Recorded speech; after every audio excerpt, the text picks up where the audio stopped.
So this is the broadcast tool here, ladies and gentlemen, as you can see in all its glory. You can see the notation.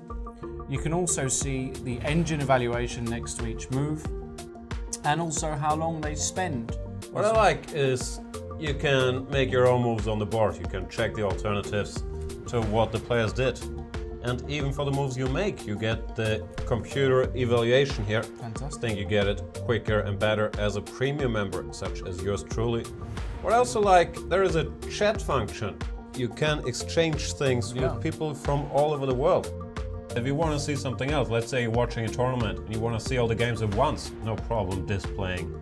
I have no idea how many games there are, like 128 games at the same time. You can do even more. This is a team competition. You click on multi-board. That's beautiful. You can see all the 8 games going on at once. You can see the games and standings, which What we got? I'll click around. Games and standings here. Yeah.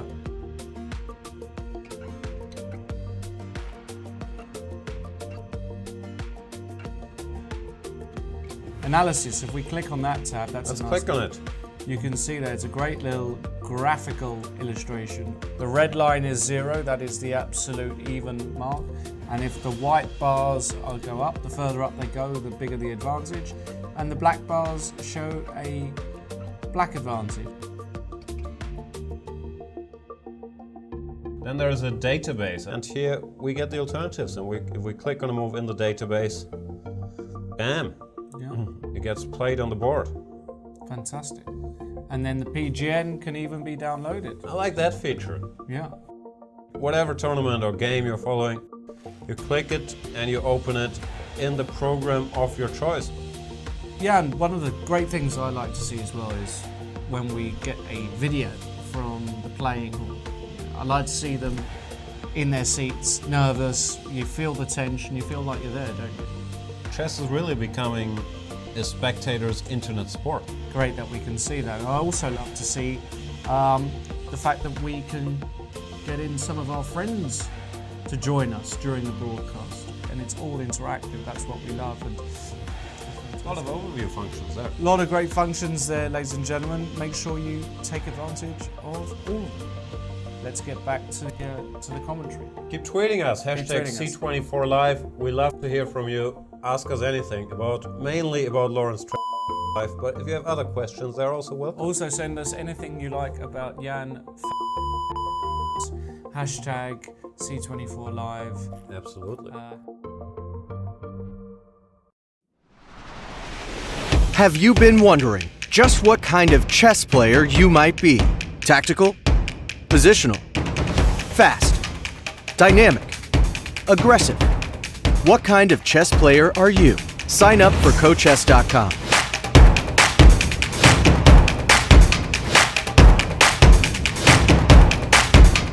And let a chess coach guide your journey. Cochess, your journey starts here.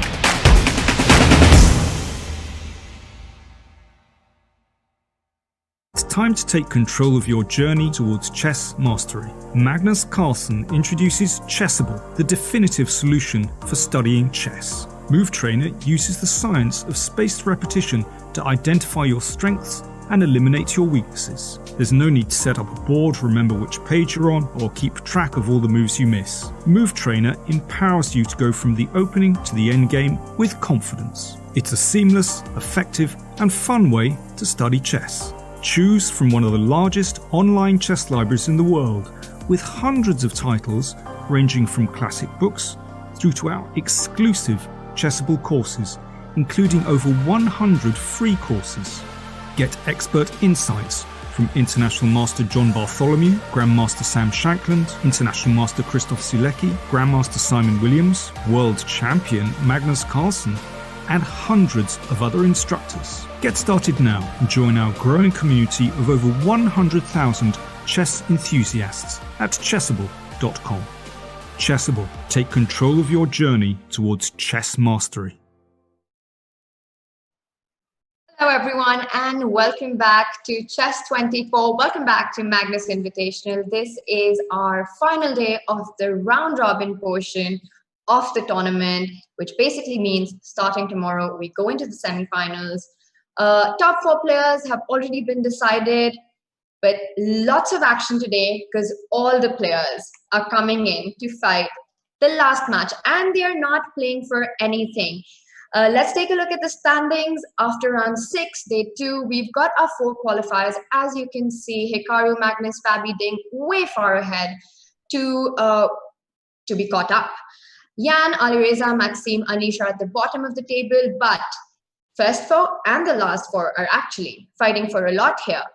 Top 4 for me, I think it's all about who gets to play who in the semifinals. A lot of them, all of them are probably hoping that it's not going to be Magnus who they face. So depending on today's results, the final standings will be there, as well as for the bottom 4. They are fighting for the big bucks. There's a huge amount of cash prize difference in who finishes 5th and who finishes 8th. A very cool $7,500 to play for. Lots of fighting action. We're going to be talking about all the action coming up today and what happened yesterday. But before that, let me welcome on the show my co-host for today, Peter Swidler. Hi, Peter. Hi, Tanya, and hello, everybody. Today, as Tanya said, is the final day of the round robin, which gives us a chance to participate in many people's favorite pastime, counting other people's money, which will be, as Tanya mentioned, the people who have by this point been eliminated from qualification for the top 4 still have plenty of incentive to try and win their last round matches, because that will improve their standings in the round robin phase, and that there are decent pay jumps there to aim for. And of course, as with every day, these are extremely strong chess players, extremely proud chess players as well, and nobody wants to play poorly. And finishing the tournament on a good note is, in my experience, you can actually mitigate some of the disappointment of a poorly played tournament if you win in the last round, because that somehow still remains your last memory. And the last memory, as is, I think, reasonably well known from behavioral studies, is the one that stays with you the longest. So plenty of motivation for people to do well today. And for the first and the only time in the tournament, we will have all 8 of them playing at the same time. I think it will be a bit of a challenge for us to actually stay ahead, stay on top of the action, but we'll try to do our best. Especially with a 15-minute game and so many games going on, definitely. But you made a very interesting and a fascinating point, Peter, about last games in any tournament. I think even when you had a really good run, but you mess it up in the last round, it somehow is a bit of a downer. And even if you've had not such a great tournament, but if you win the last game, you go back with good memories, and that sort of seems to compensate. The prize money that you were talking about, Peter, what do you think? It's not just for an online event. I mean, this is the highest prize money ever in an online event, $250,000 at stake. But even for an over-the-board event, for a normal tournament, that's big bucks. No, this tournament has a very, very significant prize fund. Probably in terms of over-the-board tournaments, I would hesitate to state that decisively, but probably second only to some of the candidates tournaments, and definitely the World Championship matches, which are and have always been a cut above in terms of prize funds. So yeah, this is even outside the 2020 context, of course, where it is extremely likely to be the highest paid tournament in the entire year, live or online, the way things are going right now, sadly. Yeah, there's it's a very, very lucrative tournament for the players, and thanks for all the sponsors for putting up that money, obviously. Definitely not bad money to just sit in front of the computer, be at your home, not much else going on in anyone's life really, and play a couple of good moves against each other. Lots to fight for, Peter. Let's take a look, before we go into the action from yesterday, let's take a look at what's coming up for today, the matchups for the day. So we've got all 8 of our players playing, and Ding versus Magnus. We've got Jan up against Alireza, Maxime's up against Hikaru, and Anish will be playing Fabi. Now, Peter, looking at this, I think we already know who our top 4 are, but the one match I am very excited to watch is the Yan versus Ali Reza match. It doesn't really matter for our qualifiers, of course, but I think Ali Reza has actually been having a really good tournament. He has played, he has shown that he belongs. This is his first outing, but he belongs right here with the very best in the world. He beat absolutely. And also, I think the tournament started quite poorly for him, and as a combination of course, him playing against the absolute best in the world, plus some things which were frankly outside of his control, not going entirely his way. But he didn't let it, dispirit him, and he won a couple of matches recently, and generally, I mean, he's been showing at least glimpses throughout the event, and whoever wins that match probably finishes. I mean, whoever wins this match in regular time definitely finishes 5th, and the win in an Armageddon secures at least a tie for 5th in the overall standings. So yeah, for them it's a matter of principle here, and I expect a very hard fought match. Also, stylistically, I think it's a very interesting matchup because these are the two players who are arguably maybe the two sharpest, the two biggest mavericks in this field. And if we speak about Yan for a little bit, Yan clearly will not be happy with how the tournament has gone so far. He missed a great deal of chances along the way. Some of them you wouldn't say with uncharacteristic time management issues, and his time management issues are not your usual time management issues. He is not a Zeitnot merchant. He is the exact opposite, and has finished one of the games in this tournament close to 5 minutes above his starting time. He is so fast, but also, I think he was just not entirely there. I don't know exactly why, but it seemed to me that he had days and maybe even games when he was fully switched on and played extremely well, and also days where it felt like he wasn't exactly at the races. But as we've already spoken about, I think putting a nice finishing touch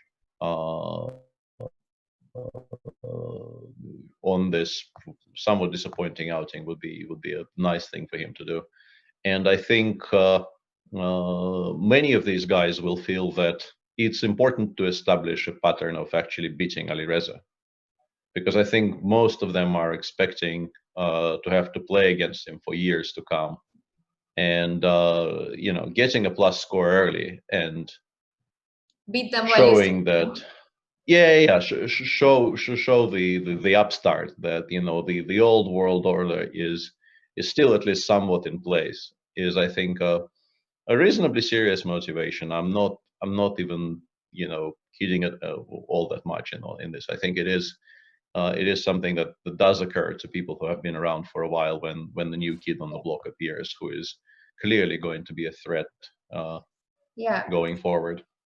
I think for all these players playing against each other, motivation is never a problem. They're the best in the world. They know they have to fight it out. And every game, a chance to beat their colleague, their rival, is always a big motivating factor. Now, Peter, throughout the event, you've been very supportive of Yan. You've been rooting for him throughout. And what about today? Is he still your pick in this matchup? I think I picked him in the fantasy, but we probably shouldn't steal too much of Jan's thunder. He will eventually appear, and I assume he will want to brag about his undoubtable fantasy prowess. And I'm sort of the exact opposite. I appear to have absolutely no idea what I'm picking every day. What's going on with I don't think I've had a winning day yet, but I think I did pick. Why are you so bad at fantasy chess, Peter? I think I need to hire coaching and have somebody explain meaning of some of the words to me or something. I really don't know. But facts remain the same. Like I'm somewhere around the middle of the pack in terms of daily prizes, and I am far at the very bottom of the list when we talk about overall. I must have done something incredibly stupid in terms of overall. Maybe I don't remember picking Anish to win, but maybe I picked Anish to win or something. It feels by this point that I'm getting punished for like one specifically horrible choice, which like brings negative points somehow, because like, no matter what happens during the round, my situation doesn't improve. So I would like to go back and see what I actually did in that overall poll to be trailing so horribly.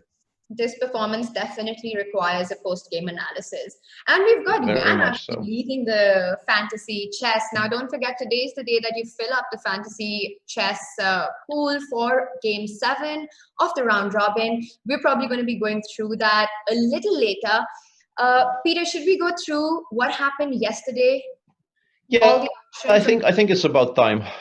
It's about time to talk about yesterday a little bit. Let's start with the matchup between Fabi and MVL, I guess. Yeah. Absolutely. All right. So going into this matchup, I think it was pretty clear that Fabi's been having a great run, while Maxime, even though he's one of the absolute best in the world in shorter time controls, has been really struggling. So given the form, I think Fabi was a favorite going into the game, and he just lived up to it. He won the match in the rapid portion very convincingly, took back 3 points, and confirmed his spot in the semifinals. All right, game 1, I think, sort of set the tone, Peter, for the whole. Yeah, game 1, and in game 1, MVL stuck to this idea of instead of playing his normal repertoire, he once again played the Slav with black, which is something he's been doing throughout the tournament. And Fabi, first of all, Fabi also plays this opening, I think, with both colors, so he is unlikely to be all that surprised. And I think generally just having much more experience with the structures arising and just play coming a lot more naturally to him than to MVL was a role here.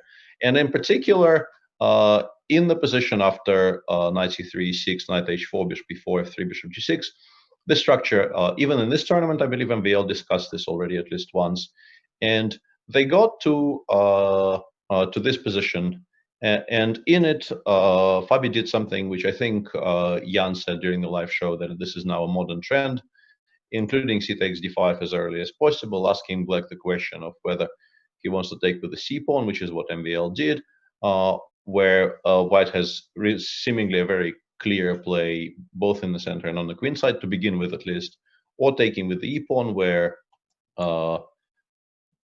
white will have options of taking on g6 and then pushing for the e3 e4 break. MVL took with the c pawn, and then he did something which Jan, for instance, was quite sharply critical of in this position, in which black still has, I think, some things to consider. Quite a lot of options are still very much on the table. MVL spent 2 tempi here to play rook b8, protecting the pawn on b7, and then after bishop d3, taking on h2, which after a very simple move, knight c3, e2, re-establishing a pin along the c file, but mainly preparing e3, e4. He had to basically, for this price of 1 pawn, he had to switch to rather grim defense for the rest of the game, which I think he was doing quite admirably for a very, very long time, but never quite equalized. If you look at the position, let's say 5 or 6 moves later, we get a position like this, where black did manage to pick up one of the bishops, and his position no longer looks as cheerless, but white still has a very obvious plan of pushing for g4 and f5, and this king is quite weak. So MVL did manage, by sacrificing one of his kingside pawns, to get the king all the way to the queen side, as you see here on move 29. But his problems didn't exactly evaporate, and in the end, I think, being rather short on time, he failed to defend the position, which I suspect maybe was defendable to begin with. If we look, well, let's say at the conclusion of the game, the knight returned to play. Black finally got the knight from f8 to some normal squares, but even this doesn't really bring all that much relief. Some more pieces were traded, and as I said, it seems like Black really is very close to being completely equal, very close, but not exactly there. And even after some more trades, which you will see on your screen in a moment, even this position, seemingly 3 against 3 with only the queens and one light piece on the board, still requires some precision. I'm not sure if it's altogether bad or if it's just very awkward to play. But on 1 minute, MVL actually managed to last only 5 moves But from in this general, position, which Peter, is in these positions, isn't the combination of queen and knight versus queen and bishop actually quite dangerous to fight against? it is, yeah, it is. It is not an easy position to hold at all. But you normally expect to at least put up some kind of a stubborn defense here. I think one of the biggest problems Black has here is that he would very much like to play bishop b6, stopping the knight from coming in. But the problem is White has the move queen b3, after which he will take on b6 and then take on d5 by force. And my suspicion is maybe it is even possible to make an argument that some kind of a queen ending like this offers Black a better chance of survival compared to the position he got after, let's say, king a7, which is what MVL played, queen e8, bishop c7, and knight c5. Because once this knight actually lands on c5, the Black king on a7 is just incredibly weak. And just one more mistake and ended the game on the spot. MVL played queen f4. And after that, queen c8 is basically forced mate, more or less. Queen f1 check, king a2, queen c4 check, king a3. And the checks run out, and there is still absolutely no defense, no good defense anyway, against the threat of queen b7 mate or queen takes c7. So he had to resign. A very convincing victory by Fabi. Absolutely, and like you pointed out from the very start, even though Fabi gave up a pawn and MVL had an extra pawn, it was Fabi all the way in this game. And Peter, just to back up a little bit in that position where Black went, Maxime played queen f4 at the end. Yeah. I think it was really queen c8 is a really important and really nice move because queen c6 looks like it has the same idea, but the problem with queen c6 threatening queen b7 and queen a6 is that Black takes on f5 with a check, you move the king, and queen c8 defends everything. Yeah, so even this is not maybe a forced draw, but it's at least maybe survivable, whereas queen c8 just wins on the spot. Wins on the spot. So very nice find by Fabi, and that meant, and Maxime actually in this match, Peter, had to win in the rapid portion to have any shot at qualification. So this definitely... Yeah, that is a very important subplot as well, yeah, because the point situation going into the match was such that scoring 2 points and winning the Armageddon would not have been enough for Maxime to qualify. So he had to play quite sharply and try to end the match in regular time. He did try that in game 2, where once again, sticking with his overall plan for this tournament, seemingly, MVL opened with 1d4 instead of 1e4, which he's been playing his entire life, more or less. And Fabi played the old sort of classical Queen's Gambit decline with bishop e7, which is a somewhat rare case in today's, I mean, rarer than, let's say, the other Queen's Gambits and the Rogozins and the rest of it, but still not unheard of. And MVL's longtime second, Etienne Bacro, is one of the, I think, specialists of this line. So MVL clearly had an interesting idea in mind after CD5, ED5, bishop f4, c6, e3, bishop f5. This is a very, very well-known position in which White normally plays either knight g2, or the sharpest move in this position is probably g2, g4. But MVL instead plays h4, which is not a move I have seen very much in this position, and it's not immediately obvious why this is stronger than the other moves. But I guess surprise value is quite important. And Fabi reacted by just developing normally knight g2 now, once again raising the question why we didn't play knight g2 on the previous move, because Black goes knight f6 anyway in most cases. And then Fabi just opted for... Peter, and ask you a question here. At the very elite level, we've been seeing actually a lot of h-pawn push, you know, with h4s and h5 and in positions very early on in the game. And this trend we've been seeing maybe over the last year or so. What do you think? What has changed this dynamic? Because, I mean, I don't know if you agree or not, but this used to not be the case earlier. But now it just seems like you play h4 and you get a complex position and Black goes into a think tank. I think there are cases where it's easier to explain and cases where it's harder to explain. But like generally, I think because you almost always expect black to castle kingside, the idea of gaining space on the kingside, perhaps getting this pawn all the way to h6, to have it as a kind of a constant irritant around the black kingside is not stupid at all. And also, I think there has been a definite reevaluation of just how important it is to castle in every single game. So people are a lot more comfortable around the idea of just keeping the king in the center, perhaps sort of castling artificially, like MVL will do later in this game by playing king f2 and then perhaps sort of walking towards the g2 square. And just generally gaining space on the king side, making your rooks participate in the game as early as possible. You can sort of get behind that. But as I mentioned, in some positions it's much easier to understand than in others.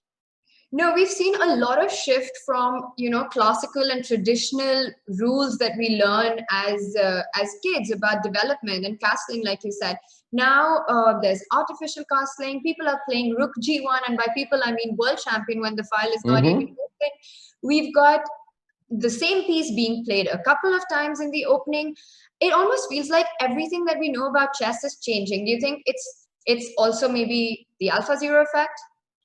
Yeah, some of it clearly is working with the new and sort of smarter and somewhat less typical engines. But I think the rule of thumb, which I think applies to most areas of of human learning, is that you spend your childhood learning the rules, and then if you're lucky enough to get good enough, you then spend your adulthood unlearning them and not exactly breaking, but sort of learning that they are guidelines and not rules, and you do have to recognize situations where you can sidestep them or just ignore them altogether, depending on the situation on the board. I think for beginners, the idea of developing your pieces towards the center and castling whenever opportunity presents itself is still very, a very, very healthy idea to teach. But as you can see, at the top level, people are increasingly not ignoring it as such, but being a lot more flexible about things which used to be absolutely set in stone. Yeah, you just can't use these games as examples for any of these ideas anymore. All right, let's go on and see what happened in this game. Yeah, and Fabi just traded the pair of knights off, and White continued with the kingside expansion mood. And somewhere around here, I thought White was doing quite well because he has a a very clear idea of putting this knight here, developing the bishop to d3. We're assuming that the black will castle kingside, which actually Fabi did instantly. And in particular here, if you give White like 3 tempi unimpeded to play knight f4, bishop d3, queen c2, attacking the pawn on h7, it will force black most likely to play either g6 or h6, after which h5 or g5 will start opening up files on the king side, and black could be in quite serious trouble tactically. But the thing is, black is quite quick with counterplay connected with c5, in particular if you can follow c5 with knight c6, putting a lot of pressure against the pawn on d4. And Maxim tried fighting against it, but it's just very difficult to stop altogether. He started with rook c1, Fabi played knight bd7, knight f4, and c6, c5. Even with the knight on d7, it is obviously extremely logical for black to try and create a counter pressure in the center, because, as mentioned, you really don't want to give White too much time here to develop his play. And what ended up transpiring is that MVL actually had to switch to defending his center and this is also and like kingside. one of those rule of, but you just, if there's a flank advance, then you kind of strike in the center. It's something. Yeah, this one I think is still. Yeah, this one is still very much true. And I would argue that this rule actually becomes more relevant now because you see a lot more flank attacks than you may be used to. And striking in the center as a reply is still an extremely healthy instinct. And as mentioned, White was never really given any time to develop his attack. And by move 22, we already had a position like this on the board where it's clear that only black is really pushing for a win. And somewhere around here, I think if Fabi felt like he absolutely needed to, try and win this game at whatever cost. I think playing something like bishop d5, it's not a sensational move, but what it does is it doesn't allow what happened in the game. Fabi played f6, which is a very, very healthy positional move, fighting for the e5 square. He would probably play bishop d5 next, but it does allow white to play d5, getting a pair of rooks off. And from this moment on, I think there was almost no doubt whatsoever that white will hold. So I think in a must-win situation, Fabi would instantly recognize d5 is a very good defensive resource and play something like bishop d5 or maybe queen c6, just to make sure that the queens stay on the board. But the match situation was such for Fabi, I think, that he didn't really feel like he needed to overpress. And the game from here, MVL was in absolutely zero trouble. Yeah, and the game ended in a draw about. It was very easy from here for Maxime to hold this position, which basically meant that going into game 3, Maxime was in a must-win situation, given the match that he had to win in the rapid portion. And game 3. Game 3 was actually quite interesting, but also I think a tale of a huge missed opportunity for Maxime, because he, I think, absolutely correctly played the Leningrad Dutch, an opening which is, I think, of the reasonably recognizable openings, is probably the best in terms of not allowing any kind of forced draws. So in a must-win situation for him, I think it's very, very, very, very understandable that he's gone for it, and he got a typical Dutch position here. We will just briefly show you how they got to, let's say, move 20. But somewhere around here, I think Fabi started playing a lot more passively than he needed to. This position is, of course, absolutely fine for white. It is also fine for black, but it's very difficult for black, I think, in general, to start anything concrete if white doesn't really do anything horribly wrong. But Fabi spent the next 5 moves just shuffling his pieces around. I think starting from here, he went knight e2, followed by knight g2, followed by knight f3, followed by knight eg2, and then knight g2 back, and then knight f3 back. This is really kind of unimpressive. And black actually made a decent amount of progress. Knight g4 is a very good concrete move, already creating threats of, let's say, taking with this knight on f2 and this knight on e3 with a lot of forks. And I think because of the way Fabi handled it, I think the critical moment was on move 28, Peter, when actually I was about to get to that. Yeah, and by move 28, even here, I thought Fabi. I was very surprised when Fabi played h2, h3 here, because he did have options such as queen c2, which I think would allow fewer tactical possibilities for black, maybe. But he did play h3, and Fabi himself in a post-game interview, and also computers obviously are suggesting that this move, or even hang on a second, it's lagging a little bit, or this move, or the move that we did not consider during the live show, but the move that Fabi mentioned in the post-game interview, bishop c6, b5, intending to later invade with the rook on the g2 square after white eventually takes on g4 and black recaptures. All of them are extremely promising for black, and actually we do know that some of them definitely give black an advantage. But instead, MVL went back to f6. Can you show us where black's compensation is after that knight sacrifice? Because it looks extremely interesting. Just give me an idea of how it works out. Sure. After knight g3, which is what we were advocating during the live show, and I still think it's extremely attractive. The main point is if you take on g3 with, if you take this knight, black takes on e3, and now if you do get to take on f1, you are just, even materially, you're doing completely fine, and also both of black's rooks are incredibly active, which is a good thing. And if you go rook f2, the simple idea here is to take on g2. You have to recapture with the king, self-pinning sort of all of your pieces. And now something like rook e3, followed by rook d3, or maybe in the other order. I don't know if there is a large difference. They frankly both look completely winning to me. I think black attack, the black attack appears to be absolutely crashing through. And for somebody like MVL, I think this would have been. Yeah, so I think maybe hg4 is a better shot. We take on f1, white recaptures, we take on g4, and Fabi suggested the move knight e1 here during the interview. And yes, this position is not clear as such, but for instance, we can play something like g4, g3 here, continuing to break open the white structure. And of course, if white has enough time here to consolidate somehow, like if you give white time to play queen c2 and then let's say knight e2 before g3 happens, he might even be better in the long run.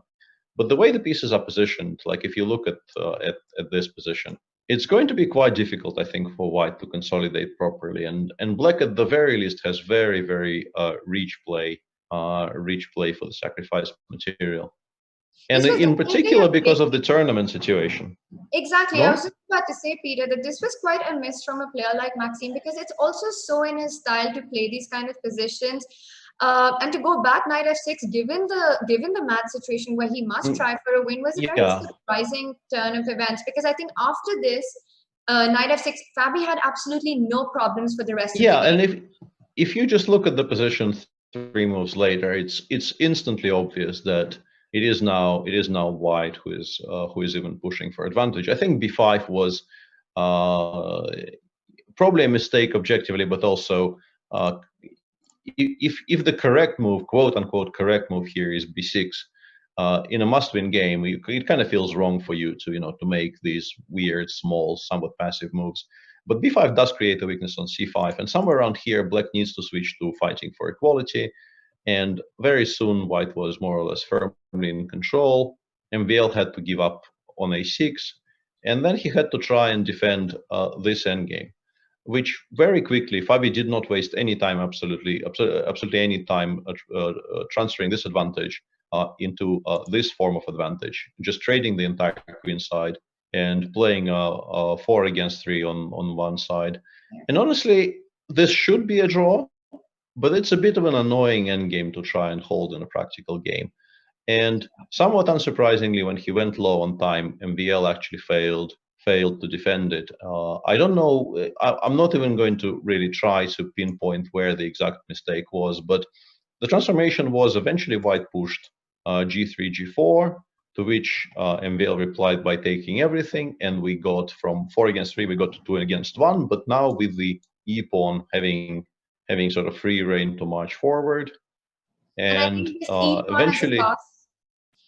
I was just going to say that this e-pawn as a passer is very dangerous, because if black gets his king and tries to defend it from queening, there are always these checks, a lot more checks that you can give. Which I think this is a problem. Yeah, and we still have a whole second match to go, so we should probably speed up a little bit. But yeah, this endgame was eventually lost by MVL. The final position, move 103. Once again, for those of us who are trading in fantasy, I've been picking the number 71 as the longest game every day, and this would have been a disappointment. MVL did win a nice consolation victory in game 4, but it felt to me like both of them were somewhat demob happy in this game, and the opening was played very, very quickly. Straight out of the opening, MVL had a very pleasant position somewhere around here. In particular, because the rook on c5 is not really hanging, because you don't want to give white this monster bishop on the long diagonal. So white was very much in control, but then at some point it looked like somewhere around here Fabi stabilized, but MVL found a very devious trick. He played a5, seemingly allowing b6 and queen takes b6, which equalizes everything. And in this position, a very, very strong move f4, attacking the pawn on g5. And because you can only take en passant here, you have to make a decision whether you want to do it or not. And Fabi eventually chose to take, but this, unfortunately for him, just loses by force. Queen f8, king g6, and now white gets this extra opportunity of bishop d3 check, which just wins in all. Yes, because in all cases, I'll just show you how the game concluded. Yeah, 94 gf, 94 gf would just lose on the spot. Yeah, so bishop f5 has to be played, and now takes, and now a very clean solution, knight g3, giving up the bishop on b4, but picking up the knight on f6, and black resigned soon thereafter. But as mentioned, the match was effectively over once Fabi won game 3. So yeah, that meant mathematical elimination for MVL. Yes. And to- in the to other win. match, I think the other match was arguably maybe one of the highest quality matches we've seen so far. The match between Hikaru and Ding Liren, I think, was very well played. It wasn't entirely free of mistakes, but I thought in terms of content, it was very interesting. And also, they kept on playing their normal openings, which is not something we see in every single match. So in the white games with Hikaru playing white, they twice discussed this anti-Berlin position. Actually, not this one. And in game one, Hikaru played h4, a move. Once again, we could go on a tangent about every single position in which white plays h4 these days, but we H4 is should probably never a avoid bad doing move that. these days. And these days it's always excellent, yeah. And a very long positional battle ensued, in which eventually they got to this structure where there's still all 16 pawns on the board, but white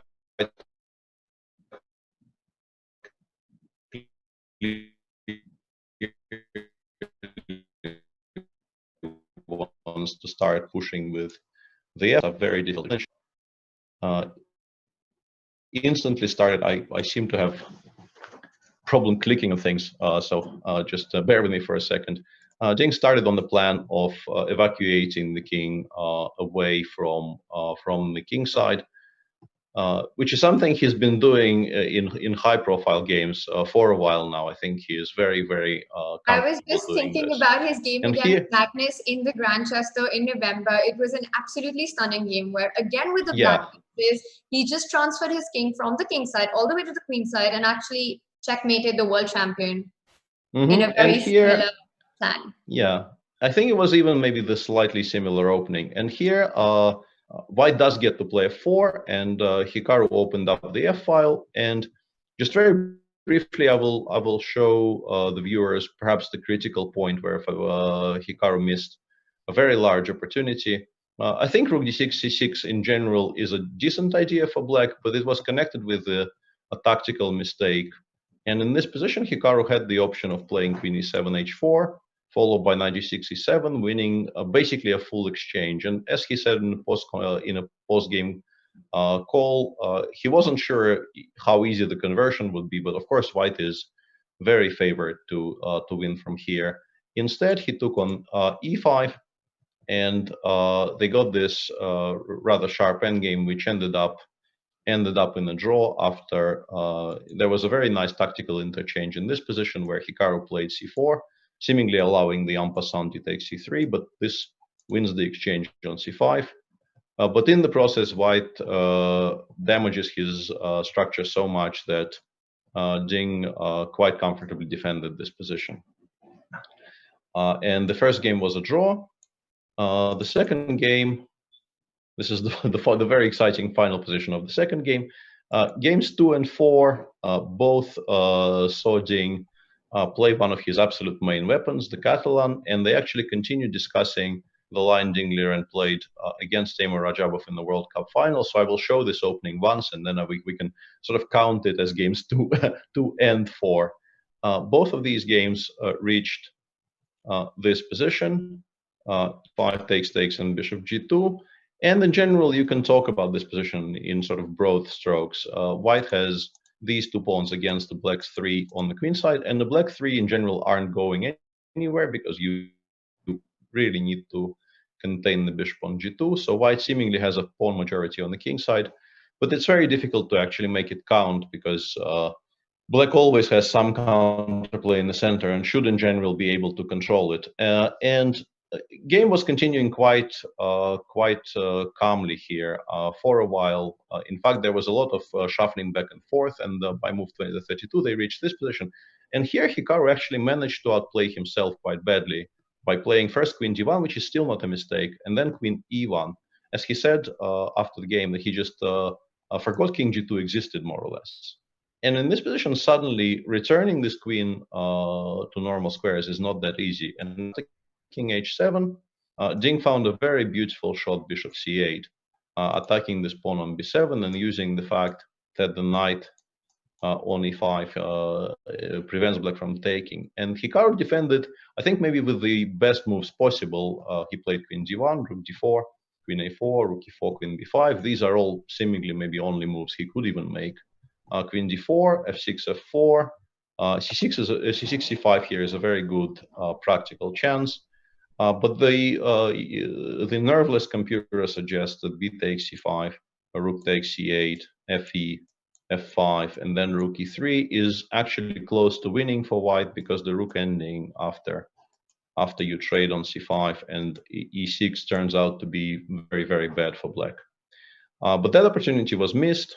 Instead, Ding made a very natural move, queen d5, takes, f5, rook c4, rook e8. And from that moment onwards, Hikaru actually defended very precisely and held. So much stayed at 1-1.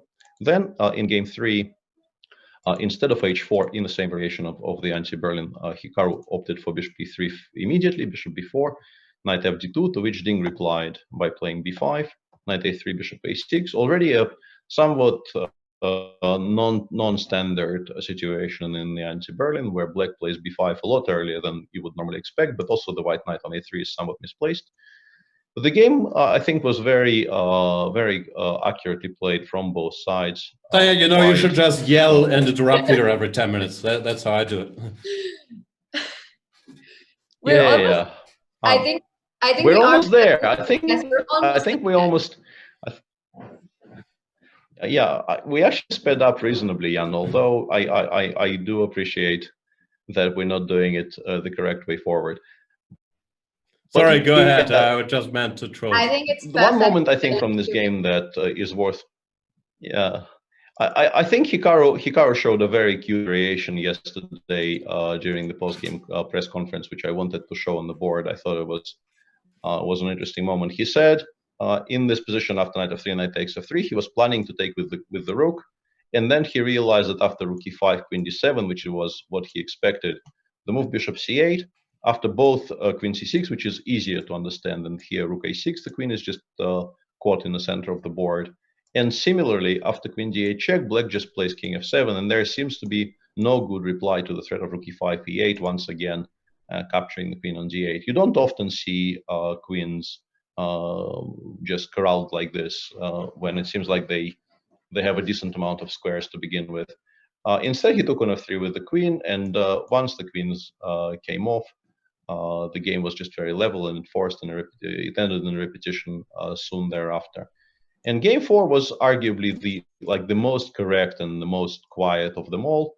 Same Catalan as game 2, and this time Hikaru improved a little bit by starting with rook a d8, and very soon they once again got a very quiet position with a very limited chances for both sides, and just agreed a draw very soon afterwards, which led us to Armageddon, which is 4 draws. We haven't had a match with 4 draws. I think this was only the second time that we saw that, and the Armageddon was actually quite an interesting one.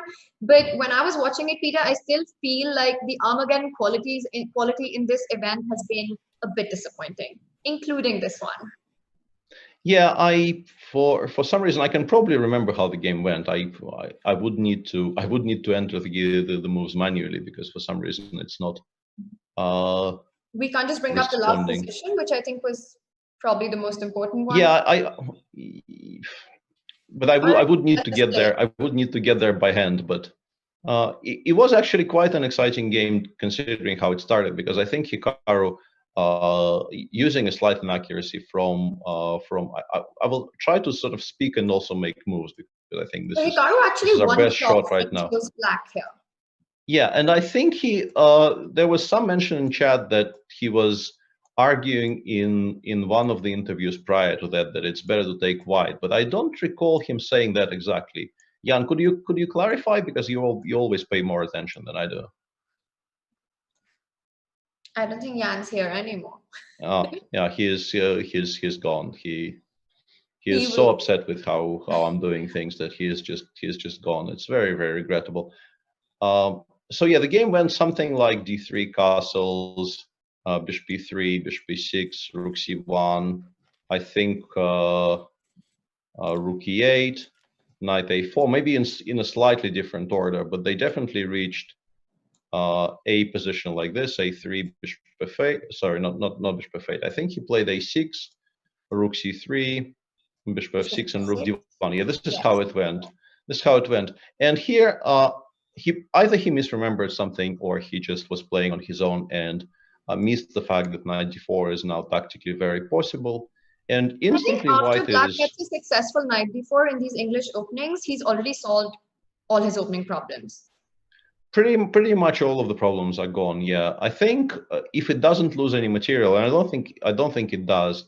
I think in terms of just continuing the game somehow, it was better to do this and hope that you will get to play knight e1, trade those bishops off, and just play a position which is not better for white by any means, but it shouldn't be worse either. And in an Armageddon, as I think Magnus has demonstrated quite cleanly in his match against Jan, your aim is just to make 90 moves. You want to play a 90 move game, and this would have been better in terms of having a 90 move game. So Instead, the idea Ding of a played 90 rook move d2. game is just brute flagging.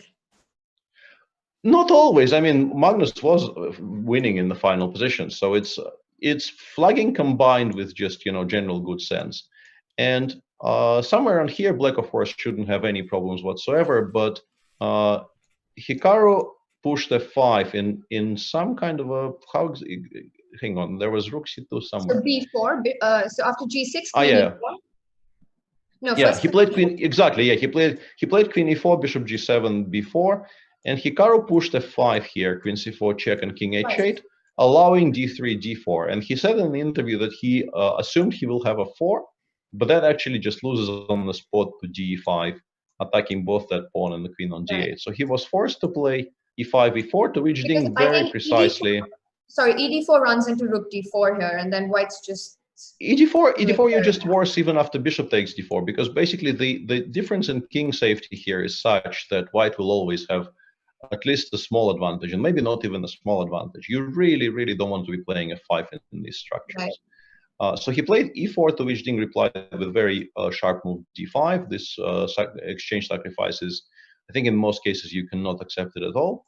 So Hikaru took and played queen e7, which is quite smart, creating a threat of queen e4 check. And then the rook will, of course, start hanging. Rook c3, c2, takes, and rook a d8. And here Ding made, I think, the move most of us would have made in this position, which turns out to lose by force. I mean, it's still a large blunder from somebody as strong as Ding, but I think this one you can sort of understand. The king on f3 looks very uncomfortable, and you want to bring it back to good squares. So he played king g2, and Hikaru, quick as anything, spotted that he can play b5, which is, of course, Ding saw this. He thought queen d3, what's the problem? And now we have freed this b7 square for the queen. This motif wasn't there a second ago. And now after both rook cd2 or rook c5 as well, there is rook e8, e5, picking this rook up. So Ding just resigned after queen b7. And, yes, but b5, queen e7 to b7 is not a very obvious geometry. So like you said, actually king g2 is the kind of hand move you want to make, get away from queen e4 checks. Absolutely, absolutely, very understandable. Instantly. Yeah, it was very, very impressive. It seemed to take Hikaru no time at all to realize that king g2 is a large blunder. And okay, guys, I've really had enough. Congratulations, Nakamura won the tie breaks. Yoo-hoo, Armageddon win for Hikaru. Ding blunders a rook. Exciting matches today, still a lot at stake from spots 5 till 8. There is a lot of money to be played for, even though the semi-finalists are already determined.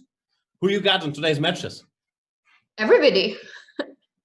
So everybody's playing, but who is our pick? Yeah, I think I took Jan. I took Hikaru against MVL. I believe I chose Anish. I chose Anish against Fabi for mysterious reasons, mysterious even to myself. And I think I took a draw or Ding winning in the Magnus against Ding. What about you, Jan?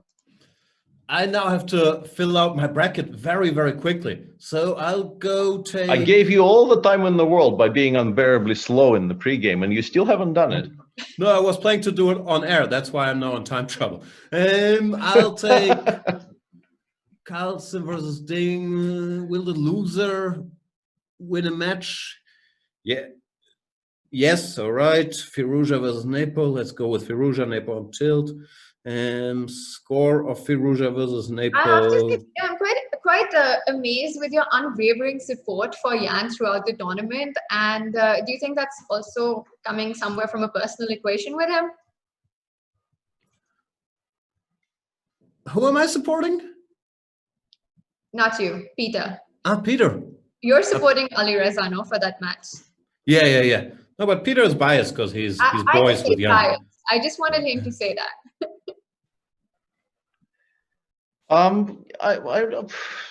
Yeah, okay, let's go with Peter is biased. Yeah, I'm okay with that. That's fine. If Vishy was playing in this tournament, I would pick him in every round.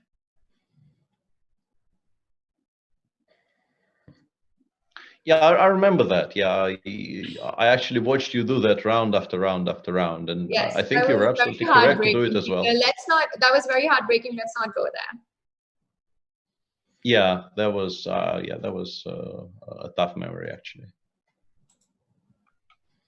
I'm clicking random things now. I blame Peter if my fantasy dominance ends here, but there's only 2 minutes left. Will anyone win a match being down by 1 point? Let's go with yes. Why not? Do you think? Do you think, from a player's perspective, does it make any psychological difference? Is it really important to finish at the top of the table in this round robin stage, Peter? Do you think it matters, or is qualification the only thing? The qualification generally is always like head and shoulders above every other consideration. But today, those are not really the concerns anymore. So people will be playing for pride and also a little bit of money. And to avoid Magnus Carlsen in the semifinals. Yeah, but we discussed it yesterday, and the players were actually, I was quite surprised and quite happy to hear them discuss this very openly, because I think both Hikaru and Fabi were asked live on air whether they thought those strategic considerations are, part of their game plan for today, and they did not seem, offended or unwilling to answer. But I think what I said yesterday still remains true. It's just the permutations are so difficult to assess in real time that you still end up just trying to play your best chess, and what happens happens. Absolutely, but huge price fund difference in going into the finals, and also a big jump, as we were talking about, Peter, for the 4 who did not make it to the finals. So lots to fight for in every game. Let's face it, stakes are not as high as we thought they might be in today's last day, because all 4 matches are happening at the same time, so that no one can, exploit any angles in order to qualify or not qualify. But we already know who's qualified. So even though there is a lot of money still at stake from 5 to 8. It would have been a lot more fun if it was a little closer than what it is. I mean, there's just such a huge gap between the 4 who've made it and the 4 who haven't. It's kind of a bit of a downer. I agree. But then again, it gave us a chance to rest our MVP, Lawrence Trent. We thought, okay, we know who's in the semifinals. Let's give Lawrence a well-deserved rest now that he's 34 years old. He will, of course, be back for tomorrow. And look how horribly it backfired. The pre-game show was an absolute mess. No. We're just teasing you, Peter. Everyone loves listening to you. I think we should just not cover the matches now that nothing's at stake. I think we should continue with the pre-game show. Jan, you can leave again. I think, I was worried if I don't start trolling that it would just go till 6 p.m. and then all the matches would be over. So what happened in that Armageddon game, Ding against Nakamura? Ding was slightly worse after the opening? Har. I'm so funny. Yeah, you are incredibly funny, and we love you for it. Yeah.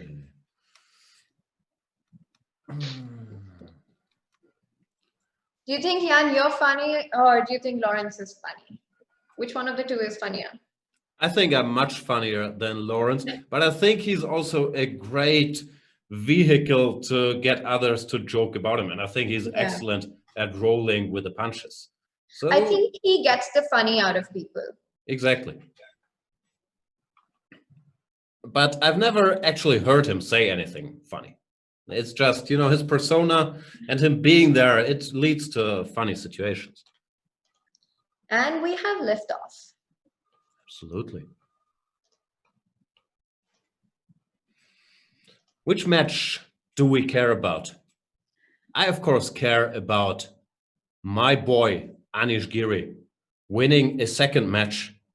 And by doing that, he could leapfrog, I think, both Firouzja and MVL. Of course, other outcomes will play a role in that. And make some money. He has a family to feed. Yeah, Anish versus Fabio. Yeah, the I mean, reverse you're Sicilian. for Anish, but I think it's going to be Fabio all the way today. I don't see this match going into the arm. I just think Anish has been completely out of form in this tournament, and Fabio, on the other hand, has actually been very impressive in this format. I mean, he is one of the world's best players, and that should be no surprise. But his rapid and his blitz has not been up to that classical level play of his. But I think in this tournament, he's shown that he's made a big jump in strength in that. And I think Anish is still struggling with his fast play format. Yeah, I do know that he's working on it, but I agree, it's an issue. I'm not sure how much of a talent thing or upbringing thing it is, but I'm sure we've discussed this in the past. I think it can't be denied that Caruana and Anish both are more creatures of a more classical chess upbringing, with exercises, with theory, with endgame lessons, with Russian coaches, while a lot of the other guys here are more creatures of the internet, being insanely competitive, having played a ton of blitz games.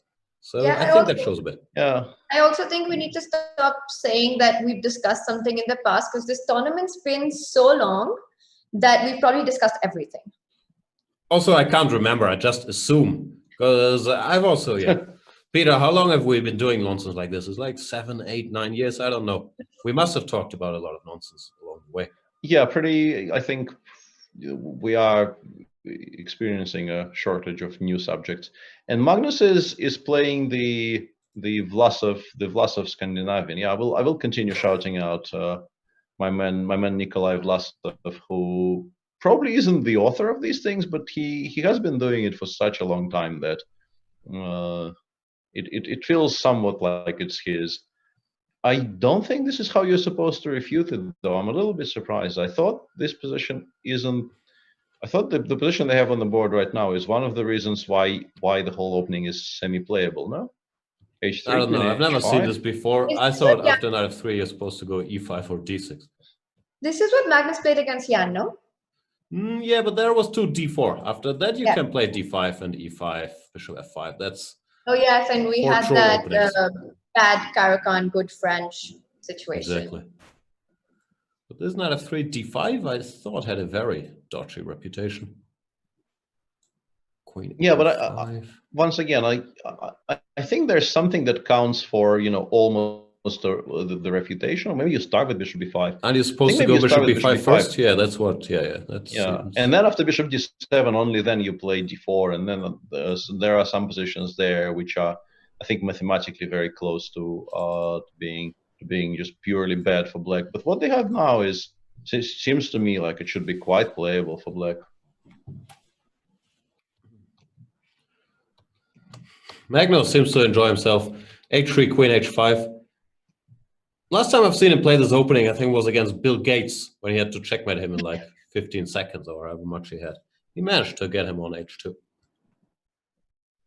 Yeah, bishop b3 played, and I assume you're supposed to take with the pawn on f3, because the endgame really is, I think, the structures are broken in exactly the same way on both flanks, and the black bishop is slightly better than the white bishop. So I Will would we assume take? if white.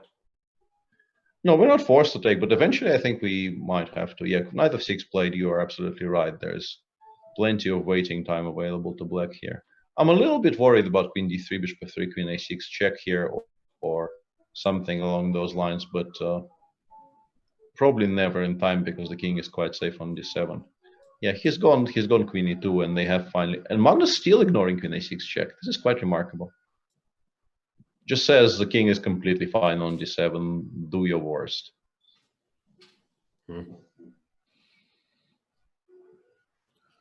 Magnus is doing his worst when it comes to opening choices. I don't even want to think about what else could yet come, but they've been working out fine for him. I mean, we've seen Maxime also. The only thing consistent Maxime has been with in this tournament has been his decision of not playing his normal opening and just going for his misadventures. But Magnus, on the other hand, has played some crazy stuff, but gotten good positions out of it.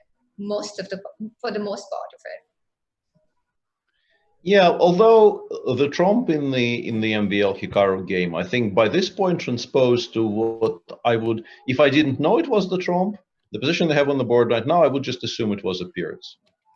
And Pirc is something that Maxime has clearly played quite a bit in his life in his 1e4 games. So I think he is a lot happier in terms of what's on the board right now, because I think this should be very much familiar territory. Also, I suspect white is better. But even if white weren't, I think this is where he would feel a lot more at home. Yeah. Also, I think this is one of the things about Magnus. He just seems to be able to play anything in the opening, just anything, and seems to make it work for himself. And that's one of the qualities I think that also separates him a little bit from the best in the world. He's fearless, and one never knows if actual work has been done on this, or if he's trolling, or both.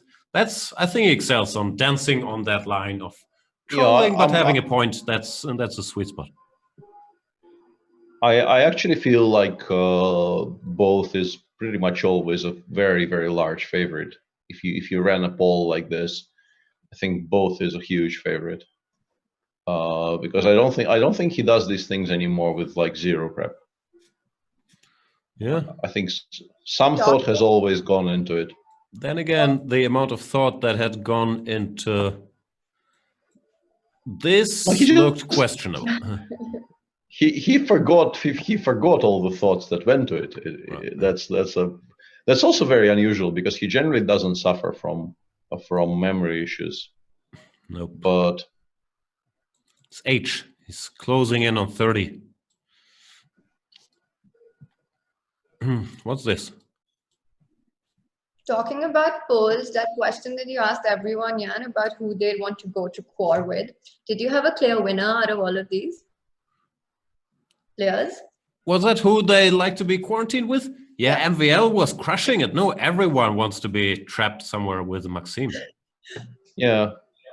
I'm a little bit surprised MVL hasn't played A5 here, but I guess I'm missing something. Maybe A5 just B5, but it looked very, It's sort of the idea is similar that the pawn on E4 is not really hanging because we will recapture the one on E7 by just bishop F1. Oh, yeah, bishop G4 wins the piece. Yeah, that's even stronger, of course. But A5 would have created a threat of rook A4.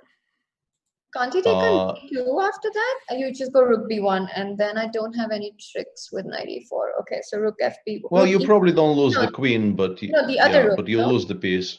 Yeah. Yeah. Yeah, this is why I thought A5 was just so logical. But maybe Hikaru was actually planning to play B5, the madman. A5, A6, knight B6. He goes B5 anyway. Queen D4 is also a typical move to keep annoying around, but I'm not sure. Sure, but I think if we have to, like here I have rook A4, and after rook A2 I wouldn't have. Here I think I'm quite happy playing rook A4, queen D2, bishop D2, and saying I have a better endgame. Is bishop D3 dangerous for black at all in that position? If it works, yeah. Yeah, I guess it's good for what? C4, bishop E3. Yeah, but I mean, I don't think rook A2 is bad as such. I just think that if we compare those two moves, you pretty much always will enjoy having A5 on the board more than having rook A2. So just to clarify, do you think instead of rook A2 you should have played A5? Maybe. That's not very convincing, Peter. Maybe. But f3 is maybe already a necessity, but maybe he stabilizes this way, and then he could, I don't know, rook e-a1 will be a move he will probably want to make if black doesn't have any tactical shots instantly. Knight h5 here looks like it could be a bit of a issue for white, but after bishop b3, I so far don't see any follow-up. Knight b6 is also very logical, the move Hikaru made here. Yeah, black can also force queen d4 trade, but he went for knight b6, yeah. Yeah, and we still have, I think, at least one game we haven't spoken of at all. So we actually two. Let's quickly visit the Giri, or the Nepomniachtchi Alireza. Yeah, this is a very sharp Karo. Oh wow. Very, very sharp, and I'm not sure who I like in the position they have right now. By sharp Karo, Peter means the Caro-Kann, and not a sharp Hikaru game, just in case you're confused. The Caro-Kann is e4, c6, d4, d5. This is what they have. Jan Nepomniachtchi below 15 minutes, I repeat, below his starting time, and Alireza has spent even more time. Black is bishops, king is weak. I like black because I like static advantages. Yeah, I always feel like black should be doing very well in positions like this. I would very much like to agree, but rook d1 followed by c3, c4 is a very concrete plan, and black now has, after knight 6, rook d1, black has to choose a square. Like, there's only two choices, bishop queen c4 and queen a6, but I think it might be an important turning point here. Jan, you and Peter and all you super GMs have this thing about dropping words like, I like static advantages. Can you like explain to our viewers what you mean by a static or a dynamic advantage, please? Well, in this case, it's the two bishops versus the bishop and the knight, which I think, other things being equal, are considered a static advantage. I would also argue long-term advantage, something that doesn't change. Yeah, pretty much. In a dynamic way. Something that is not a move-by-move shifting situation. I would also argue that the pawn structure here, long-term, could favor black, even though that's a more tricky debate. But if white does not develop an initiative here, then black, with his very compact pawns and the two bishops, should be better. So white has to make something move by move, maybe exploiting dynamic factors like king safety, where obviously the black king on d7 is, could be in a little trouble. And yeah, I guess that is many coaches like Dorfman or Chuchilov, even though they would argue their methods are completely different. They like to talk about the balance between the dynamic factors and the static factors in position. And it's one way you can always use. Assess and evaluate a position. Mm-hmm. And yeah, it seems like Ding actually made a lot of progress in the time we were not talking about that game. And Magnus is, maybe he's still okay, but in an interesting turn of fate, he played king b7 a few moves later, and the king will probably now have to run, well, not run, but like go back to d7 by foot, which means that maybe the decision to play king b7 on move 12 was questionable. Maybe he forgot the rook can come here. I mean, I don't know if something is happening instantly, but it looks like it doesn't look great for black, no? Nah. No, I think rook d3 followed by knight e4 is just very, very clever here by Ding, using the fact that he has the intermediate rook b3 check followed by queen a6 even, because you still have to unpin the f3 pawn to be able to recapture on e4. But then, of course, knight e4, rook b3 followed by queen a6 followed by f takes c is kind of horrible for black. Magnus chooses to play bishop b7, but even there, white has an immediate option of playing rook b3, queen a6, and driving the king all the way to d7. It doesn't win though. It just achieves some progress, but it doesn't really crash through. So Ding is now considering if he has better options. Aren't we all? Yeah. Well, we just don't, but he might. I mean, I like rook b3, king c8, and queen a6, king d7. Yeah, I think it's just very difficult not to play rook b3, right? Your eye is just drawn to that option. Yeah, but you're right. Like, there's probably nothing immediately happening, and knight c5 wouldn't get us anywhere in that position with king d7, right? Because you'll only... Actually, how does that work? So rook b3, king c8, queen a6, king d7. Is knight c5 terrible? Yeah, this is the most direct option White has after king d7. I think we want to try taking. We want to try taking, and then like the most brazen move in the position will be queen takes f3, which is a pawn grab, but also more importantly, I want to protect the pawn on c6 because I have a feeling I will need the idea. My idea is to go rook d7. d1 and try and take the c6 because knight d5 I can still meet with c4, but you can just take on e3, and I don't think I have a really great jump with my bishop. I mean, if I go bishop h6, you've got queen f2. Although I do have rook d. Yeah. It's a very messy position. So we do have rook b3, king c8 on the board, and he's got queen a6, king d7, and now what? Yeah, I really don't like black's position, but I'm not sure how I can make the most of it. I mean, you guys are the super GMs. Any ideas here? Stop calling me a super GM. I'll get in trouble in the chat if I ever answer to any of these questions. Peter, all yours. Well, there's a very aesthetically appealing idea here of going d4, d5 to open the d file this way.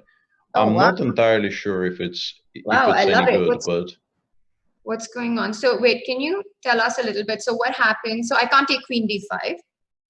Yeah, that's the easy part. Taking with the queen is completely impossible because any of the rook moves to the d file will win.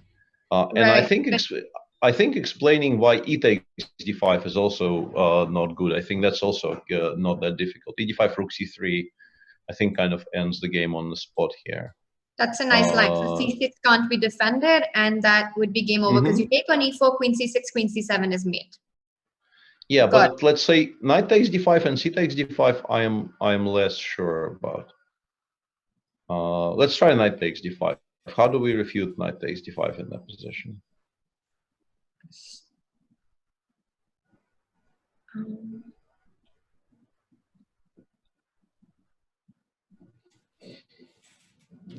In the meantime, Ding has played rook hd1.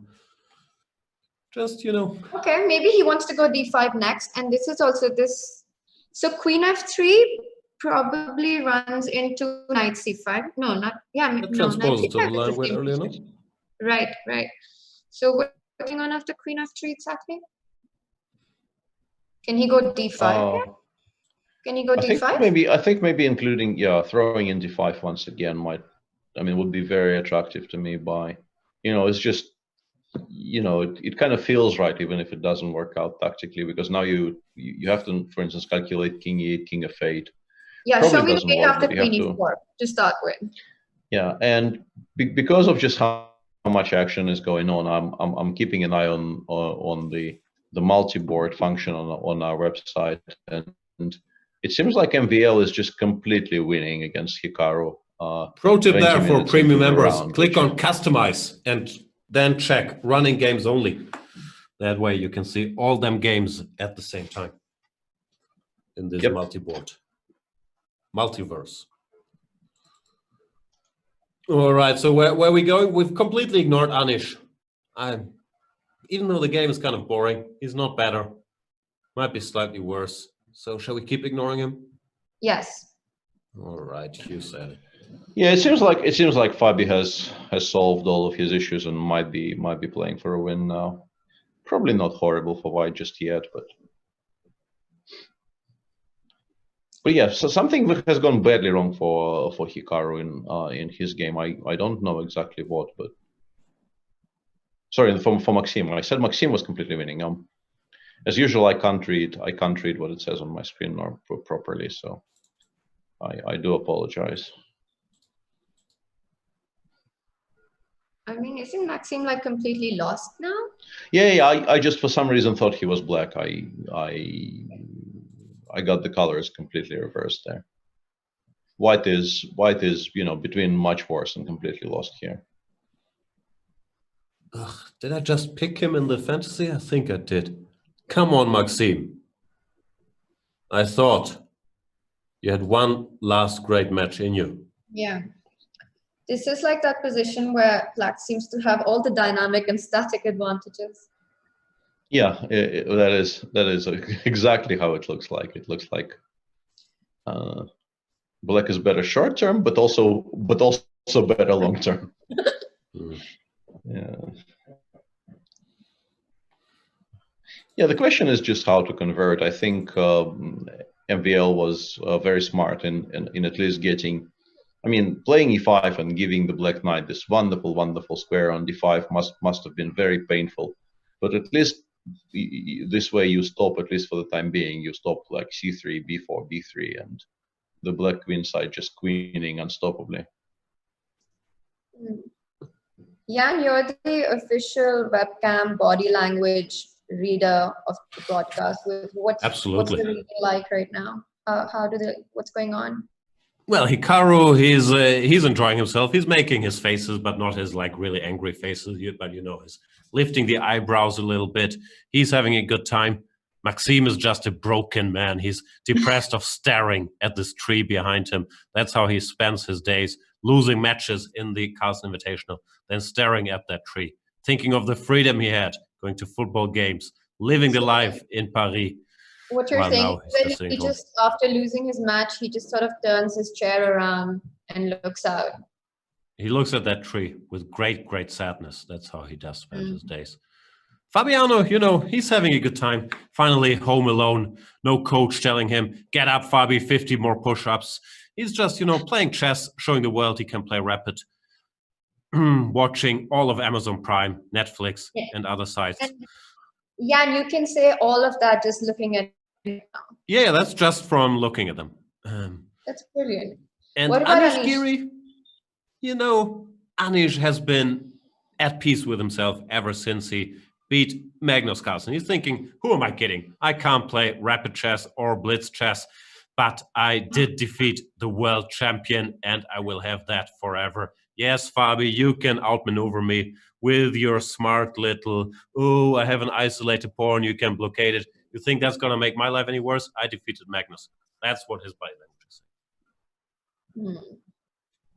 There you go. I think you've got space. Excellent reading of the situation there by Jan.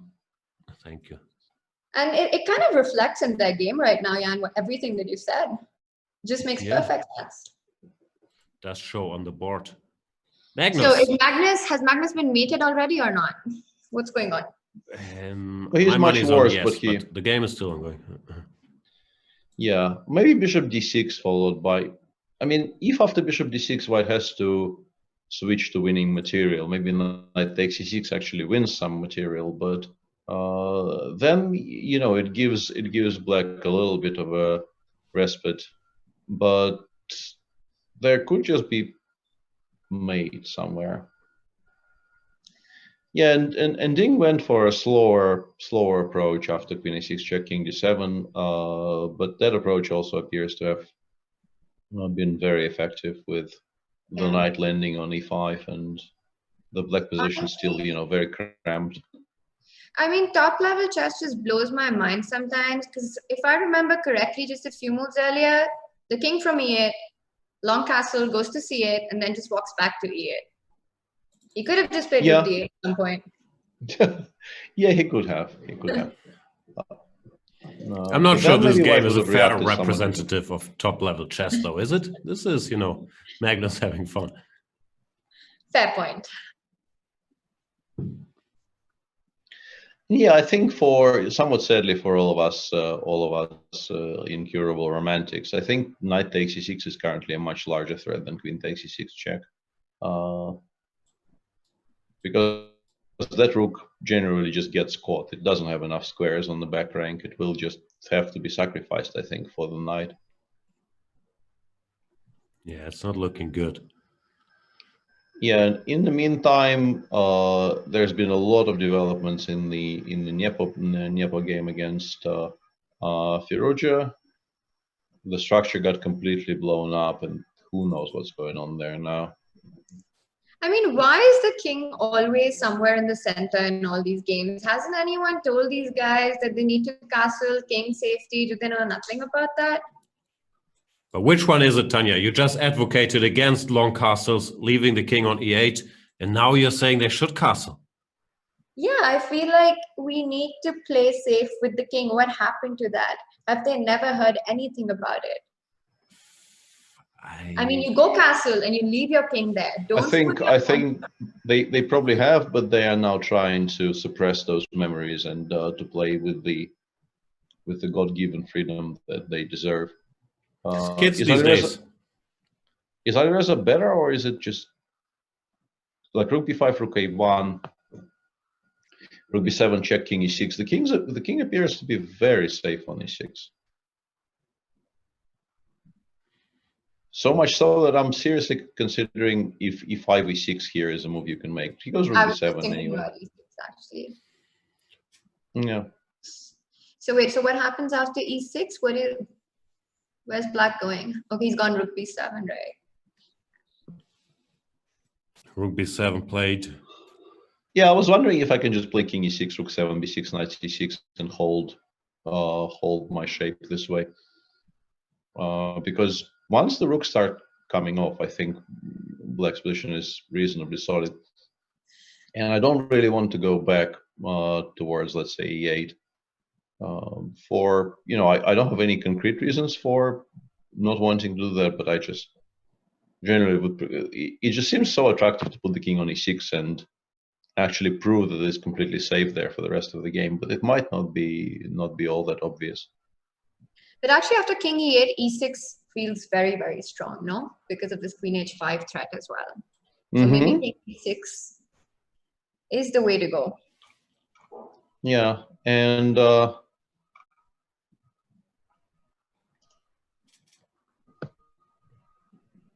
yeah, Jan will have to come up with something here. He starts with queen d1, which is very logical, fighting for the b file, also fighting for his own back rank safety, and of course intending to take on b1 with the queen.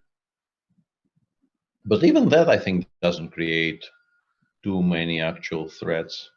I think black can play something like knight c6 here, or maybe even f4 instantly. But I like knight c6, and if the queen eventually leaves the first rank, then we can play f4, king f5 if we have to.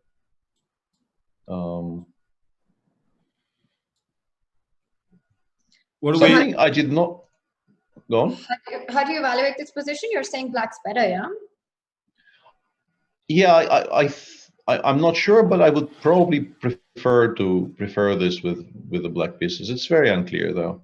Yeah, it's very because I think the problem with knight 6 is that rook c7 is very awkward, and Alireza actually goes rook a6 instead, which is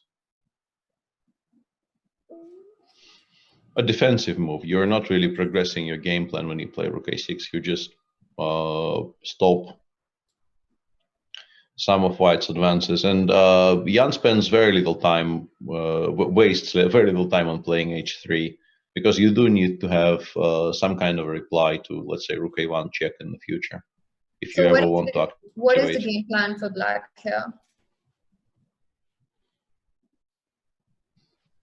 Well, you need to get the king to you have two options: either develop some kind of a counterattack against the white king, or get your own king to safety. Getting your own king to safety here appears to be very, very difficult. So I quite like the idea of playing f4, which is what Alireza did, because you're probably intending to play knight f5 next. And in some cases, maybe you will play f3 to break up the white kingside structure. Magnus appears to actually be getting mated. And in the meantime, MVL is no longer even remotely worse. There's a lot of really mad things happening today. I always believed in you, Maxime. Just like I said, your spirit has remained unbroken throughout this tournament, and it's been impressive to watch. Here he is, rook d6, exchange sacrifice, occupying His outpost. Yeah, and yeah, I think white could very easily just be better now. Rook takes d6 is a very committal decision. Played knight f6 check. Yeah, knight f6 followed by king b4, and it feels like black will just run out of things to do, right? This just looks horrible. Wow. The rook is dominated. Doesn't have any squares. This is quite an amazing turnaround. Yeah, but why would because even So after yeah, even in that position after rook d6, Hikaru was not obliged to take on d6. This is the surprising thing. You could still go rook dc8 here and try to, you know, just passively play rook c6, rook c7 for the next however many moves. But I take your pawn. I mean, rook c7, rook c8. I apologize. it also you- white's got knight g5 maybe, but then you take on c5, yeah. Mm-hmm. And Hikaru realizes what he's done and he just resigns after h4 because there's no moves. Rook Yeah, and here, I think the threat pawn is comes. just the threat is to play g4 after rook c6, and Here. that forces you. Yeah, and then Also maybe knight and then g8, knight e7. also that Wow, probably, so yeah. But many. I like the knight on e5 because that reminds me of, you know, some illustration in everybody's favorite chess book.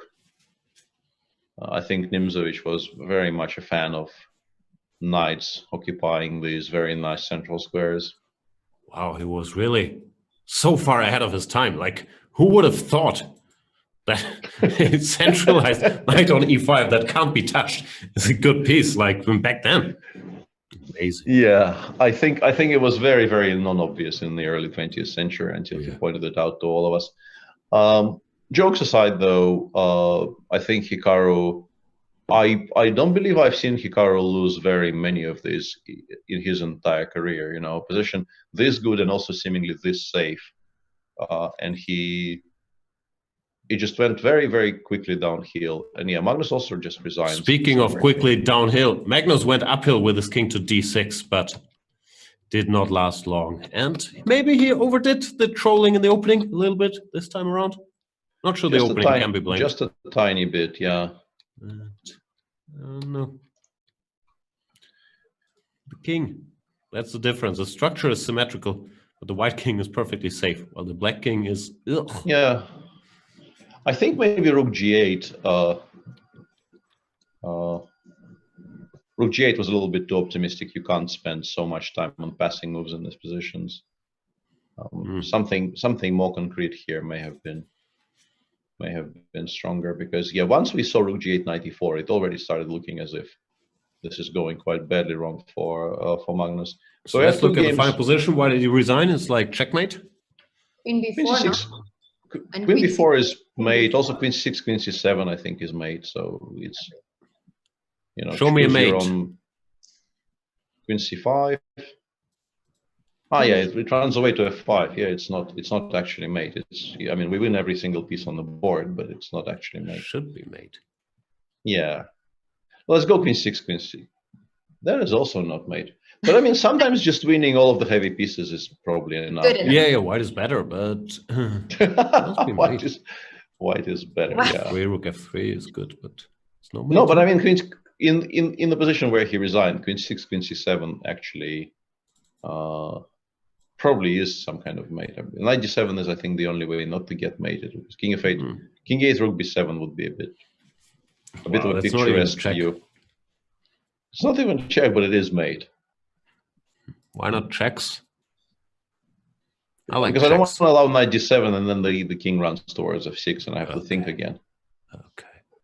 It was bad for black, so Carlsen resigns. Are we surviving queen b4 again? Not Or it really. doesn't matter? Doesn't matter anymore. There was no survival anymore. Yeah, there's not going to be any surviving being done by black in this position. And Alireza appears to have things firmly in control now, right? Because white had to switch more or less entirely to the defense. And you can continue improving with black here. You could play g5 and maybe even then walk the king all the way to g6. Grandmaster Giant Slayer 83 is informing us that queen b4 check was direct mate. Oh, was it? Wow. I still don't see it. And he's slain. Is it slain or slayed? I'll go with slain. Slain It is. 83 giants. It is slain, yeah. The queen c5. And that's a very impressive number of giants slain. I wonder which game. And maybe just knight move somewhere here. I don't know. Mate in 4. Maybe we can go f3 here and go queen c5 because you've got some knight d6. I think it's probably rook e1 in this position. Yeah, rook e1. Okay, rook e1 I like. No, but then Or queen f3, d4. yeah. F3. F3, that's it. Okay, but that's not even a check. You can't expect us to find quiet moves like that. I like queen c5. I'm sure it's made somewhere. Let's move on. All right. Moving swiftly on. The I don't think he's bored. I think he's sleepy. I think from what I heard, his sleep schedule is just completely destroyed, and he kind of wakes up 1 hour before the game. And understandably, if he is operating in that mode, he is perhaps not the most awake, or at least visually not the most awake of the players. Yeah, he's looked sleepy for a while now. But if you wake up an hour before the games, that's fine, no? Well, it is 4 p.m., so I don't know. Never worked for me. I mean, he's got 15 minutes on the clock. That's too much for him. And we have Grandmaster Nihal Sarin, not familiar, some Indian guy probably, weighing in, and he's saying, "I'm kidding, Nihal, I'm kidding. Queen b4, king d5. Oh, are we Queen still on that c4. position? This will last a while. Queen d3 and then rook d3, b5. or rook something. b5. And queen a3. Queen a3 and queen c6, c5. queen a3. Thanks, Nihal, for that very important contribution. We can now rest. Yes. I think it's time for Jan and Peter to retire and get Nihal on board here. Oh, I've retired like 10 years ago. Peter is not admitting it yet, but The tactics are So have I. It's just that people kind of refuse to accept it and continue inviting me to things. But must be tough. Is Peter fishing for compliments right now? I don't know. I don't think it's ever worked in all these years. So why start now? what has never worked in all these years? Getting a compliment out of me. Not saying you fished for it. I'm just saying I'm a horrible person. No, I think both are true. That's probably true. Draw. Anish Fabiano.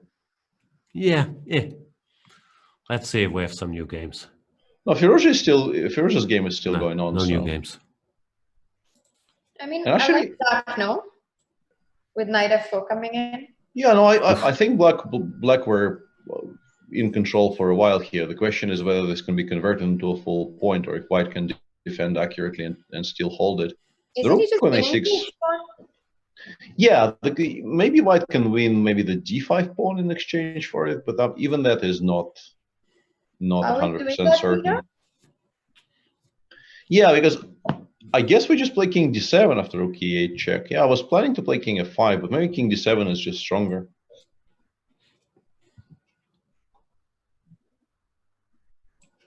King d7, and then after rook f8, we can even consider going king e7, luring your bishop to rook a2. Clever. Although maybe that exchange sacrifice is quite good for white. Yeah. I thought it was very clever, but it probably gives white a reasonably safe draw, or maybe even more. But I want to go king e7, bishop c5, king e6, and claim that I've misplaced your bishop by doing this, and this is now a better version.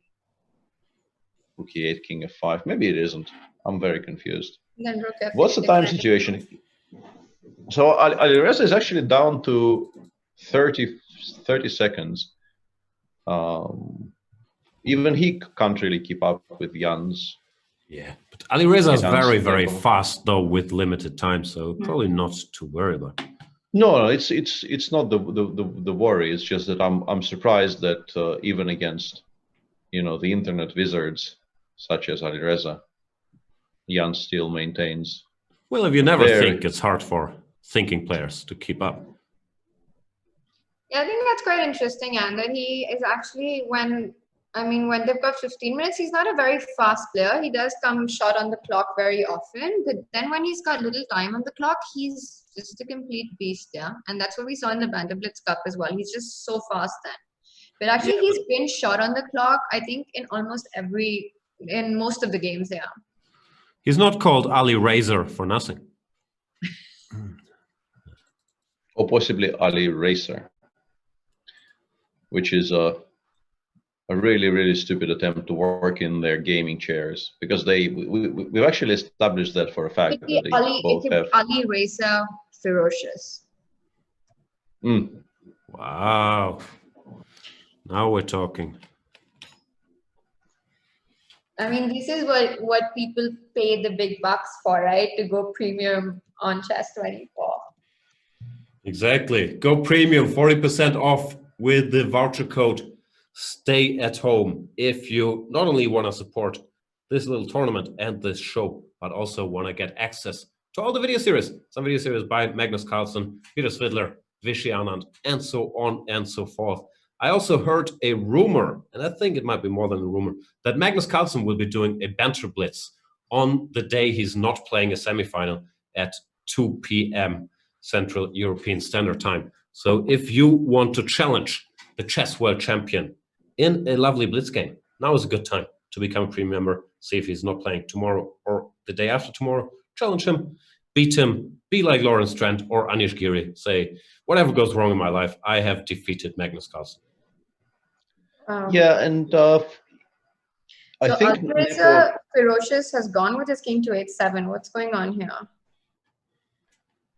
He's actually allowing e6 check, which is e6, yeah. Well, not here, but I mean the rook will go somewhere, and I guess he wants to go rook a2 in reply, yeah, like rook b8, rook a2, because e6, king g6, we're unafraid here because we have the larger of the two threats.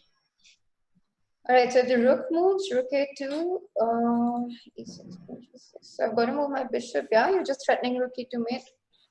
Yeah, rook c8, rook a2 on the board, and I guess Jan just has to play bishop c5 and hope that somehow he generates enough counterplay. But yeah, this now looks very dodgy. Black can, for instance, pick up the pawn on h3 with check after rook e2, rook d2, rook d3, and then we take on h3 with check. That should be close to winning, I assume, for Black, maybe? Yeah, that looks pretty clean, huh? At least it looks very tempting. Yeah, he's gone e2, d2 check, and now he is thinking. Yeah, no, black is now much better. The question is whether it's already a kind of a decisive advantage, or white can still somehow deal with this. But feels like it should be enough, because the knight is going to return to e6, and it's just so solid on e6. We should prefer just go king g6 here, because rook 6, knight e6, we're not worried at all. I think black is just winning now. Did it again. Pawn, yeah. So rook c6, knight e6, and you just push the h pawn. Yeah, h5, g4 is a huge threat. King f5, g4 is a threat. I think this position is very, very liable to just collapsing in the next couple of moves. All right, let's look at some other games. What do we know about the schedule for today? They're not waiting for games to finish, right? No. Action is ongoing. Just give me a second. Sure. Magnus. So who's predicting a Magnus comeback in this match? Well, cannot be ruled out, and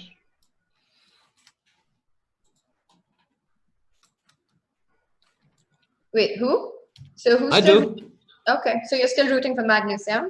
I'm always rooting for Magnus, of course, That's but true. I also think that he's shown he can come back after losing the first game to Nepomniachtchi. He doesn't like to lose, as we know. So I could imagine a 2-2 Armageddon. Magnus wins is a very possible scenario.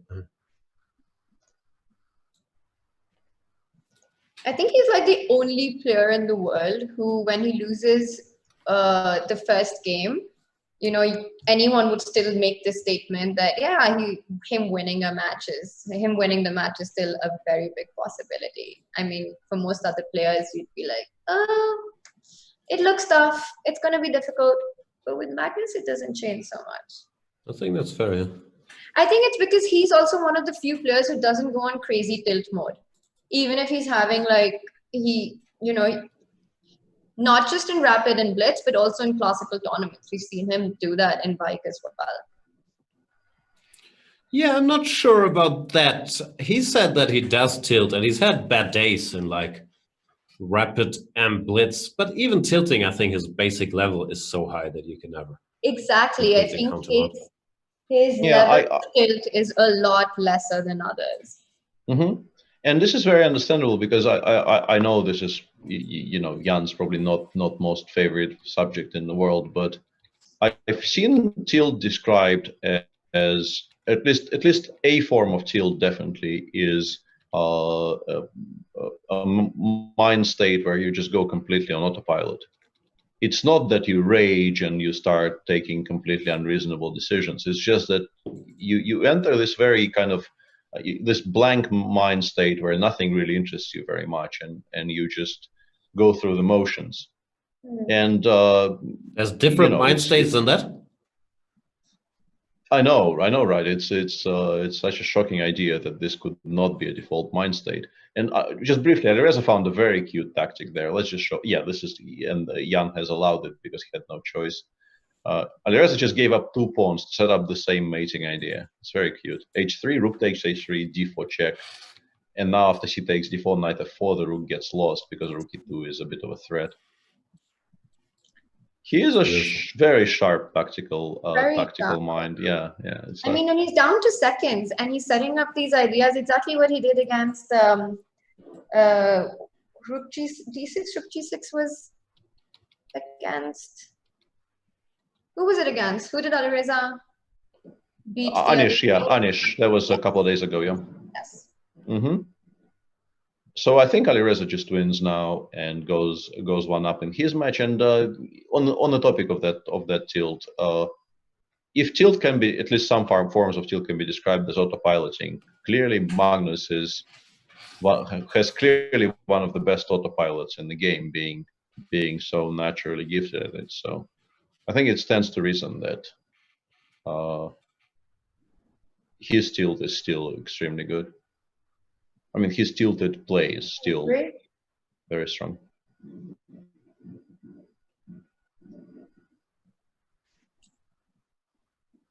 Who else out of these top guys do you think has got this major tilt mode on? I mean, besides Jan. I think everyone's affected in some ways.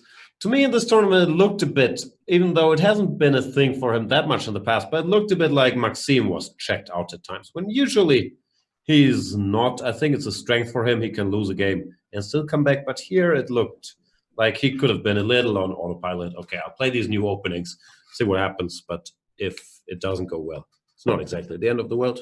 We're going with Peter's tilt definition. I agree.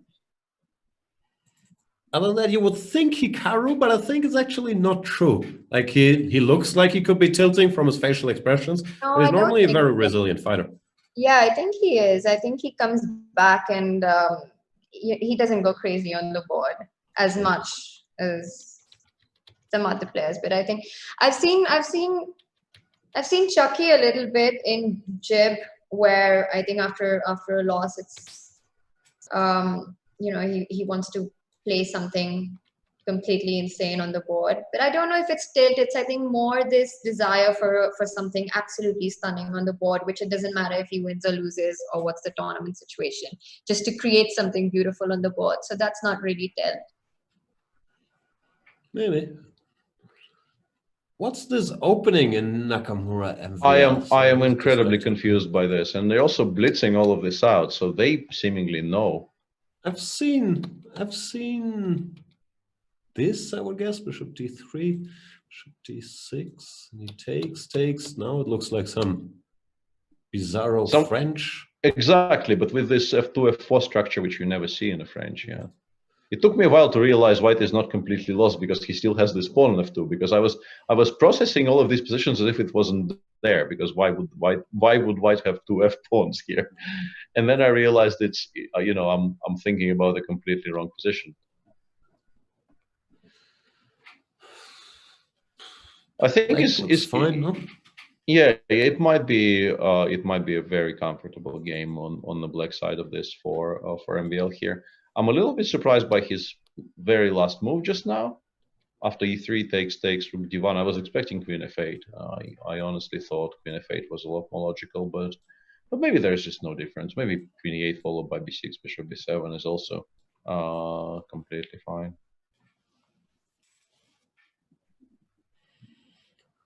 All right. Did Alireza win? Yeah, after king e4, rook e2. Nepomniachtchi resigned for obvious reasons. He loses a rook. So nice tactics by Alireza, and yeah, Nepomniachtchi's struggles continue in this tournament. And as we've mentioned, they might not be able to qualify, but the difference between 8th place and 5th place is what, like $7,500, which it's worth making some moves for. Not only that, I mean, yes, of course, the money is huge, but for Alireza to finish 5th in this tournament, I think it's quite an achievement, actually. I mean, it was his first outing amongst these strong guys, and he's just really held his own. He's shown good spirit. No, he lost his first 4 matches, and then he won 2, and he might win another one. So he had a very good explanation for that. Yeah, and he said the first few matches were against world number 1, 2, 3. The rest were not that tough. They were only world number 6, 7, 8. I enjoyed that bit. I thought that was a very good bit because he won't need it. Like, I think his pure chess skills will carry him very, very far. But it's nice to see him already have a very good line in banter. Yeah. He's the Banter Blitz Cup champion. Yeah, but I think he won that sort of on the board. I think what decided that much wasn't his, gift of the. I want to say gab, but I'm not entirely sure. Let me look up. There is a. It's either gab or gaff. Gab. No, hang on. Yeah, let's take a moment while Peter's googling gap or gaff. Yeah, it is gab, but yeah, it's the all important questions of the day. Come on. Yeah, they are. There's no judgment here. Yeah, I agree. Even though he had some good banter lines. I watched his match against Fressinet, and he was often complaining that Fressinet should have resigned like 15, 20 moves ago. He seemed very upset about it. So I enjoy Alireza bantering. Yeah, I really like. You're absolutely right about his spirit and about just. I think he doesn't have that kind of respect for the. I mean, he of course maybe respects them, but over the board, he doesn't have that kind of blind respect for these absolute top elite guys, which sort of gives him the ability to fight with them even stronger. And in specific, I think for Carlsen, like, of course, he knows that they're very strong players, but when he's playing them or playing Magnus, he's not really thinking about how strong he is. He's quite fearless like that. Comes with the territory of being 16 as well. Also with knowing he's good, I would guess. Yeah, but I fully agree. Let's look at the screen. What do you think compared to like Magnus at 16, if you compare these two? It's always so tough, obviously. Both prodigies. Magnus at 16, I think he still had a tough time in Vike, but then at 17 he was already winning the event. So it was there where Magnus made the jump from amazing talent to maybe best in the world. Came very quickly. But yeah, it's so hard to compare, and I can't say I was intimately familiar with Magnus's psyche at age 16. As you are now. In the current position, Jan, would you play? Because I think you kind of want to play knight takes f4, but I suspect you don't have to. So it's a bit of a stylistic decision, but I really like this sacrifice. Speaking of stylistic decision, yeah, knight f4 looks nice, but I'm so distracted by these two empty gaming chairs on the screen. What's the better one? Jan Nepomniachtchi has like a special little cushion there, or what's going on? I think they, I mean, they're definitely the same chair, but it's one of the most popular gaming chairs in the world. So they're obviously different like makes, not makes, but models of it. And Jan's is, I assume, older because I asked him specifically if it was a DX racer, and he said, yeah, like 6 or 7 years old, and destroyed by my cat and time, he said, which I thought was a very nice comment. I like the pillow. There he comes. And Alireza probably would not have qualified to have a gaming chair 7 years ago, being like 9 years old. So I expect his is a bit slightly, Jesus, somewhat newer is what I'm trying to say. Jan Nepomniachtchi will be black in this game. That's why he's wearing a shirt that says "You Go," which is short for "You Go First, Mr. Alireza." Let's.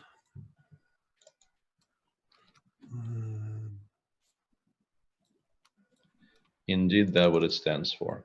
What's your, the important questions of the day? What's your opinion on Ding's shirt? I want you to go off on Ding's shirt just as much as you've gone off on Fabi's, or is that only apply? Why would I? Perfectly nice shirt. Not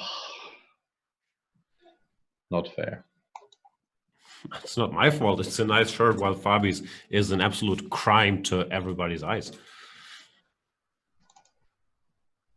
In German, we call this Holzfäller shirt. Is that an international thing? Is it a woodpecker shirt?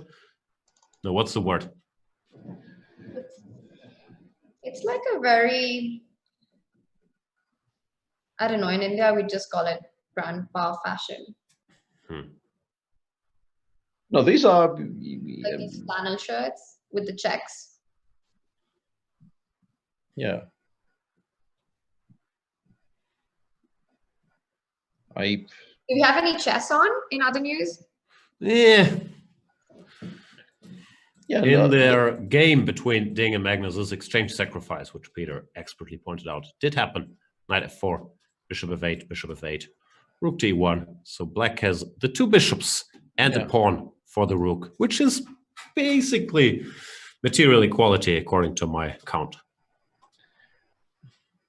Somewhat interestingly, Anish is much better out of the opening with the black pieces against Fabiano, which is not something you would expect to happen too often. In particular, in the very quiet bishop e3, e5, knight f3, Najdorfs. Something has gone badly wrong here. I don't quite know what, but you're not supposed to get this with white. It's just miserable. Yep. All right, let's stay a little with the Carlsen Ding game. Those two, by the way, quite likely to meet in the semi-finals, according to my very sophisticated math skills. Let's say Magnus wins, then he finishes first. Ding finishes fourth. Boom. Semi-finals. Also, I think in case of a tie, Magnus has got the best tie break. And exactly. After Magnus, it's Hikaru. If there's a tie amongst all of these with their points, then it's Hikaru who's got a better tiebreak than Fabi. Was too complicated for me as usual. I think if Magnus, Hikaru, and Fabi all win their games, then it's Magnus, Hikaru, Fabi. But if there is like an Armageddon in Magnus's, then it got complex. Then we will need smart people. What is G5? Can somebody explain that to me? He's trying to gain. I think like black is fine, but black also doesn't want to give white all the time in the world to, I don't know, reposition his pieces, improve, and so on. And if black has play somewhere, it has to be on the king side where he has 5 pawns against 2.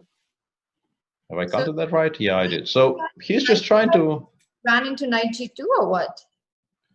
No, just generally gaining space. Maybe at some point he will play something like G5 instead of bishop F1 if white went knight. You mean tactically? Hang on a second. Knight G2 or what?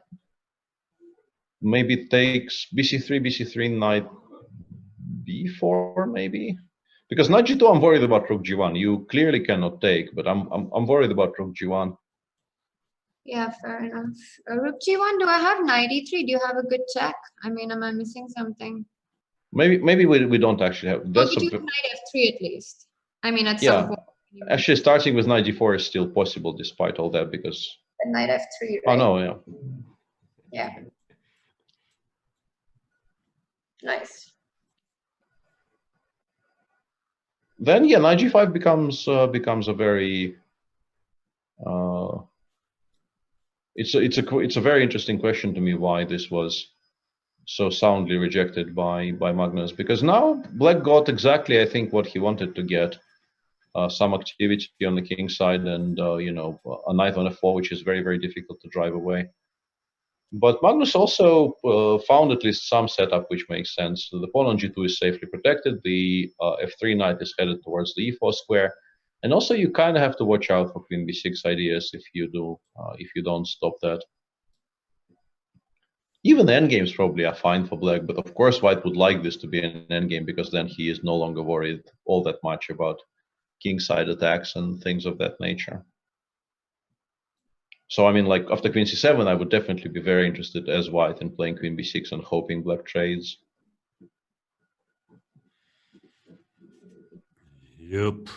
We have liftoff in Alireza versus Nepomniachtchi, and Nepomniachtchi is playing the Dutch.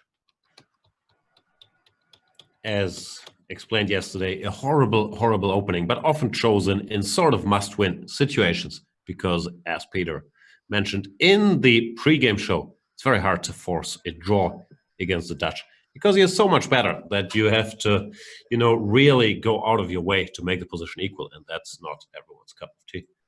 Wow, Jan, you were really listening to our pre-game show. I've learned a lot. Yeah. Bishop g2, d6 on the board. Let's see how this develops. I'm just, worried about Jan looking so checked out, but if he's really having sleeping problems, as Peter pointed out, then Yeah, he has been yawning a lot, actually. Did you give us your expert body lingo reading on Magnus and Ding? Ding, you know, he's just calculating, sharp, focused. He understands that today is not the day to exhaust himself, but he still feels he's playing the world champion, so he should give it a good shot and not, you know, goof around. So he's calmly confident in typical Ding manner. Magnus went in thinking, you know what, I will clown around a little bit. I will play e4, knight c6 and so on. But he lost the first game. And now it's game face Magnus who is saying, I am the world champion. I shall not be beaten at chess, at anything by anybody. So now he's just cool, calm, collected, focused, ready for action, both extremely, extremely into their game for such a reasonably, well, meaningless is strong, but low stakes qualifying game where they're both already qualified. Yeah. Right. Once again, queen b6 must look very, very critical here to Magnus trying to distract black from making progress. Currently, the pawn on d3 is maybe not hanging all that much, but you just don't want to be giving black free time to develop his initiative. If you're very optimistic, you might start looking into like rook a1, a7 ideas. But yeah, queen b6 was always going to be a very large favorite here. Stray Mutant is saying Ding is surprisingly skinnier in person, more than you would imagine. Yeah, but does he look huge on camera? Maybe. They say the camera adds 10 pounds, no? What do you think is going on in the background there? I mean, is it just like it just looks like he's in space right now. No, but he's the only true professional, because the original plan, I believe, was for everybody to get a black screen behind them so that the players all look uniform. And Ding got that. Magnus, he also got one, but he's using it for his chess club, I think. That's Offerspill, it says there. That's his Norwegian chess club.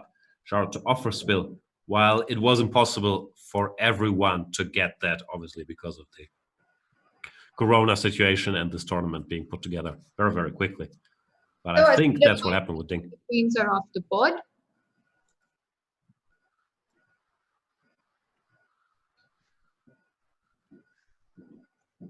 And now what? Like, does white just want to go rook a1 or what? Danger More 5 is saying black background and a plaid shirt should be standard. Couldn't agree more. Like, we should have made this an obligation, the plaid shirt. Yeah, isn't the rook good here? I like it. I mean, what is... Yeah, I think white is now probably. I'm very surprised he didn't play rook a1. This is actually kind of shocking to me. I couldn't see a good reply to it even. He goes knight c4 back.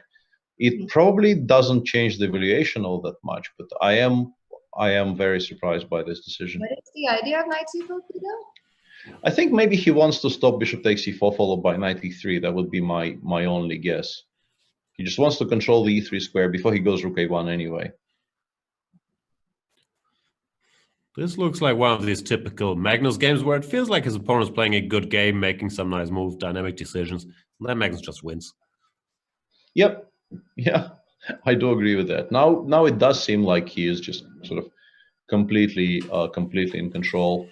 And once again, we're coming back to this idea that same position with black, let's say having a rook on c7 and white having another rook on e1, I have no idea who is better.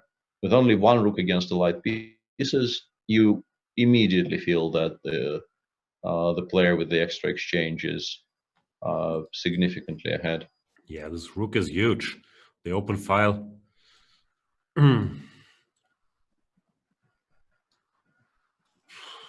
Yeah, rook a7, bishop d5. You're still sort of alive with black because f5 is now a significant threat, and if white goes g3, I thought there was a way to play f5 anyway somehow, but knight takes c5 check is, of course, a problem. So maybe he has to go something like bishop g7 f5, but I don't know if he has that much time. It's too slow. We will take one of the knights and then go king g1, and you will never actually. G3 played, isn't this just over? Looks like it. Went all the way forward with the rook. Maybe he can go somewhere, take on c3, or maybe not take on c3, but like knight f3, take on f4, go f5, and then give a check somewhere. Probably. Let's see if Ding hangs in there.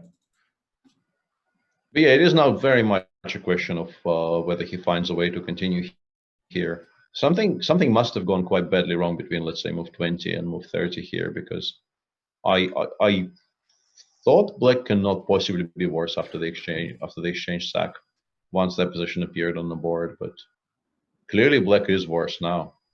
So what's going on in that line? If black goes knight f3, gf4, can I go f5 then?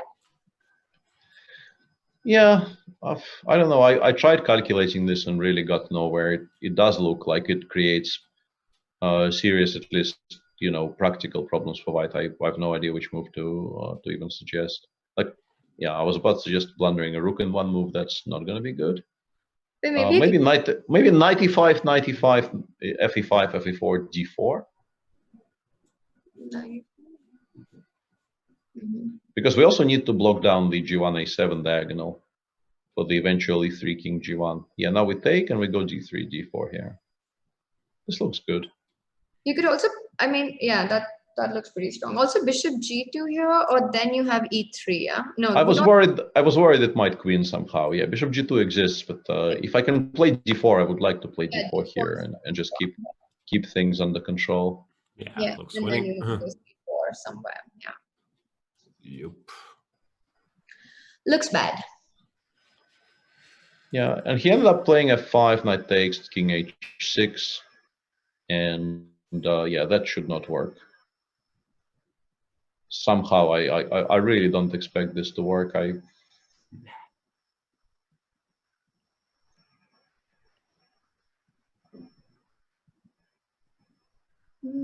Maybe even C4 sort of. played.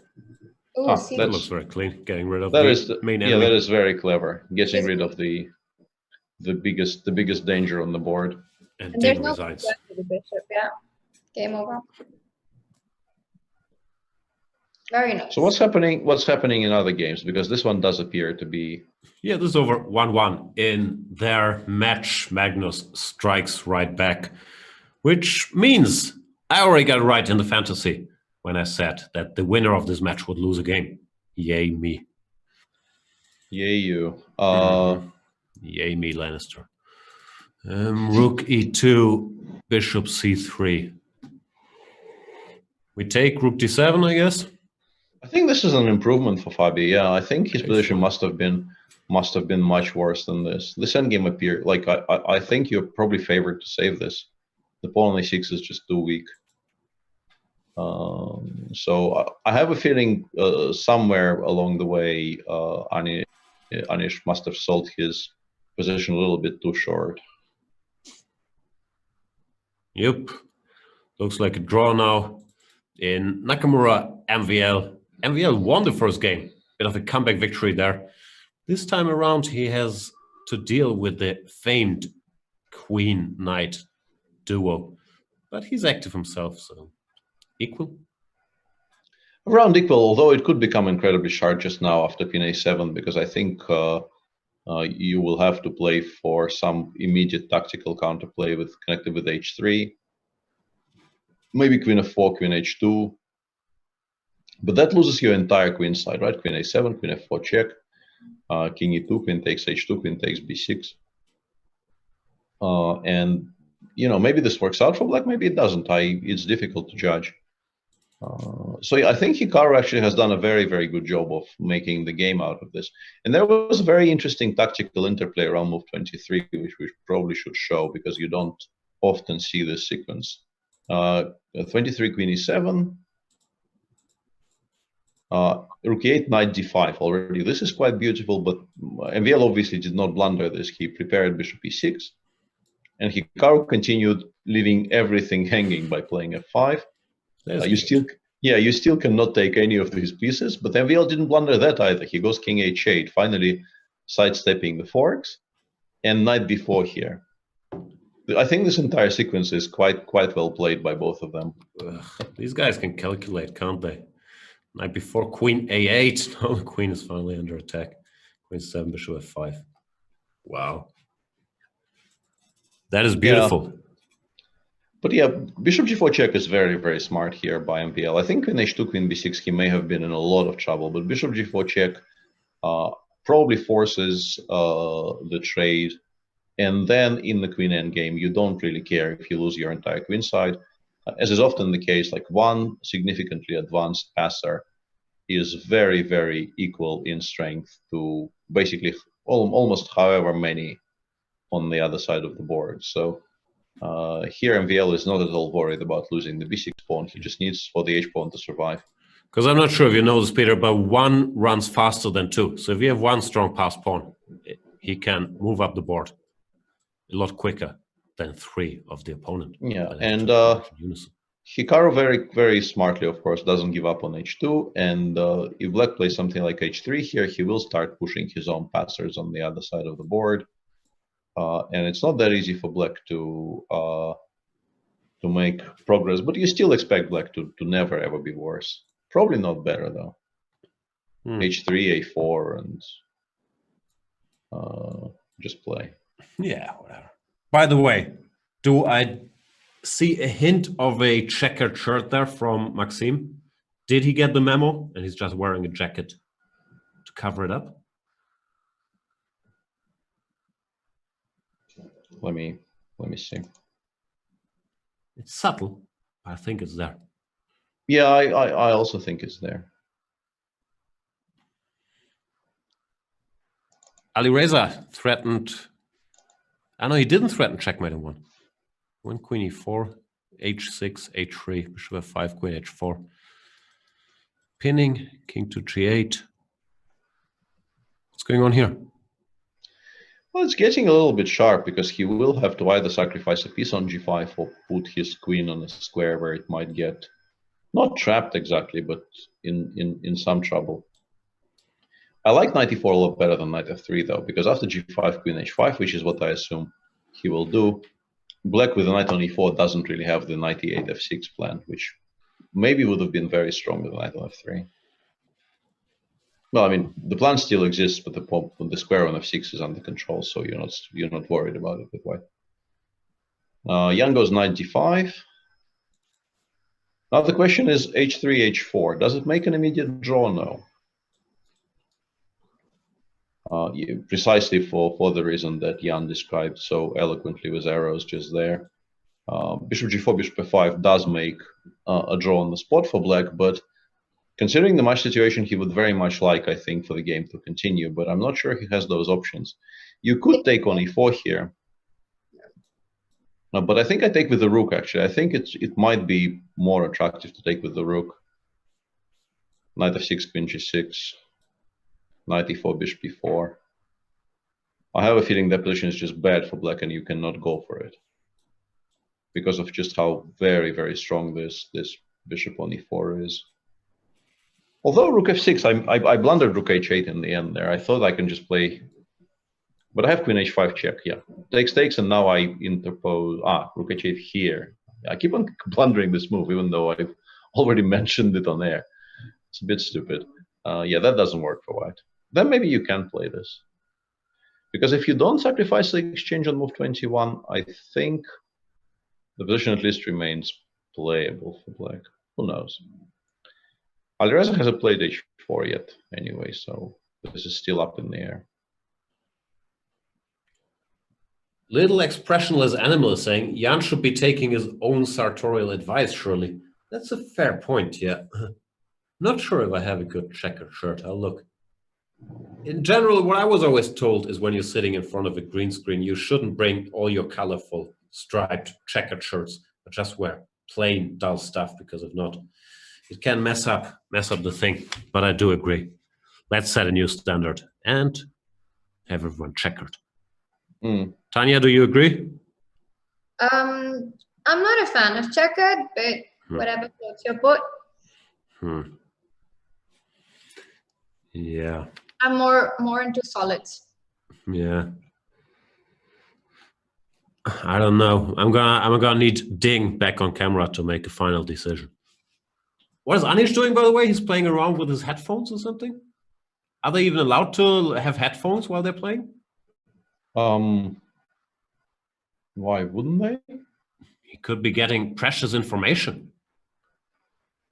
Yeah, but I think one of the points of this tournament is that there is an assumption, which I think is absolutely founded in fact, that these people won't. And no, I'm not implying he's cheating. I am very, very certain no one is. But it's a legit question of the players are allowed to have headphones in or not. Yeah, I don't know. I think you know, of us two, you are supposed to know the answer to that question. But I do not.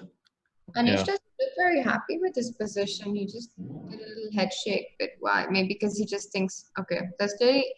I mean, this should be a draw, right? Should be, but there's... I would like to interrupt slightly because I think it's very interesting to check what's happening in Jan's game right now, because I think he found a way to create very strong threats. E6 is a very nice little move, re-establishing the threat to just capture the queen on g6 in one move with knight e7. And I'm being informed that Hikaru has also been wearing headphones throughout the tournament, so I guess it's fine. And yeah, I meant zero distrust there. It's just, you know, curious look. So e6, what's going on? Knight e7. I mean, you can go something like knight g2 if you have to, but you are incredibly unhappy about it. If he's gone knight g2, because bishop g5, I think maybe you include bishop f5 either immediately or here, and there's no attack. But if you go knight g2, like knight e7, queen somewhere, bishop f5, and then g takes h4. So it's going wrong. I think it's very possible this is just worse for white now. Although maybe you play queen e4, bishop f5, queen e2 specifically to have gh4, g4 as a source of counterplay. And then maybe you're not doing so poorly. And more information on the headphone situation. Anish is using them as earplugs, and the arbiters can actually see that the cable is hanging around that they're not connected to anything. All right, all right.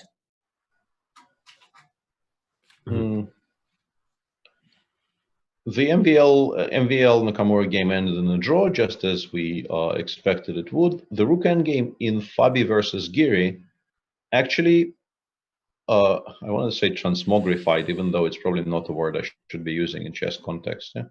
Tell me about it. I so often misuse transmogrified. It's embarrassing. Yeah.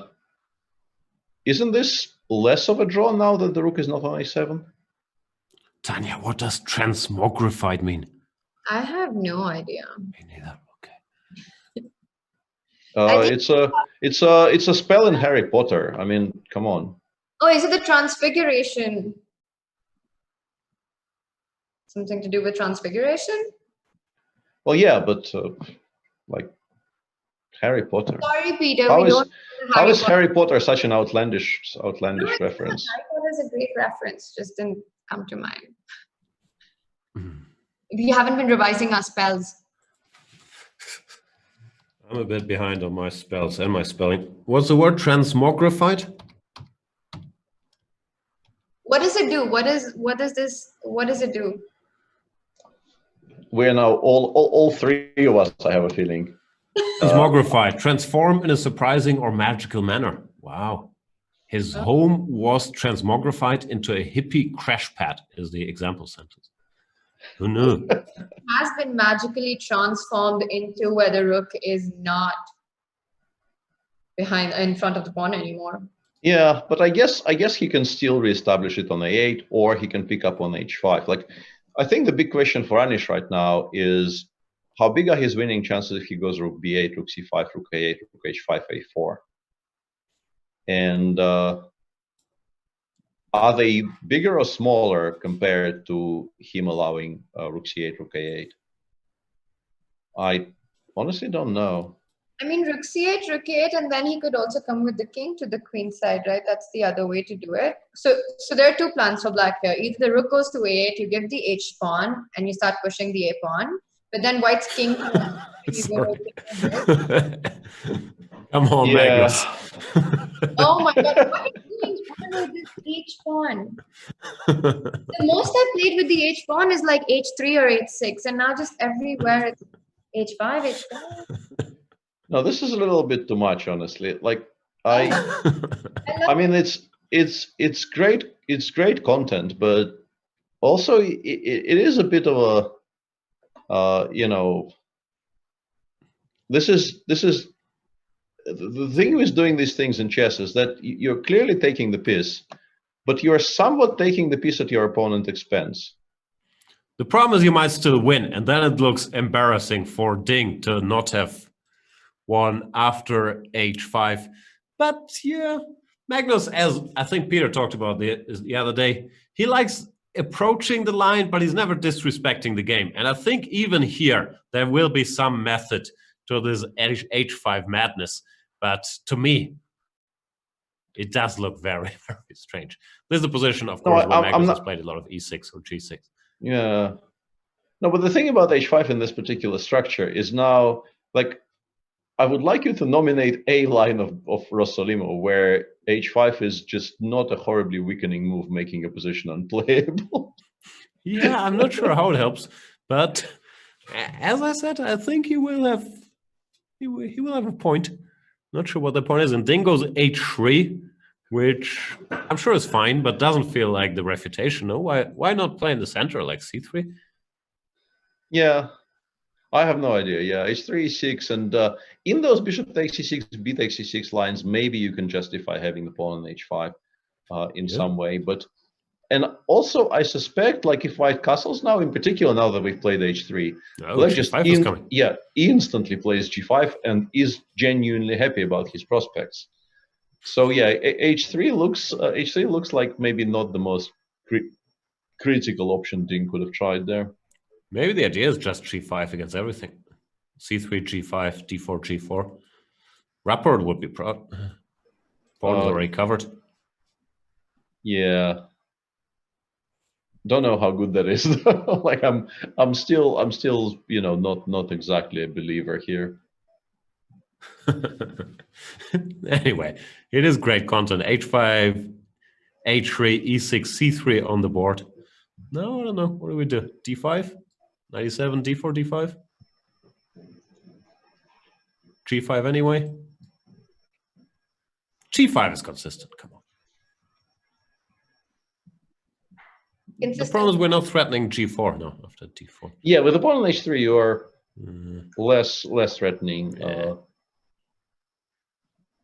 H3, strong move. Stops G5. And he goes knight F6.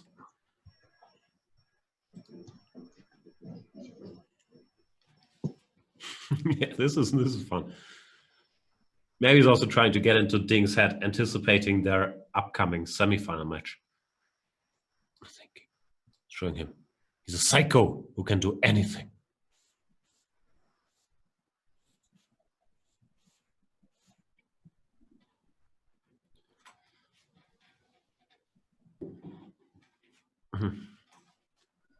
What happened in the Giri ending?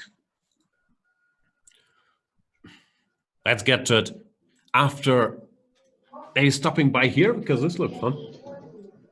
Oh, it is fun.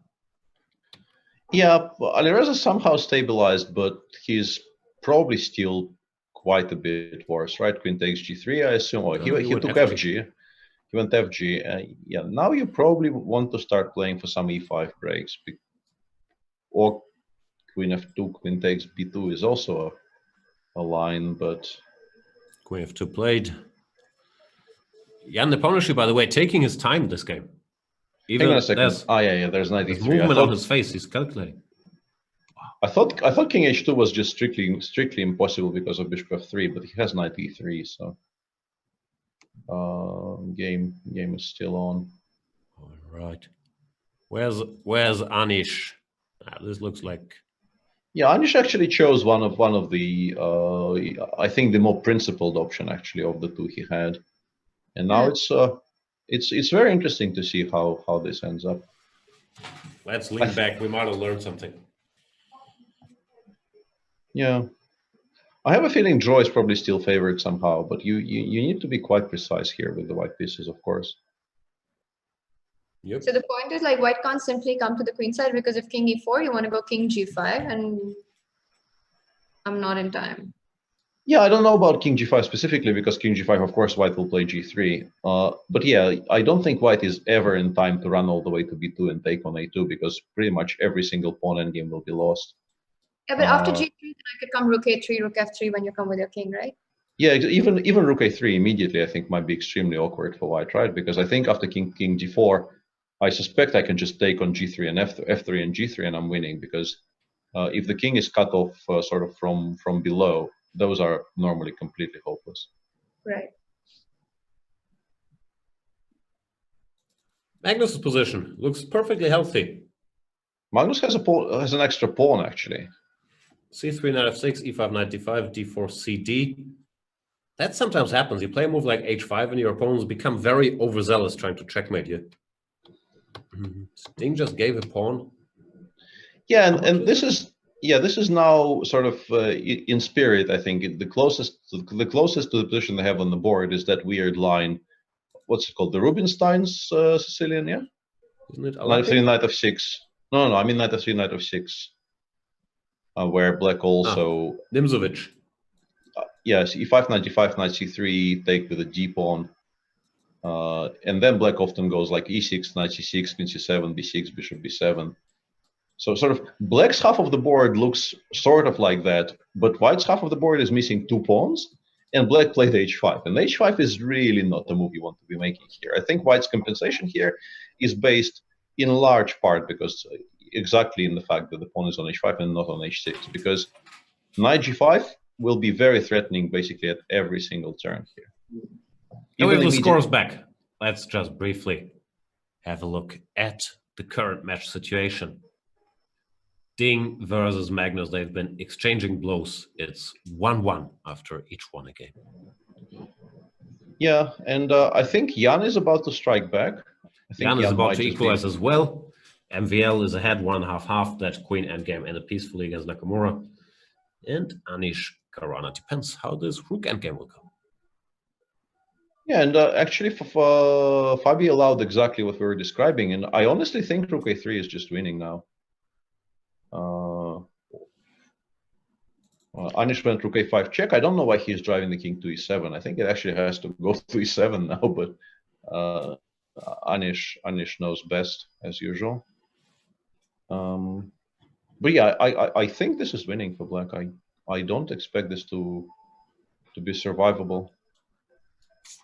Because eventually I just trade a2 for f3, g3, and I win the rook endgame because the king needs to be below the third rank there to be able to fight with the f4.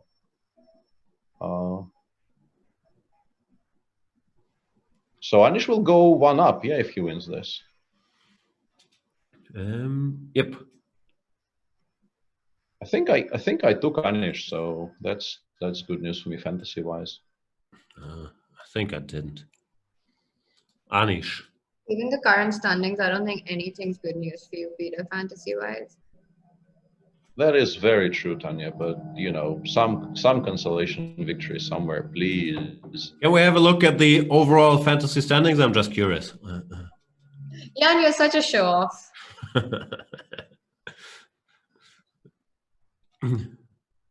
All right. But I do think I'm in trouble. I think I went for some outsiders to win because it felt plus EV. I think I chose MVL to win the tournament and Nepomniachtchi second, something like that. So I'll be in trouble down the stretch. All right, enough. Sam's doing pretty bad as well on fantasy. Hmm.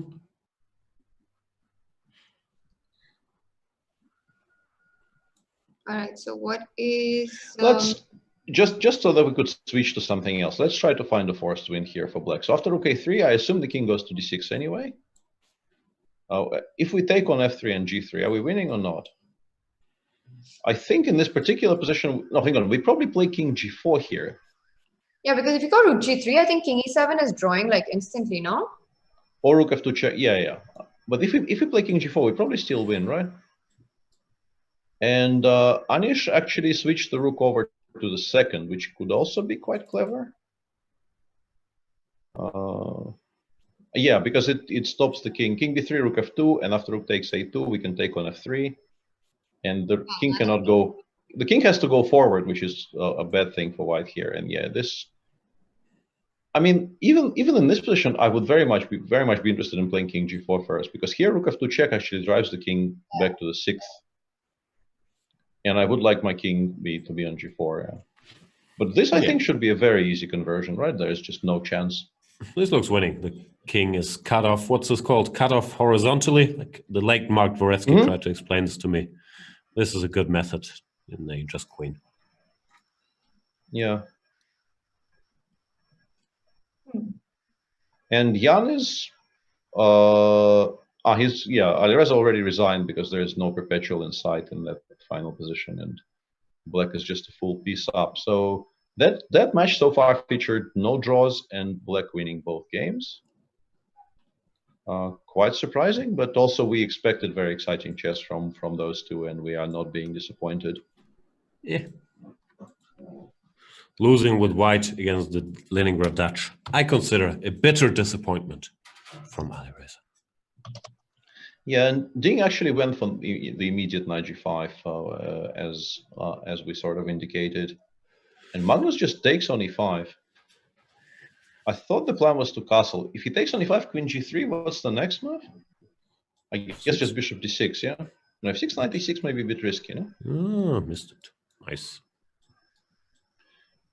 Ding goes queen f4, which is, I think, a better version of the same. Is it? I don't know. I think after bishop 6 he maybe is planning to take on e5, but I'm worried about something like long or short castles here. Yeah. Also, I don't know what the mate is if we just take the rook, to be honest. But short castles in particular, it might just be winning for black, right? I don't know. Feels like we need some reinforcements for this position. And the good news is 3 times Blitz World Champion, Super Grandmaster, #ThugLife. Alexander Grishuk is on the line. Alexander, how are you today? Yeah, good evening, ladies and gentlemen, dear viewers. And today seems like a fun round. Yeah, I mean, it looks like the players are just, totally out of whack, basically, with their play. And yeah, I mean, every game is remarkable. And yeah, H5, G5 is called Kazakh Gambit.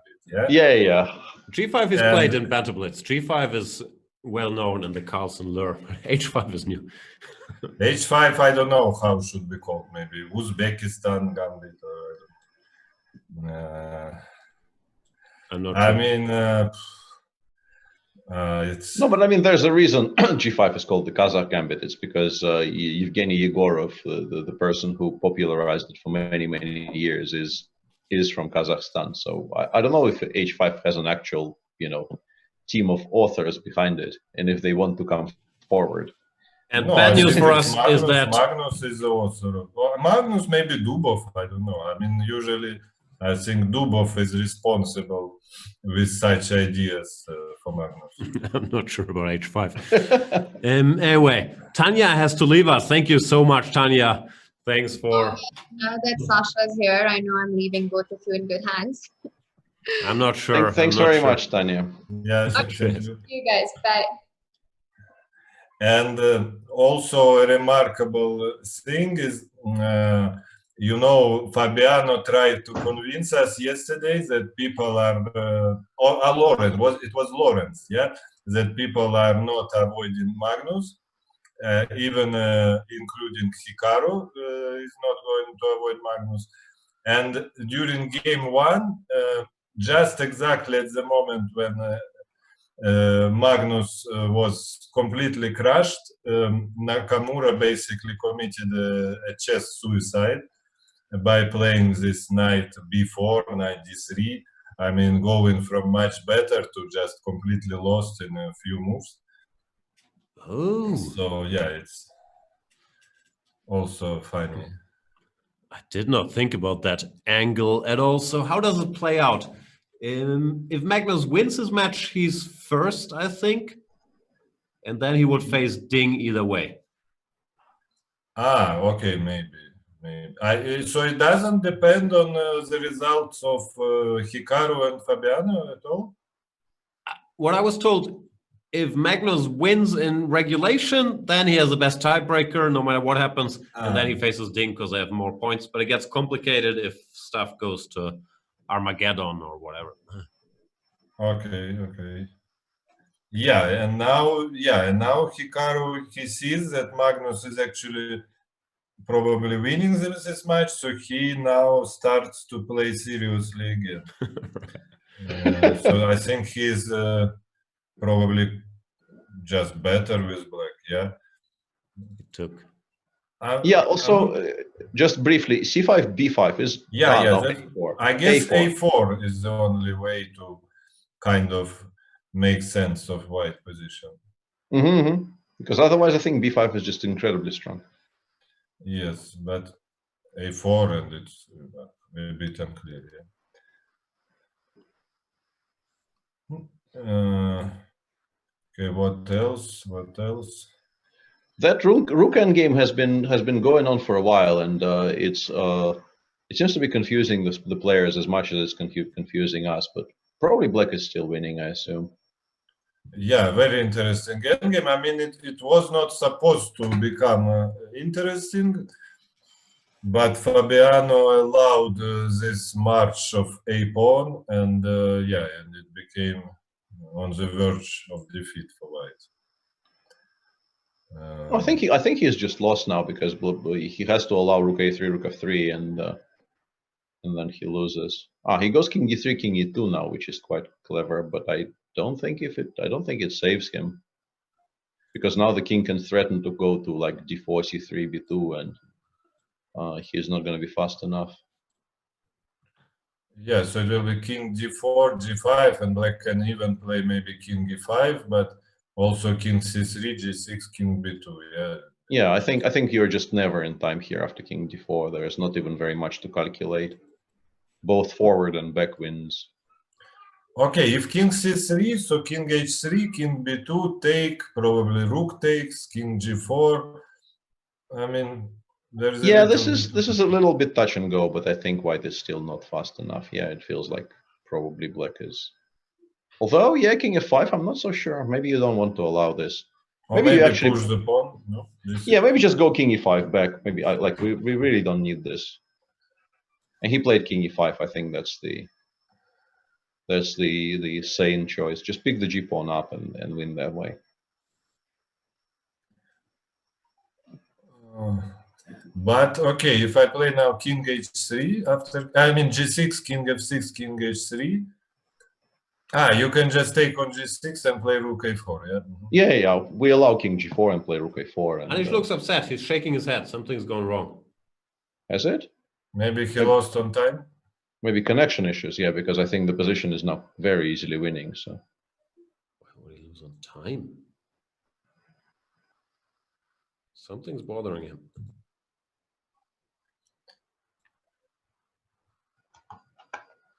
let me maximize that window. He won already, yeah, he won. He won? Why does he look so upset? He looks concentrated, I think, more than anything else. No, there was some serious head shaking going on, but Okay. apparently it is over. Magnus' position looks fun, no? Or I'm not sure if it's fun for him, but it's a fun position. Yeah, I don't know if it's necessarily all that bad for him, even like bishop c6 right now, and run with the king towards like b8, c8, b7. He went a6. This is very brave. Like, he must be very sure that he's not losing by force somehow. Like rook d1. What is he doing? Yeah, what is he doing? Like, how is he not resigning after rook d1 here? Bishop d5, even what happens? Bishop d5. But we go rook d5, bishop d7. No, there's c8 square. No. Whoa, this is. No, you can take on d5 twice. Yeah, we take twice, I think. Yeah, this is what we do. We attack the rook on a8 and knight e6 check. Looks dangerous. But also, as you said, if he wins without overtime, he faces Ding, and I think Ding is clearly maybe the most unpleasant opponent for him in Rapids, at least. So maybe he doesn't want to win in. What do you think? All those. He did play h5 and e4, knight c6, but I think he always wants to win at everything he does. I think it even outrules strategic considerations or overrules. Rook d1 played. I read a lot of knight takes e6 check exclaim in the chat. I'm not sure who was here.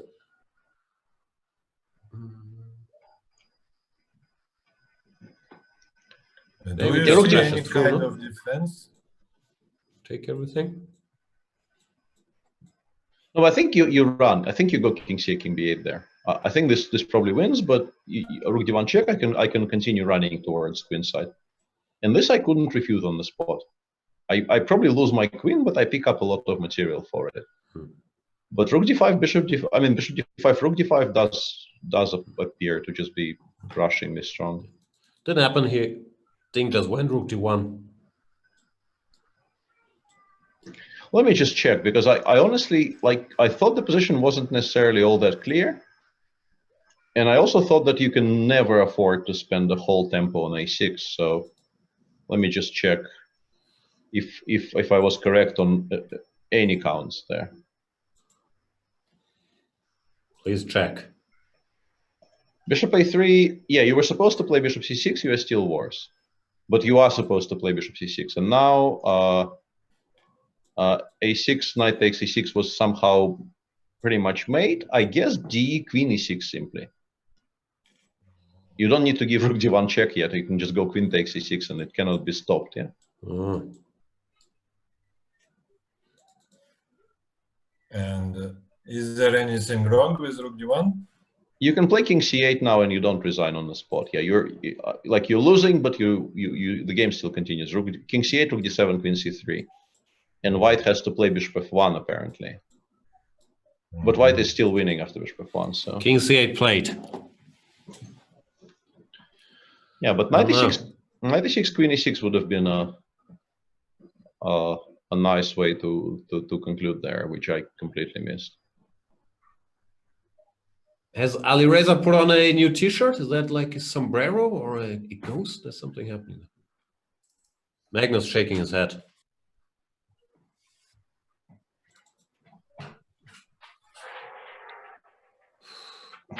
Rook d7 played.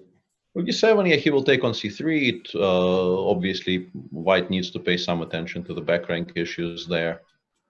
So bishop h2 check. Bishop h2 check was, but I have since switched the machine off, but it wasn't supposed to be good. Does he actually want to try queen f4? Must be the idea, no?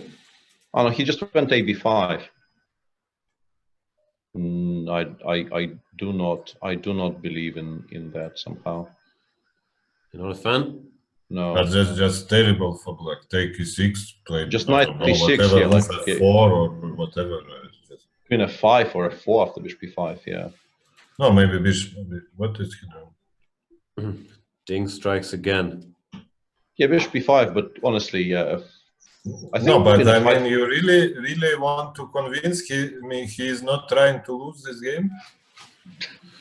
No, I mean, what? I mean, Maybe you're right. there is also some bishop f8 stuff, you know. No, I think queen f5 just ends the game, to be honest, because you just get mated. But queen f8, bishop f8 also not a bad move. Doesn't look bad. No, Well, I mean, Magnus, you should work on your losing on purpose skills. I mean, No, but he doesn't have a poker face. We can just look at his face. face. Does yes, not look but, happy. Also moves. Yeah, you need also moves, not only face. Face is fine. Yeah, face is fine.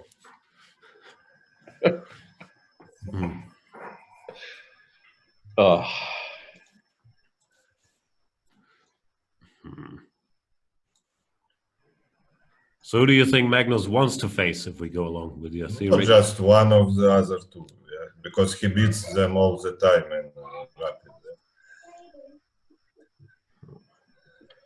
I don't know. These takes are way too hot for me. Way too hot for Peter. I can't see it because I've never seen Magnus not trying to win at anything.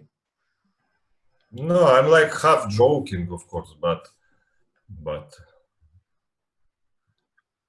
more than half. He did play 3h5.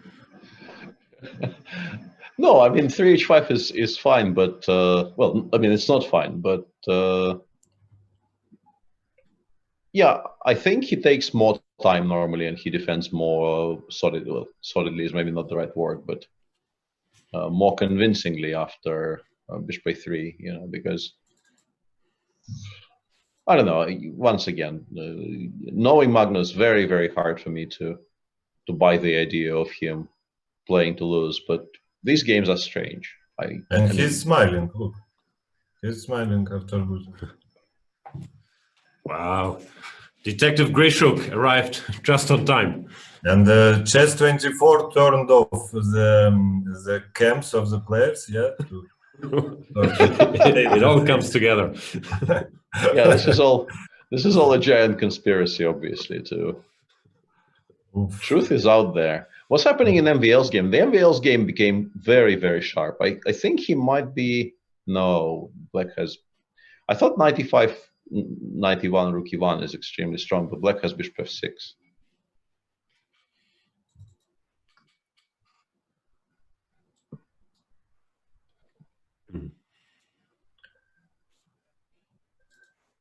However, if you simply play Rook e2, knight b4, queen c4, Black will play what, like bishop c6? He took on e7. Yeah, that makes the mad lad. That also looks very attractive. He's back in form, yeah, back in form. It's too late. And now, when it doesn't matter, he's in form. Well, it matters a bit. If he wins today, I think he finishes probably 5th and he gets 7,500 more than if he finishes last. So, something. Unless Alireza wins, right? Right. Because I think Maxim has 5 points and Alireza 6, or am I wrong? Giri 4 and Nepomniachtchi 5 as well, yeah? Uh-huh. So, okay, so in order to take 5th for Maxim, he needs neither of Nepomniachtchi or Firouzja Nepomniachtchi has 6. without overtime, yeah? Because they both have 6. That's a good point. It's not up to him. Yeah.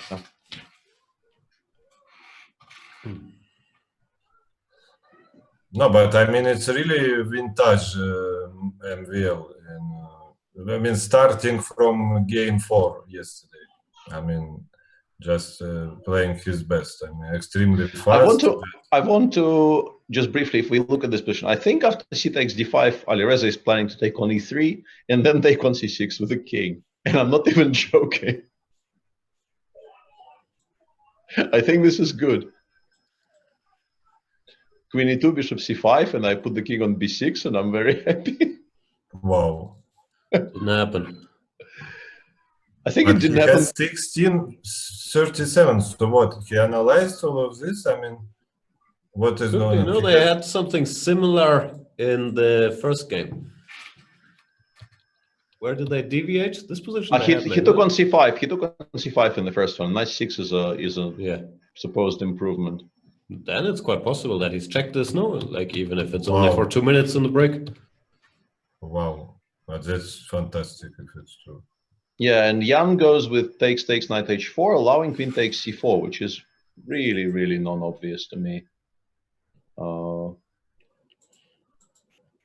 Probably also bishop h7, but even if we just take on c4 with the queen, I guess we take, we go, I guess, rook e4 and knight e4. What do you think, Sasha? I think black is fine either way. I mean, there is knight d4, then there will always be queen d4. Yeah, maybe even immediately, yeah. And if rook e4, you probably play queen b5, and then rook g4 will be blocked by either knight e7 or g5. Even knight takes e5 is playable, I guess, yeah. So it looks like Alireza is just doing very well right now. Just up a pawn, and you know, endgames will be very good, obviously, and the king on d7 seems okay. So black continues doing extremely well in that match.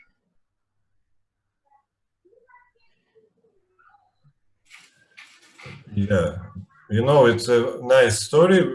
Before last World Team Championship, we had a training camp, and we had a team which is extremely, how to say, equal in strengths in blitz. It was me, Nepomniachtchi, Karyakin, Andreikin, and Artemiev. Yeah, so it's extremely evenly matched. Not a bad team for blitz purposes, yes. So we were playing tournaments with some small entry fee, and some prizes. Usually, I think it was 2 prizes. And okay, and so we start our first tournament, I think, and Jan starts like 0 out of 3, I believe. And during one of the games, he said, "But what is going on? My opponent is actually trying hard. It's unfair." And I think it's the same a little bit here for him, that it's unfair to prepare for the game in such circumstances. I don't know. Peter had this theory that his sleeping rhythm is messed up because he looks so sleepy or bored all the time. Normally, there's so much happening on his face. Here, it really hasn't been the case. Yeah, rook c1 I quite like, actually, before committing to anything going forward. Queen d4 now loses to rook c6, rook d6, which is kind of relevant. So you have to make a move, and then we will consider how to try making progress.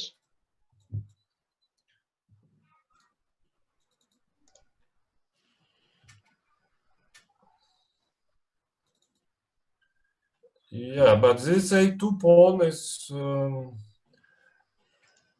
a nice one to take for black also. Although it's scary, yeah. I mean, it allows lots of things. Knight e4, knight c5, or some queen c2, maybe knight e7. And check on c7 is nothing. Come on, guys. We know you're already qualified, but how many Dutches do I have to see in one round?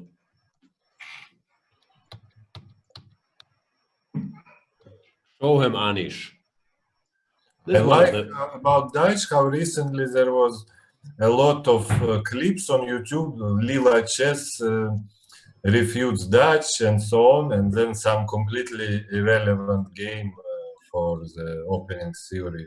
No, it was very relevant because both Lila and Stockfish in this position, if I could only make moves, they decided that the best plan for black is e6, d5 because it's such a horrible opening that you have to transpose to a stone wall. No, but it's another game. It's Staunton Gambit.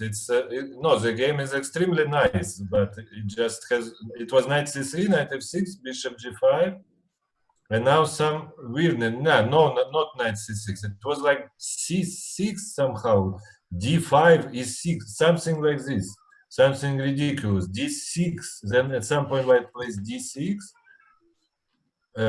How it goes? G6. Why are we discussing this position?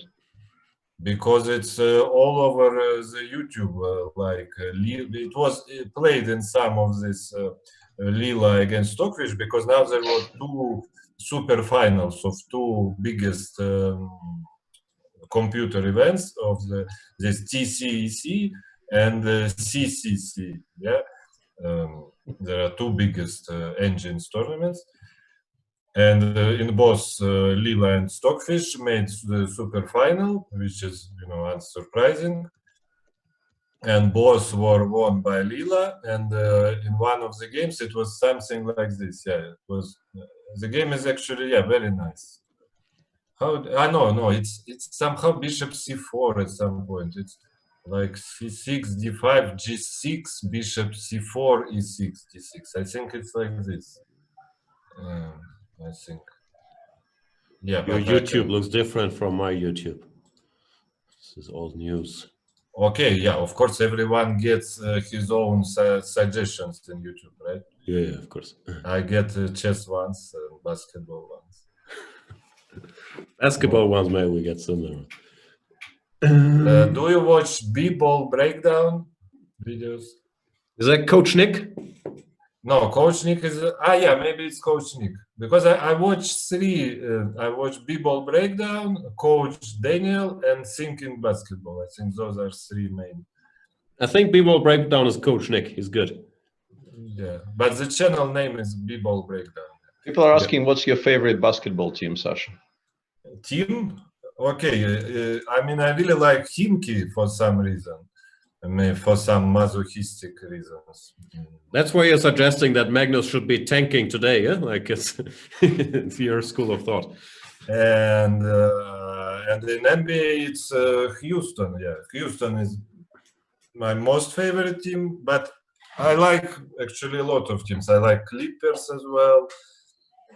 I like Toronto. I started not trusting all you Houston fans because by now it's well known that the general manager of Houston, Daryl Morey, is a big fan of chess. He even follows like Lila, Stockfish, and so on. So now every chess player in the world, giant Houston fan, I do not believe you. Don't mean you, Sasha. I think you're genuine, but there's a lot of suspicious Houston fans out there all of a sudden.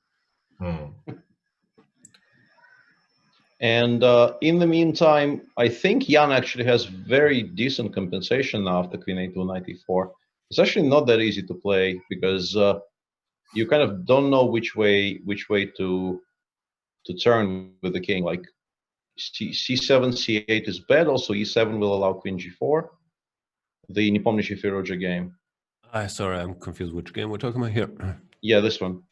Like right now after Knight C5 check, he's probably intending to go like King E7, Queen G4, D4. And that could still be sort of okay, but B3, I don't know. He might just get mated.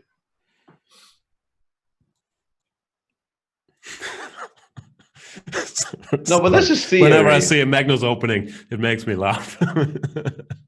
This is theory, though. This is come on, this is nonsense. It's gonna get me in so much trouble because now, in my Chessable course, I went on my usual rant how horrible the King's Gambit is, and that it's the 19th move that Leela suggests in this position. Now there will be like 18,000 comments, but Magnus played this against Ding, and you did not cover whatever he's doing. Queen e2 here. Like, what are you talking about? This will be bad news for me.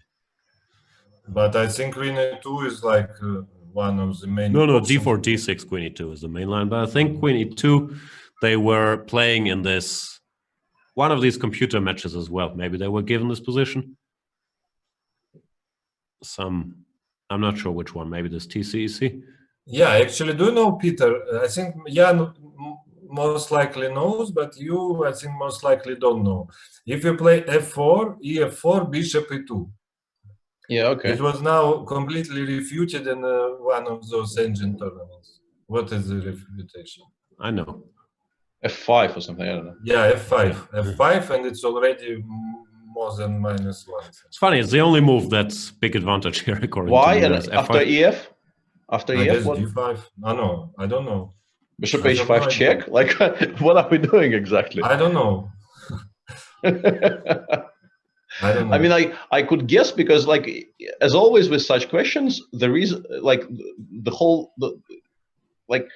because you're asking, it has to be something completely stupid, and you start looking at moves, and it cannot possibly be g5 because I would play g5 here without thinking. It cannot possibly be knight f6 because knight f6 looks okay.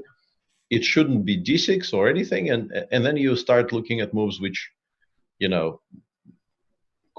could somehow be good, but also don't look good, and you very easily. I think if you give me 3 tries, in most cases I will be able to figure those puzzles out. Yeah, this probably isn't it. This ain't it, Chief. All right, we'll leave that for another day and marvel at this one. Wow, they're blitzing. Ding knows. No, but this is theory. Yeah, this is. I mean, if you go knight e5, sorry, knight f6, knight f6, knight h5. I think queen e2 is the main move. And yeah, I think this is all kind of. Can you tell me about some games with the main move queen e2 played?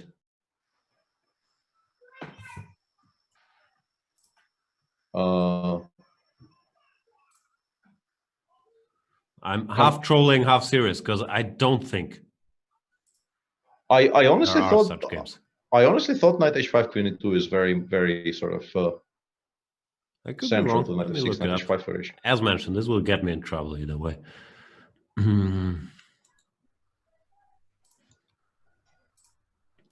Yeah, there are some games.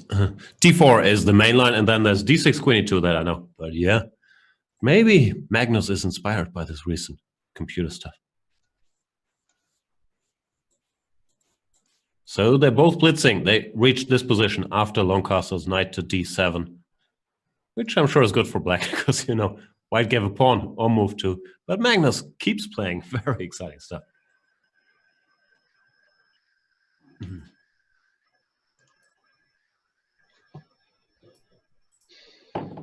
Yeah, the feeling is this has to be good for black because it's very difficult to challenge this knight h5 bishop g4 setup, and eventually the white center will start coming under. I'm very upset about this. Severe pressure, but yeah, I don't know. Because it's so hard to argue. Whenever you say something is a horrible opening, then people will say, but Morozevich played it in that game, or Carlsen played it in that game, and the argument ends. So this makes my life much harder.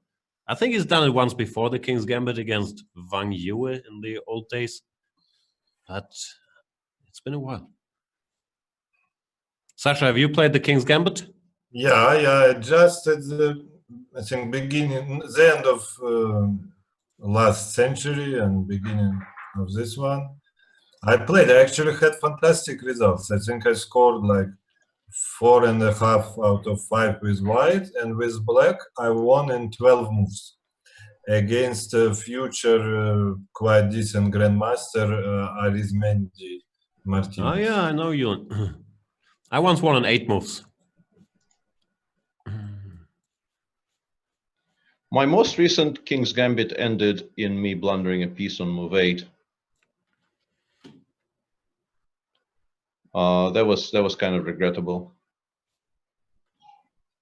How was yours? I think I told this story on air, no? I don't know.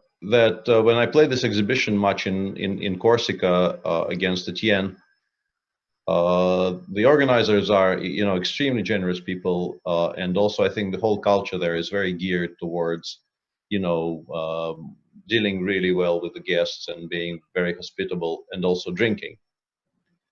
So there was a lot of invitations to start drinking, sort of, even, definitely during lunch, but sometimes even before lunch. And the first game I played some kind of a Dutch, because obviously we were very encouraged, not forced, but very encouraged not to play boring theoretical openings and try to fight. So I played the Dutch with black in game 1 and barely made a draw. Like, I suffered for like 45 moves and barely made a draw.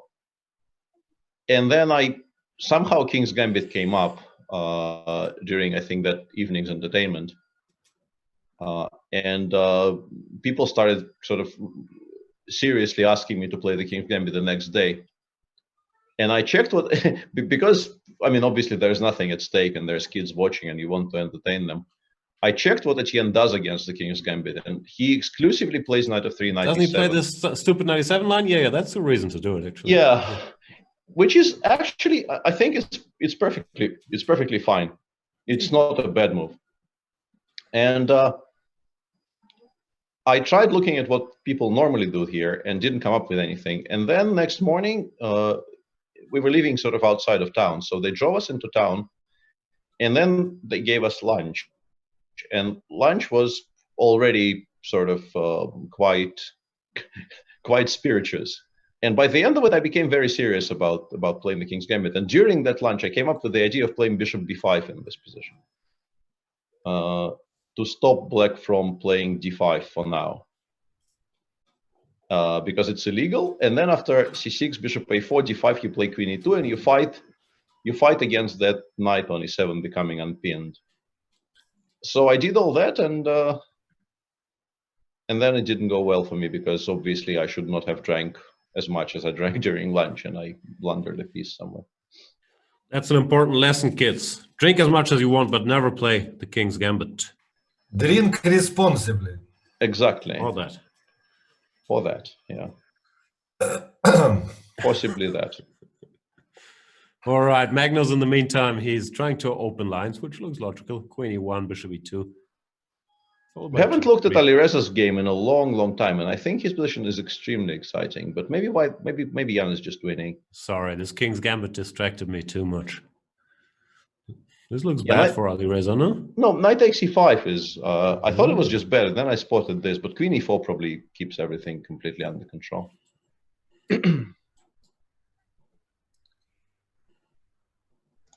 Yeah. Anish also winning.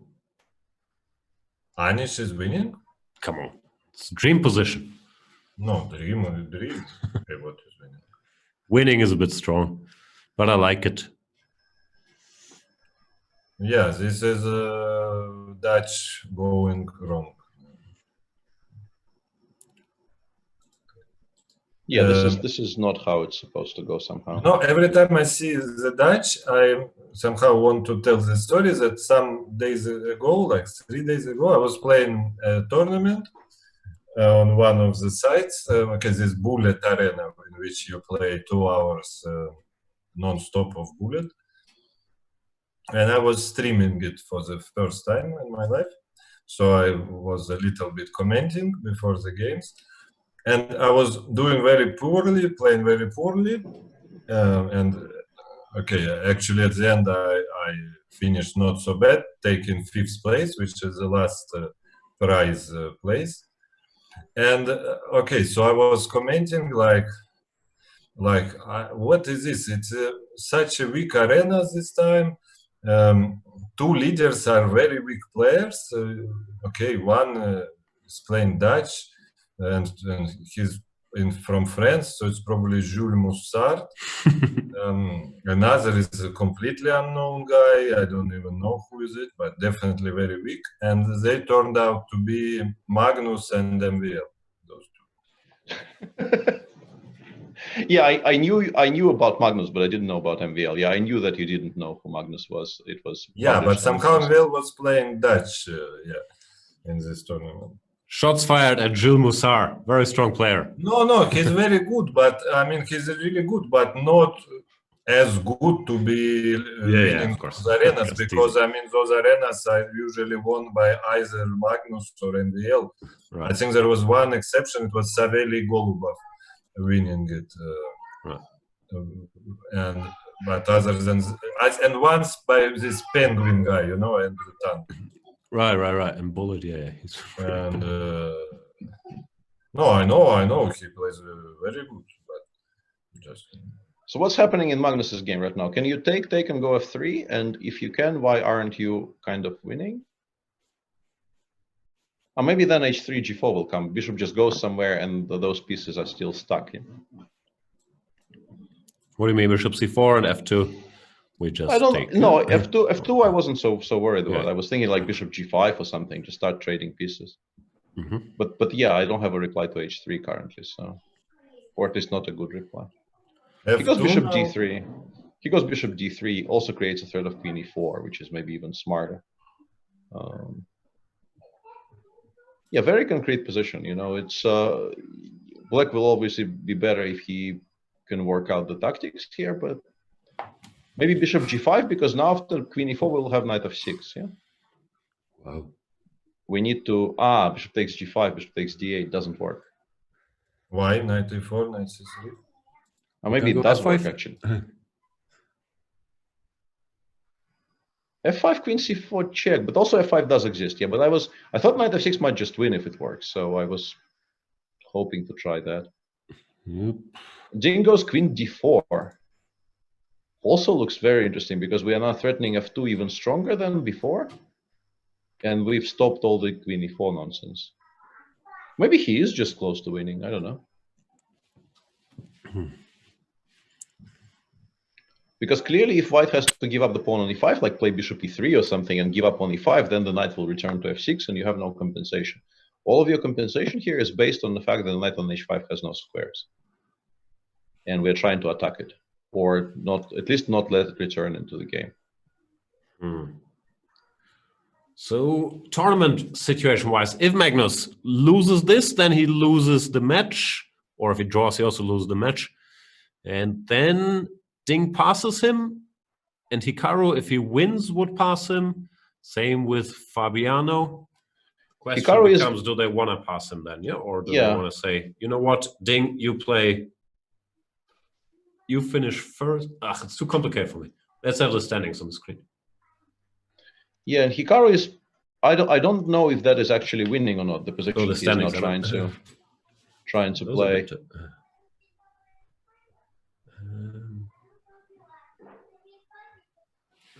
I'm just wondering who's interested in winning their match currently. So let's say Magnus loses. He has 13. Ding has 15. And Magnus now has a very cute trick in the position. If we could just at some point bring it up. I think his point is he wants to go rook df1, bishop f3, g4. Because otherwise I think he is close to lost. But specifically after g4, I'm not so sure anymore. Maybe this is not so horrible. Maybe it takes an f5 though. g4, bishop h1, rook h1, f5. This might be good for Black. You can't bluff Ding, as we know. Yeah, it's very difficult. But if he doesn't do this, if he's, let's say, forced to take on g4 in the current position and White takes on f2, I think White has decent positional compensation once again because of how stupid the knight on h5 is.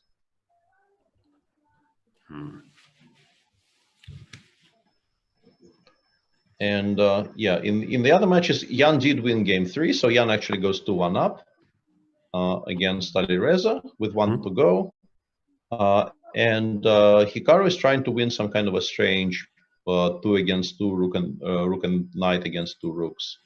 I assume this is winning for Black, but it's probably also not like you still need to calculate. It's not as easily winning without autopiloting might not win this position, but he should be favored to convert this into a full point.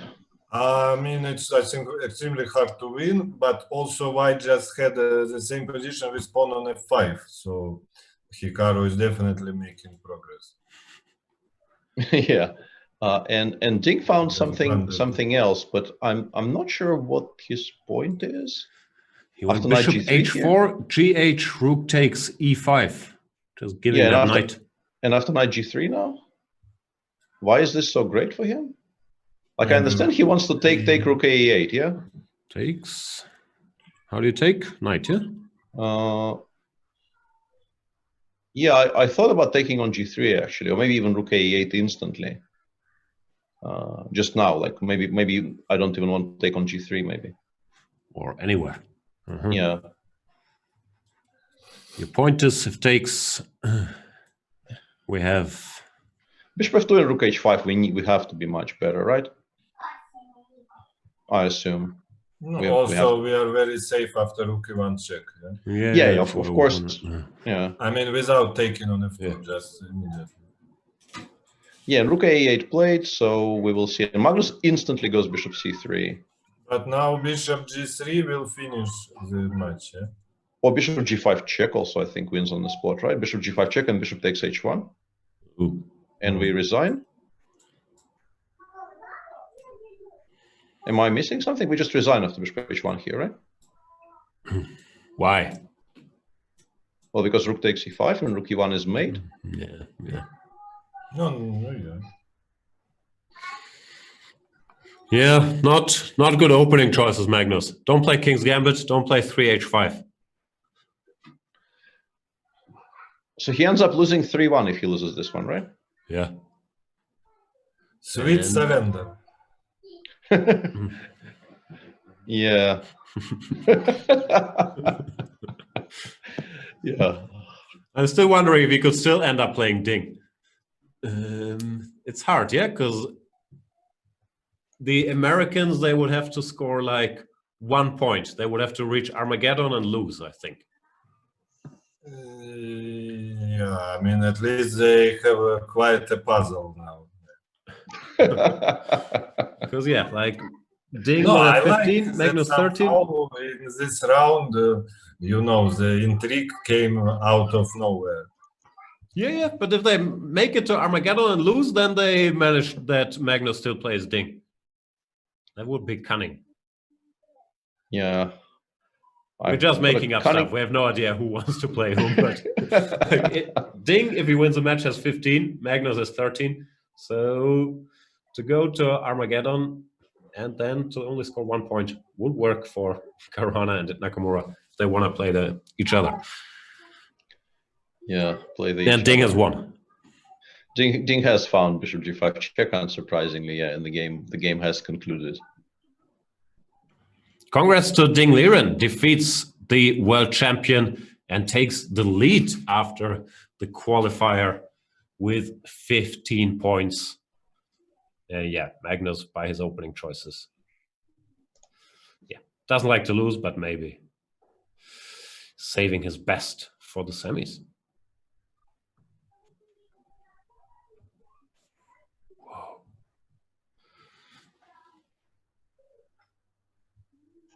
CK Russ is saying, congrats to Carlsen on destroying everybody's fantasy chess. What are you talking about? I chose Ding scores at least 2 points.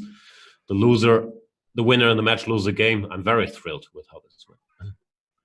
Yeah, I definitely chose Ding at least 2, but I don't know if I chose the loser thing. Can't remember. And in other news, the 4th game in Jan's game hasn't started yet, seemingly. No, hang on. I'll have a look. And neither has the 4th game in the American match. In the All-American match, they have made. No, hang on. There's technically no All-American match yet. Yeah, there sorry. Could be one tomorrow. Yeah, Hikaru is still trying to convert that endgame, and if he does, it goes to 1.5, 1.5. Yep. Yeah, but it's very difficult to win, extremely difficult. No doubt. Yeah, I'm not arguing against that. I just And you can see on the screen at our friends at Chessable, they're celebrating their upgrade, their tech upgrade to Move Trainer 2.0 with 20 huge deals. You can save up to 51%, which according to my math is more than half on certain things. So check out chessable.com. Yeah, Anish is quite pleasantly better here, of course, right? I don't know how many of these you win, but you I enjoy liked it them more before. It might still be very good, but I think it's still incredibly annoying. But yeah, I think maybe he had more at some point.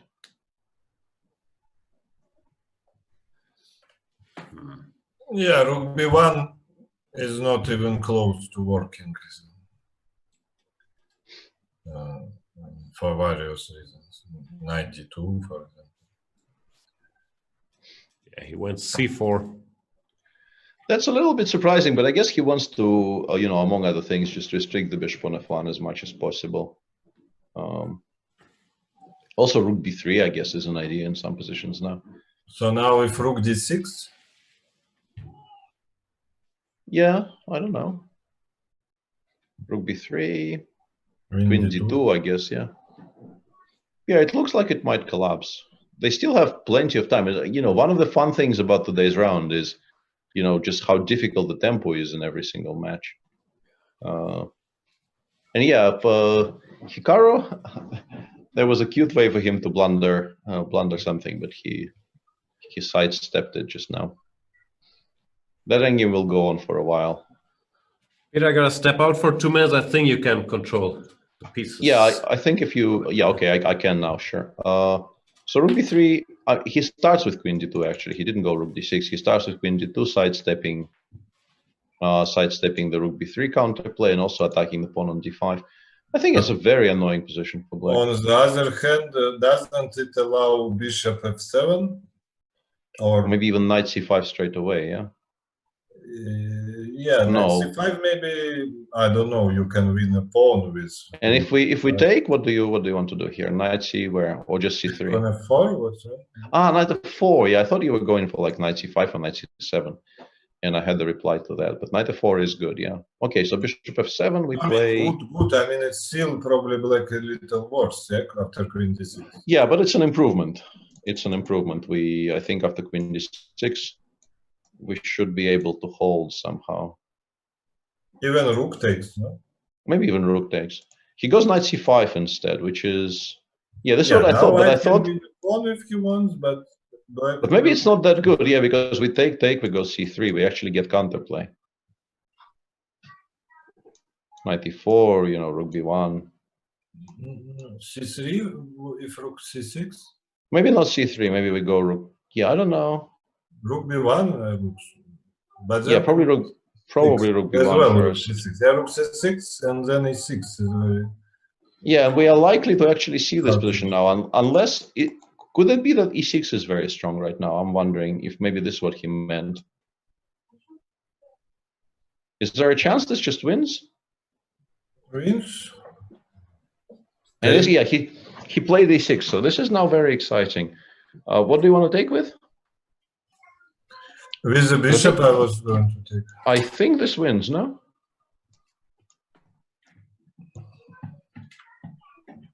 I think this knight is dead. So we are... Yeah, he took with the knight instead. I think he had to.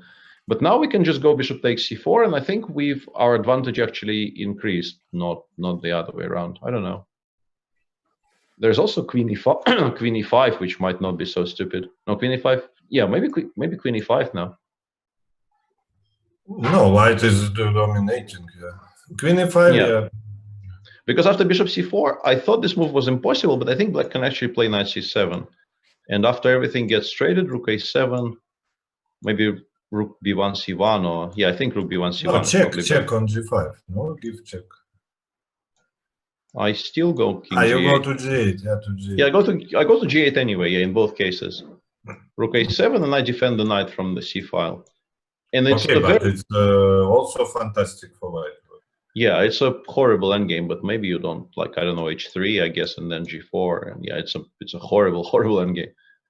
If you play h6, the knight just gets transferred over to e5. No, but yeah. what is the reason to make this move? Maybe knight g5?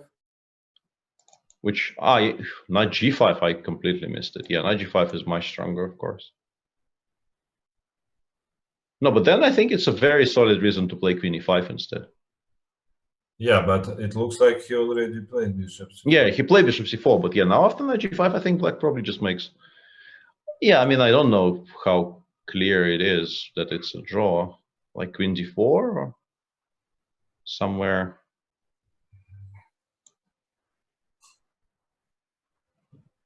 I'm a bit worried because my king will have to go to e2 if you play rook b1, I guess. You know, I have bishop f1 as a backup. No, I guess black will take on f3 and then...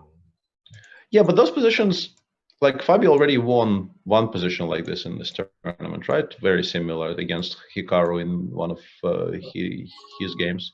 Their games, I mean. It should be a draw, but you don't always make it, like a position like this. Yeah, but here rook a7. Yeah, rook b7, yeah, this is... Otherwise, I think you resign, but rook b7 is still there. Ah, okay, and what something has happened in the game of MVL and Hikaru? Yeah, well, okay. Yeah, something definitely happened because black somehow created... so MVL in this position played knight g3 for some reason and allowed black to get this passer. And it just became a queen, basically. So they did nothing. They did nothing for like 30 moves, and then finally, white allowed the tactic and instantly lost. But there's maybe no easy defense against rook h1, so you can sort of understand why this happened. No, I think anyway, in some form or another, we will get a position like knight g5, rook h1, rook a6 check. Yeah, I was expecting something like this to happen. Yeah, like I mean, h6, the rook point h4. is it could arise in you know, at least 10 ways. And honestly, I think this is probably a draw. I'm I mean, very in surprised. In a practical game, I think you have huge drawing chances. Yeah, I'm surprised that Maxim even tried to avoid it, to be honest, but it's all in the past. So this match is now back to 1.5, 1.5. The Giri game, I suspect, will continue for quite a while now, because I don't think there's a clean way for black to make a draw almost at any point, but also white is not going to be making much progress, at least in the beginning. And we have actual lift-off in the Firouzja-Nepomniachtchi game, where Nepomniachtchi, in a must-draw game with the black pieces, goes for Dutch anyway. Because why wouldn't you, I guess? d4, f5, g3, and knight d2. Now he improves his previous play with knight at knight c6, not allowing e4, and we get this extremely weird situation where everything is somehow seemingly slightly misplaced. Well, at least for white. I think for black this is a reasonably harmonious setup. Yeah, I have nothing to say. I just don't have no idea. I guess only thing is that e4 is probably met by cd5. Yeah, because I mean, if d6. Yeah, I think so. So cd5. And then d6, yeah. And I just don't know, but it looks quite okay for black. It looks like. Yeah, I think if I'm forced to choose here, I take black. At least for the. Yeah, h5. Okay, it's nothing. But h5, I think we can even take. I don't know if it does anything, and I think we probably want to play e4 ourselves if we are given a choice. Yeah. Yeah, and d6 is probably met by even e4. Yeah, the point is the c8 bishop is not as dead as it looks, because after eventual c5, black will play b6, bishop a6, and actually it will be quite. So yeah, and Alireza goes d, which is you can sort of understand why he would, but I don't think he will be able to stop e6, e5 anyway, and then black is just very, very comfortable. Like queen c2, you just play e5, you put this queen here, rook d8. No, I guess white wants to meet it with one castle in the e4. I Probably, think yeah. Yeah, but it's not. Yeah, I mean, looks like black has a very nice position. Have we found out Alireza's weakness is the Leningrad Dutch? Well, but you know, Dutch is such an opening, nobody plays it well. I mean, that's the point. It's like, I mean, including the ones who play it with black. I mean, it's impossible. I mean, it's just extremely complicated. I mean, of course, certain openings, you know, in certain openings, the level of play is much lower than in other openings. I mean, you are not expecting the same quality in Queen's Gambit Declined and King's Indian, or in Berlin and. No, that's why Kasparov. That's why Kasparov always does badly in these historical comparisons, because he played Najdorf and King's Indian and so on, while Capablanca played solid stuff. Of course, there you don't blunder as much than these super complex openings. Yeah.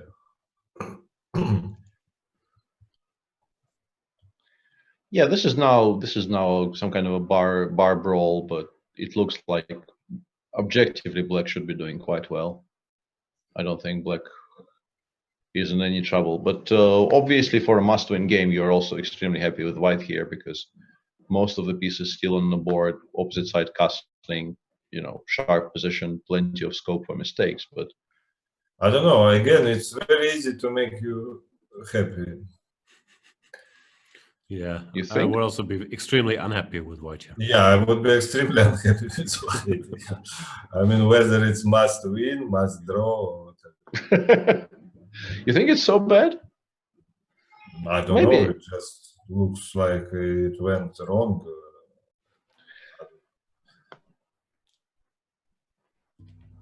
Yeah, I think my thoughts were like for some reason. When I said must win, my brain kind of switched to, you know, this being an Armageddon type situation when it's not an Armageddon. I think in a 5 against 4, if you get this position sort of straight out of the opening without burning any time, and white in this position has 5 against 4, I think you take this as an Armageddon position out of the opening. But 11 against 15, I suddenly remembered this is not blitz yet, and then. I agree with you. It feels like that this is Dutch gone wrong for white, and you don't enjoy it all that much. Even bishop h6 is, I think, maybe a reasonable idea here to explore. Intending fe and then bishop f5 or something. Played a3. Meet a4 with b4. It's a bit interesting because Jan, if he wished, he could avoid e2, e4. I mean, he could play queen a5 instead of queen e7, attacking the a2 pawn. Now, if bishop c3, you have check, yeah, if you wish. And if white plays e3 or king b1, black can play e4 himself. I'm not sure whether it's such a huge achievement to push e4, but it looked like a very serious option for black. Yeah, definitely. Yeah.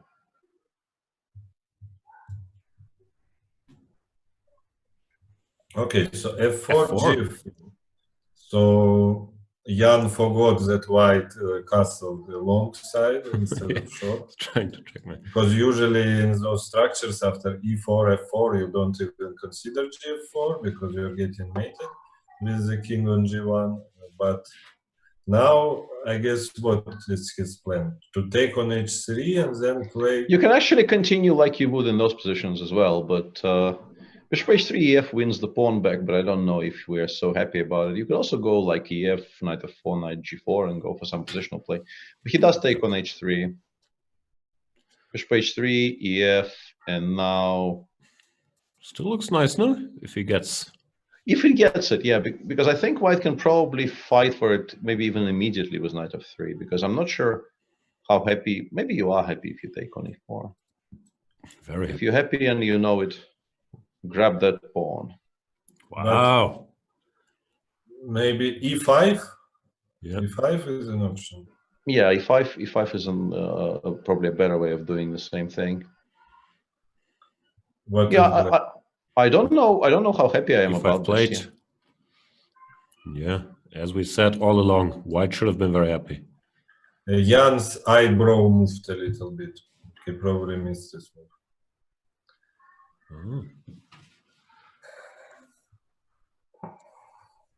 No, Reza I think looks I think tense.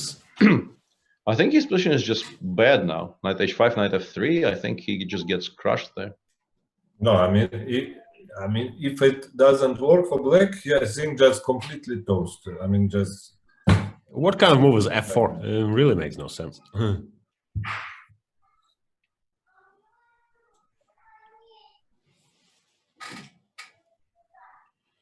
So if Alireza wins this, it's Armageddon? Yes. For quite So some money, no? Whoever wins the Armageddon finishes ahead of the other, or I can't count. Is that how it works? Yes, definitely. But MVL, if he wins his match, will if he wins it in regular time, he overtakes. No, he doesn't. No. Then he ties with the Armageddon winner. Then it gets complicated. I will just tell you the evaluation of this position is more than +3. That's more than expected, but it does look horrible. And after g4, apparently black should have taken on f4, and I'm not sure why white is not taking on f4 with the knight. Maybe bishop h6 once again or something. I don't know. But I don't know how knight d3. Why? What is the deal? Yeah, I'm also not sure. But But if instead of f4 we play some other move, what's the verdict? Maybe you can afford to play bishop h6, knight d3, take e4, take, and actually it's funny that white doesn't have a square to mate. Yeah, exactly. 8 and g7 are covered, but I mean it doesn't look fantastic for that. Yeah, it's a kind of a good luck with that type position. But black had also a very nice instructive option in playing knight bishop g4 after g4. This is very instructive because now if white plays f3, then actually you take on h3 and play ef4, and now you have a nice position because white doesn't have this f3 square for the knight. Yeah, another story, of course, is white probably is not obliged to play f3. Maybe he can play d1 or something, or even sacrifice this exchange. But it's an interesting point. Yeah, now knight h5 played, and we just play knight f3. You cannot take on e5 because I think you lose that piece. And yeah, black is just, as Sasha said, +3 is. It doesn't even look that strange because like your pieces just don't work together at all. You get completely destroyed everywhere. My boy Anish only has a perpetual. Yeah, it seems like your boy Anish will have to give the perpetual here, and that will mean that he's still +1, right?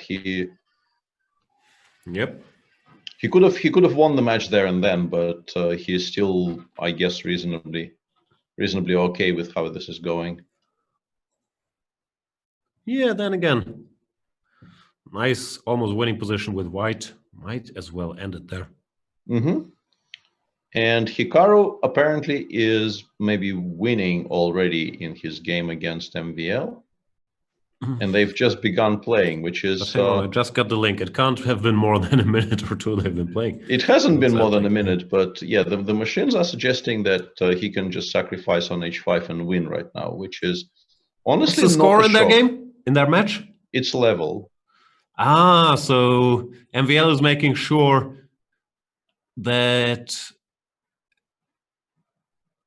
Hikaru plays Magnus? I don't know.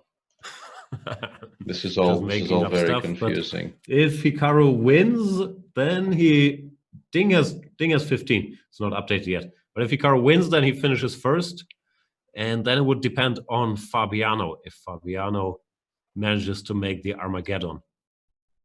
Oh, it's very complex. Anyway, why is it so good So for let's white? let's try to figure out why knight h5 is so strong, because apparently knight h5 is crushing here. Also, g6 is not what people do here, and MVL himself played knight e4 earlier in the match and get a good position. No, it's all very confusing.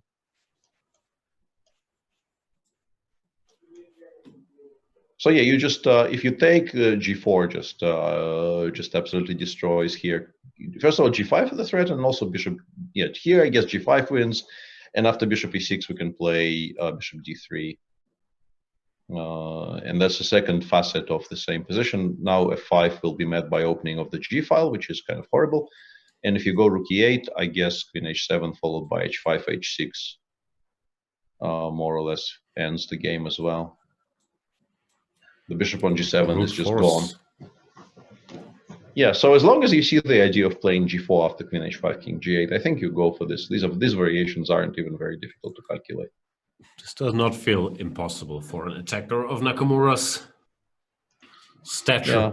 Bishop And f7? Oh no, he played Yeah, d5. He didn't go for He it. played d5, which is somewhat surprising. It's not a bad move. I think he will still be better, but I expected this game to Once again, be sort of. is there something to the theory that they're all jockeying for position and he maybe does not want to win this in regulation?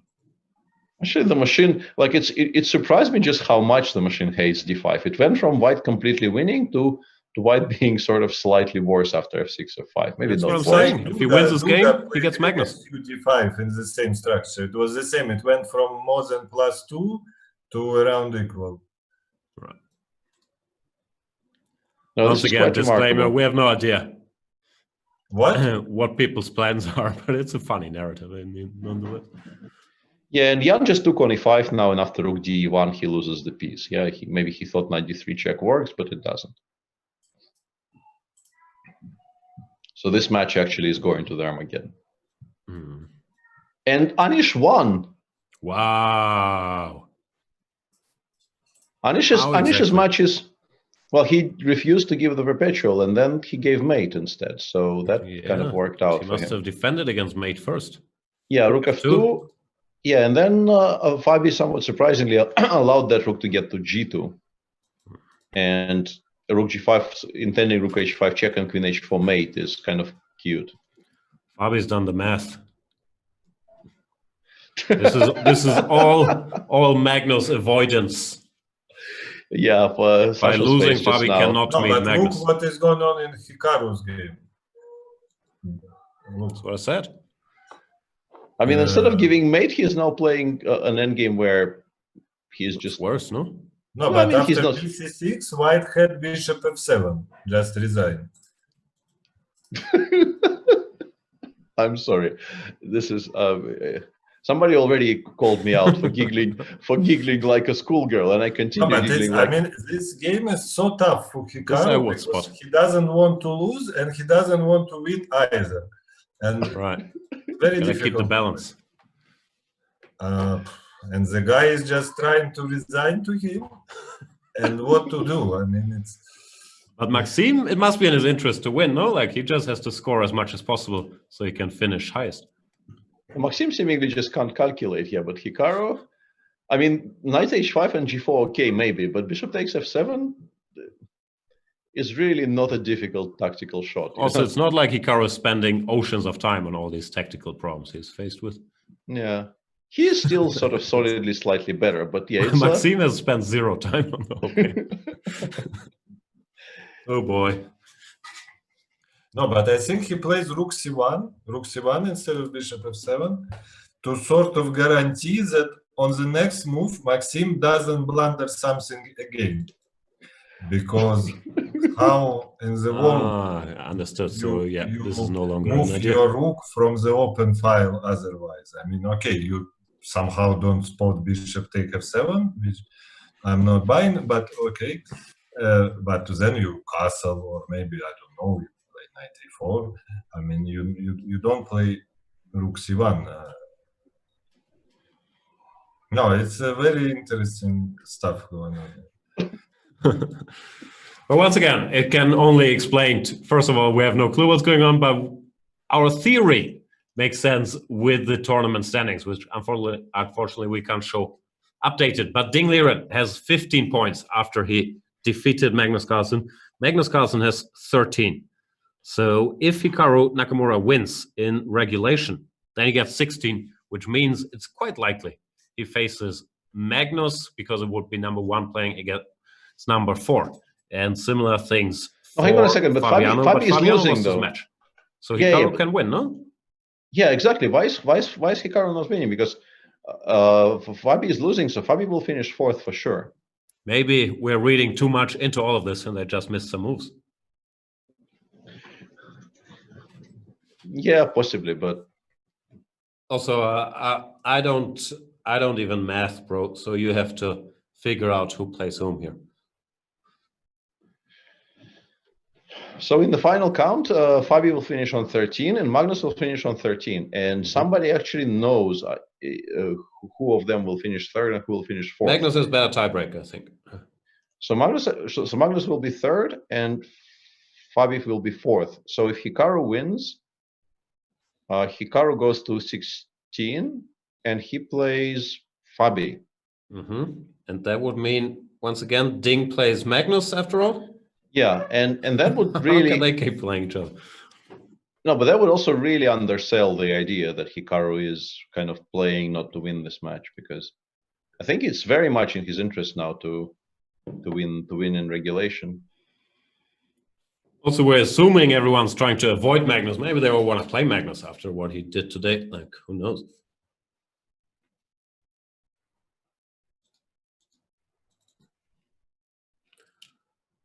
Hikaru is now... Is he slightly better? Black looks quite solid, actually, no? Yeah, I guess he's not slightly better. No, I think it's kind of okay for Black now because of how nice this knight on e5 is. These positions are okay. Whoa, what? Did Hikaru blunder some kind of mate? No, he always has rook c4 there. King e1, rook e2 played. And after king takes e2, MVL takes on c5 and goes bishop a6 check. But he's actually worse in that endgame. I don't know why he's so happy going into it. Takes, bishop a6 check, rook 1 c4. Yeah, not that great. I think we take white here quite happily. Good. Yeah, this is all kind of confusing.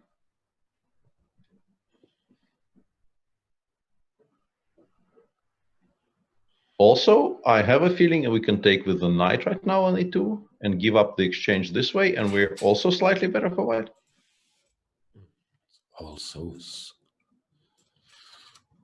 strange. Yeah, and Alireza is more or less completely, as we've described, more or less completely winning against Jan. There's going to be. So we're headed for an Armageddon there. Yeah, and Anish ends up winning the second match in the tournament, and he basically defeated chess players number 1 and 2 in the world and lost to everybody else, which is yeah, which is kind of funny in its own way.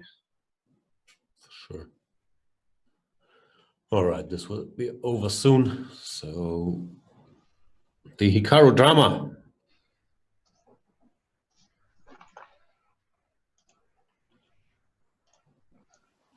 Also, Hikaru probably he doesn't know the results of the other games, or does he? Like, because I think the players there aren't allowed to, keep other tabs open on their computers.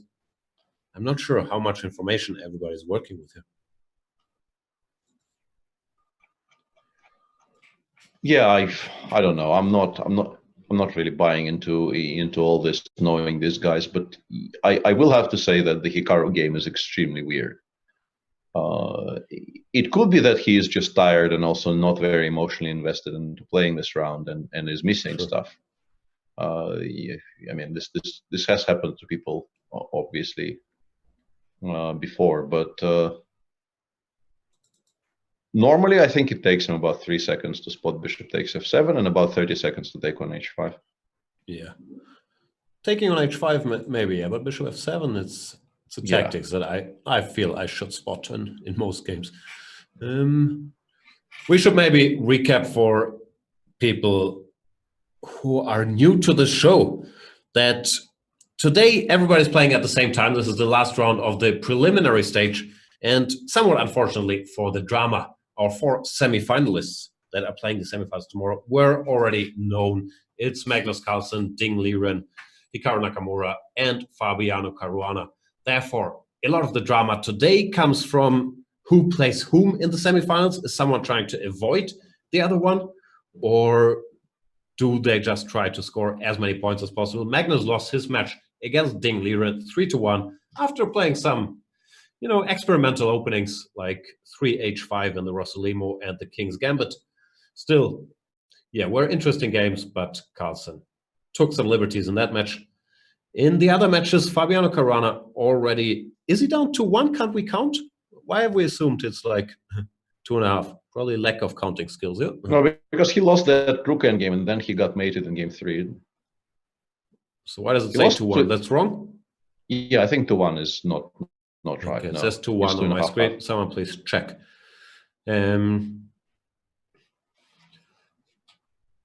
So currently it would look like Ding Liren could potentially finish first or second. Nakamura could finish first or second. Carlsen finishes third. Caruana fourth. At least that's the theory. And who plays whom depends on how this one goes.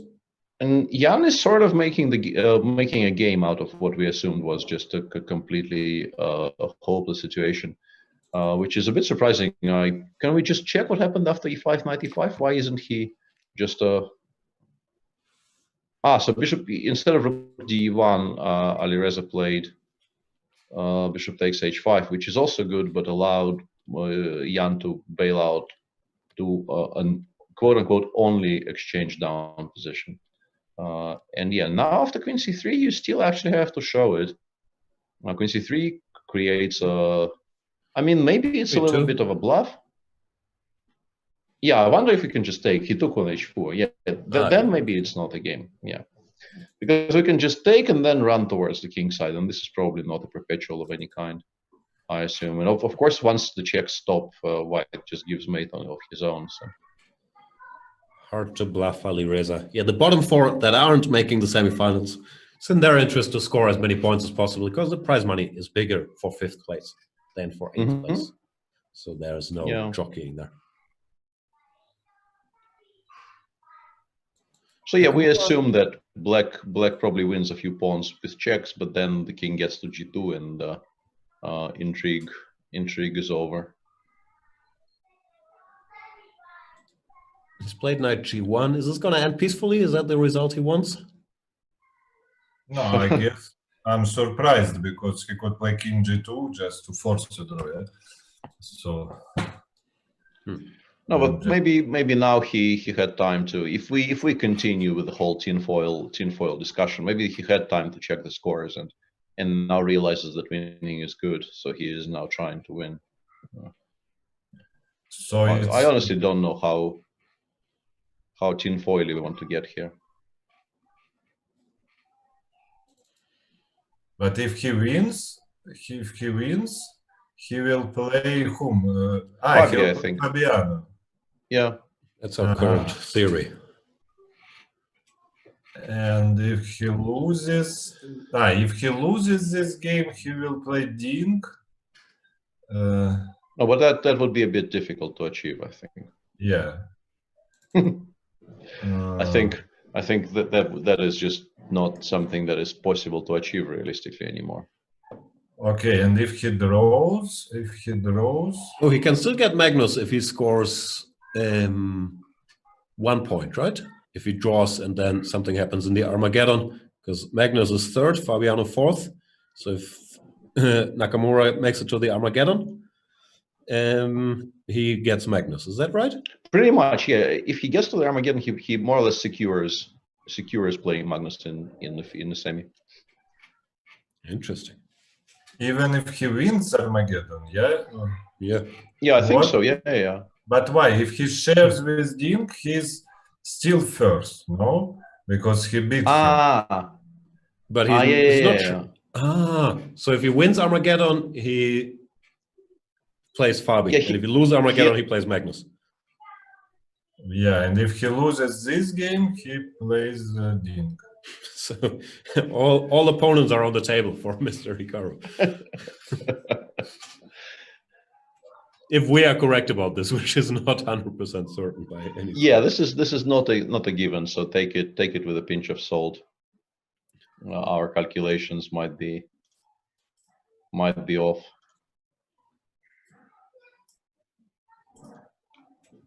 Vegan is asking, what's the schedule for the finals again? Dates and times, please.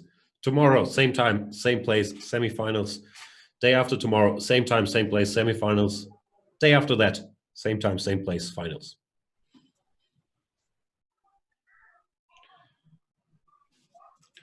Which is a little bit disturbing because I, as a true professional that I am, I refused steadfastly to check the schedule until today. And I proceeded under the assumption that there will be a rest day somewhere. No rest days for commentators, only for players. It's the beauty of this event.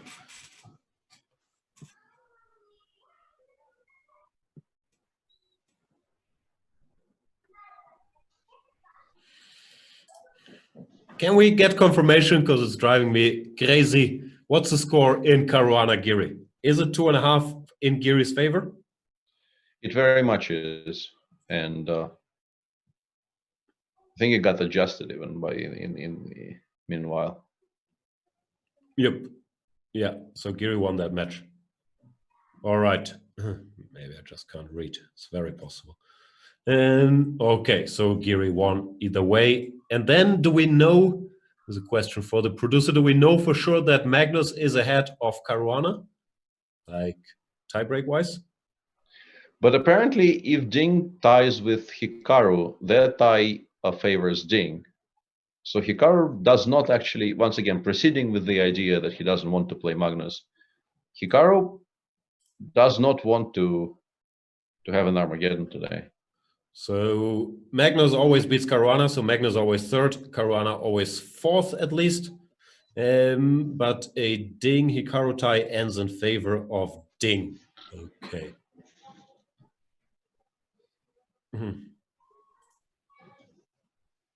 In the meantime, Alireza is seconds away from finally converting that advantage into a full point, which was never really in doubt for quite some time. Yeah, although he chose quite an unconventional way. He won. To allow all those checks. It looked. Yeah, but I think you kind of always feel that there will never be a perpetual there, so I don't mind. I think that's fine. Smiling. So that means we get an Armageddon there? Yes, we do get at least one and possibly two Armageddons today.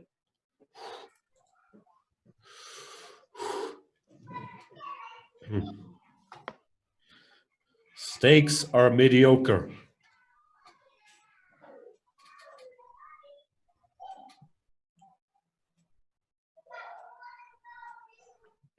Yeah. What's happening in the Fabi Giri game? I understand it's a bit of a dead rubber, but still.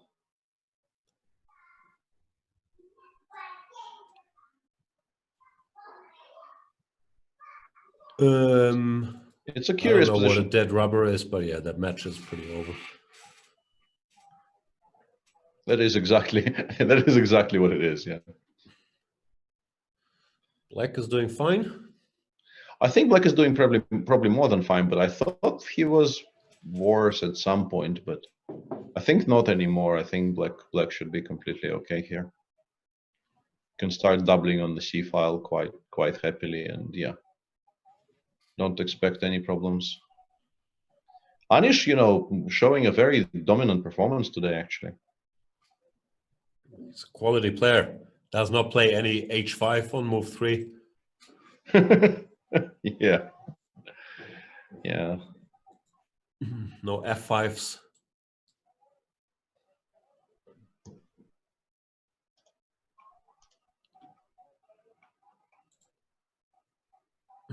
I'm waiting for the Armageddon announcement. I have no idea. Looks like they're doing something on their screens. I'm guessing it's a drawing of lots. Alireza was laughing.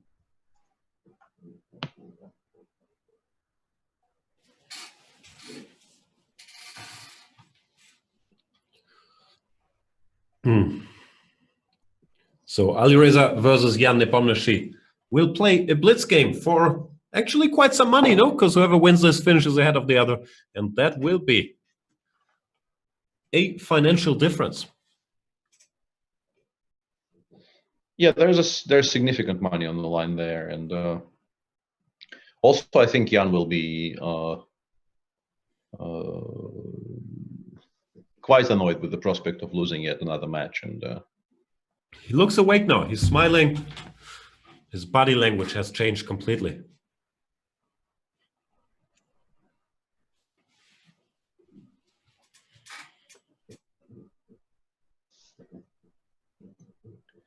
Any inside information on when exactly will this start? I'm waiting. Alireza won the coin toss. That much we know. That's pretty much all we know at this stage.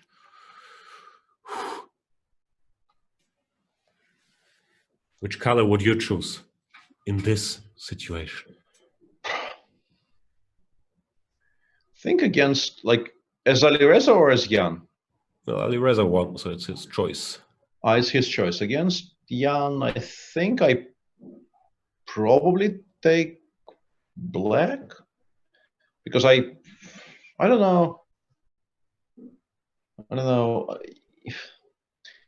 I take white and try to flag him to go for maximum tilt, because Jan wasn't so happy, I think, to get flagged by a Magnus that other day.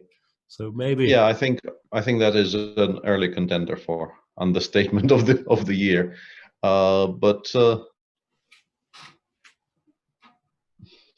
Yeah, the thing is they're both so incredibly fast in actual blitz that chess considerations probably take some kind of precedence. And I'm trying to figure out, because Alireza has been playing incredibly sharp lines against Jan. Alireza chose black. Match.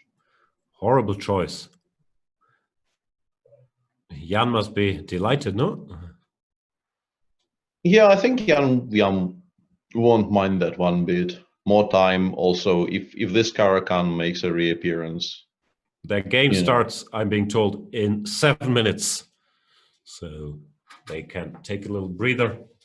And we can figure out how Hikaru is conducting his endgame in the meantime, where I forgot what we have established about what he should be aiming for.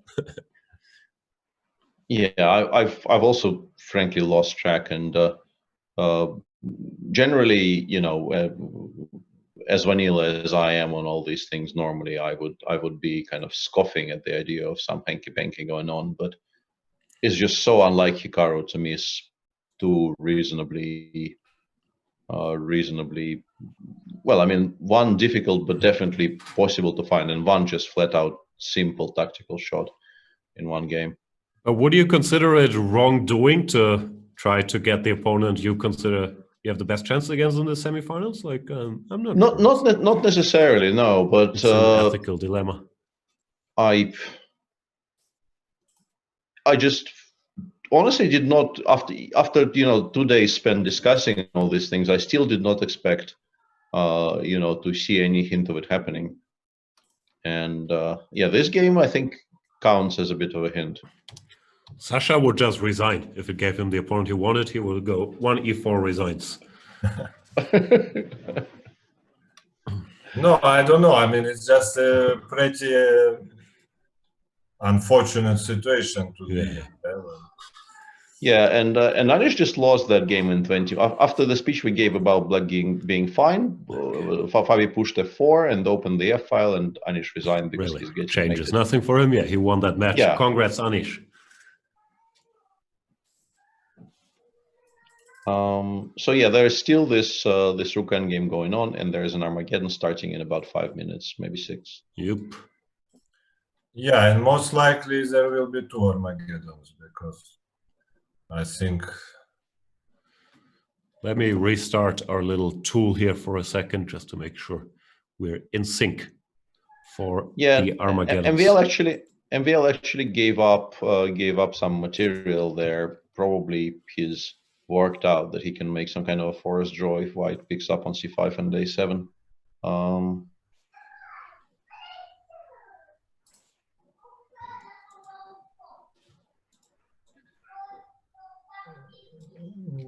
I guess king f4, g5 check. Yeah? Yeah, g5 check, and then in the end there rook e3 or king e5, something like that makes a draw. We don't have the position on screen right now, so we should probably wait until wait until that happens to go back to discussing the moves. You should be up soon. Just, you know, preparing for Les Armageddon. No, yeah, and all these things have actually happened, and yeah, I think now MVL probably holds quite comfortably. I think the way for white to play for a win would be to take on g5, but not to take on h5. Like we take on g5 twice, and we go back to f4, and we try to push our guys somehow, but probably it's just a draw. No, also maybe king f5 is worth it right now. Ah, king f5, rook f3, king g6, yeah. Mm-hmm. What result are we playing for? Well, now for a win, yeah. King f6, gh, e5 check. Yeah, maybe this actually is quite strong. Very possibly. And king f5 is played, which is, you know, the strongest indication yet that Hikaru now thinks he should be playing for a win. But if he wins, we believe he gets Magnus. No, he gets Fabiano, no? If he wins this game. If he wins, he's clear first, so he gets Fabi. Ah, sorry. You're right. Of course, yeah. If he wins Armageddon, he gets Magnus. That was it. Mm-hmm. Ugh, sorry, I'm getting confused. Yeah, but it's not obvious that he wins. E6, h3, e7, rook e3. I think black is just in time to take the e pawn off the board while we collect all the h pawns.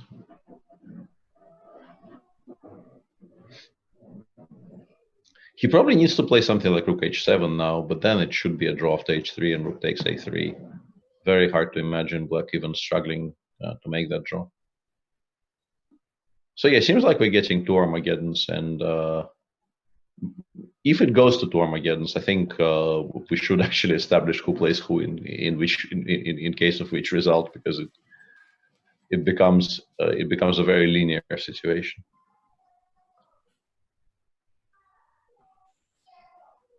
He's gone a4. Ah, yeah, he wants to go h3, rook h7, and not give up on the a pawn. But I think I think this has to be a draw somehow. Is it? I don't know. I mean, if you just give up the h5 pawn, it's hard to say. I mean, you would need to. I mean, maybe you can still just hold the a pawn with your king and just use checks. Yeah, maybe this. Yeah, go h2, rook g2, and then go with the king after the a pawn. Yeah, and yeah, you can never. Actually, even with the pawn on third rank, it potentially could be a draw. Mm-hmm. But MVL just goes after the a pawn straight away. Says, I want to have all of my assets still in place. Yeah, this has to be a draw now. One against one, you almost never win. Also now Bold statement. Fourth rank, so now if white manages to bring his pawn to e7, he will win. Yeah, but how? How you somehow, how do you make a draw? Why is it so obvious? I don't know, rook e4. What rook? My e4? E4. Actually, only move that makes a draw, but I think it's the most obvious move in the position. Yeah, I decided to cheat and I checked. Actually, everything else loses, but rook e4 does make a draw. But rook e4, you need to play king f5, rook e1, yeah, rook h4. No, okay, guys, we have Armageddon liftoff.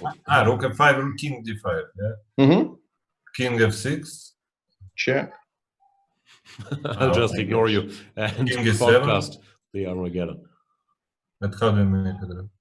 So yeah, we need to. Jan will be extremely unhappy with us, and we cannot afford to let that I'm happen. just as announced. I will ignore that discussion and put the other one on the board. So Armageddon between So Nepomniachtchi another and Ruja. novelty by Ali Reza. He now plays a3 instead of queen a5. Yeah, and Jan does not seem to be particularly shocked by that development. But I think black should be like optically. I think black is completely fine. CD4, CD4. I don't know. Queen b6 followed by bishop b4 followed by castles. Maybe the bishop even goes to e7 to stop knight h4 from ever happening. CD4 knight takes d4 played by Jan. Yeah, that's obviously a lot more on point because we want to push some f4, f5, at least at some point in this game. Maybe we play queen b6 now without taking. Queen b6, bishop c5, next two moves. At least create some pressure against the white center. Yep, queen b6 played. Queen b6, maybe bishop e3. Yeah. Played, yeah. Bishop c5, b4. You want to? Yeah, but I thought I can d4? take on d4 with maybe knight bishop. But I mean nothing is wrong with rook h1 first, right? You are not obliged to. Yeah, bishop c6, b4 also there. Probably not much. There he goes, bishop c6. Yeah, he's gone bishop c6. I wonder if b4 is not even forced. We can go f4 instead, for instance.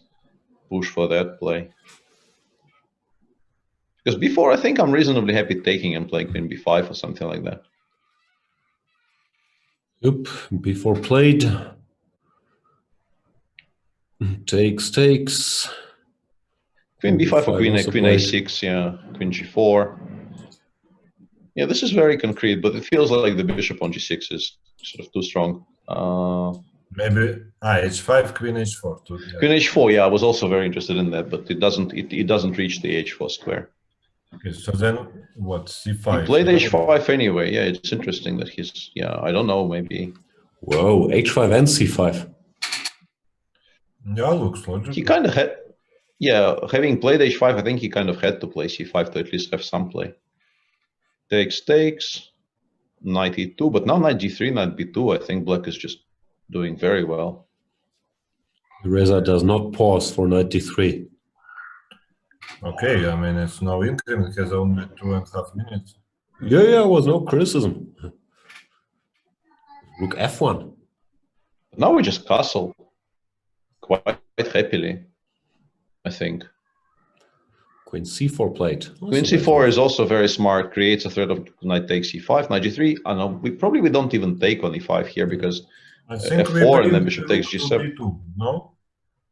Yeah, rook b8, b2 is good. Yeah, he goes rook b8, and Jan has to start his own stuff.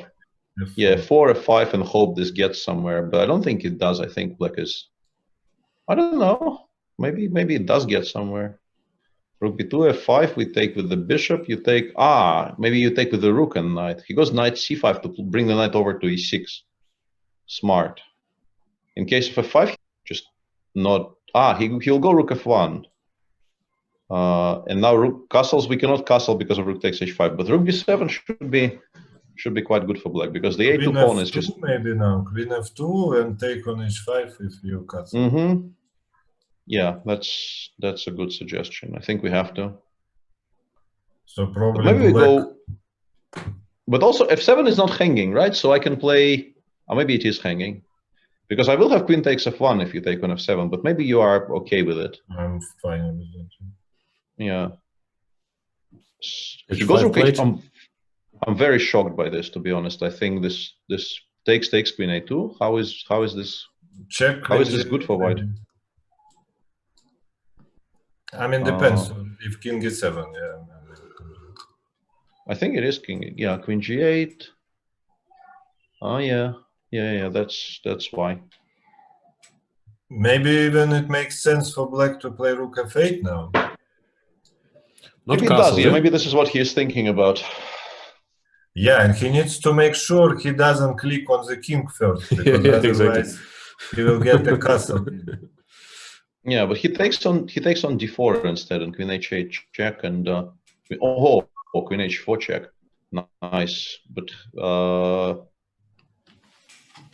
Yeah, white is now definitely ahead, but is it enough? King e8, cd, rook b4. But now just if you take on g7, then black has There's queen f2. Yeah, there's queen f2 in the end. Yeah, it's and even always queen the g5. Queen g5, queen c1, yeah. Maybe even queen f4 is better than queen. Queen f2 played, yeah. rook f2, rook Queen b1, f4 checkmate. maybe was much stronger. Yeah, because now queen g1, queen g5 check, queen c1 drives those pieces away. And we cannot even play rook c4 because queen takes c4 works. He missed queen c1. So now Nepomniachtchi it's back in the driver's seat, yeah?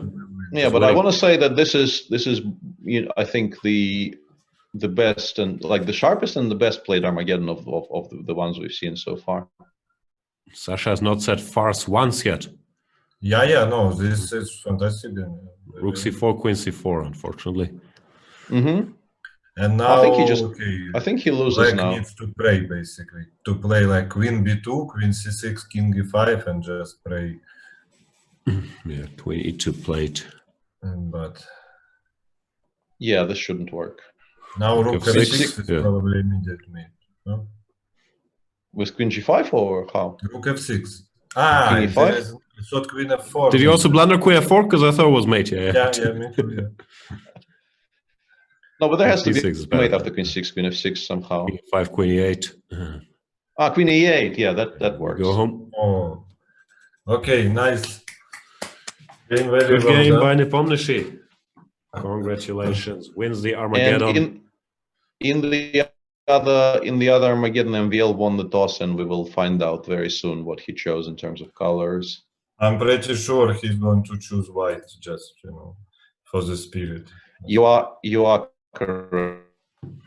Yeah, MVL chooses white, and we will have this game online in, I assume, once again 5 to 7 minutes, something like that.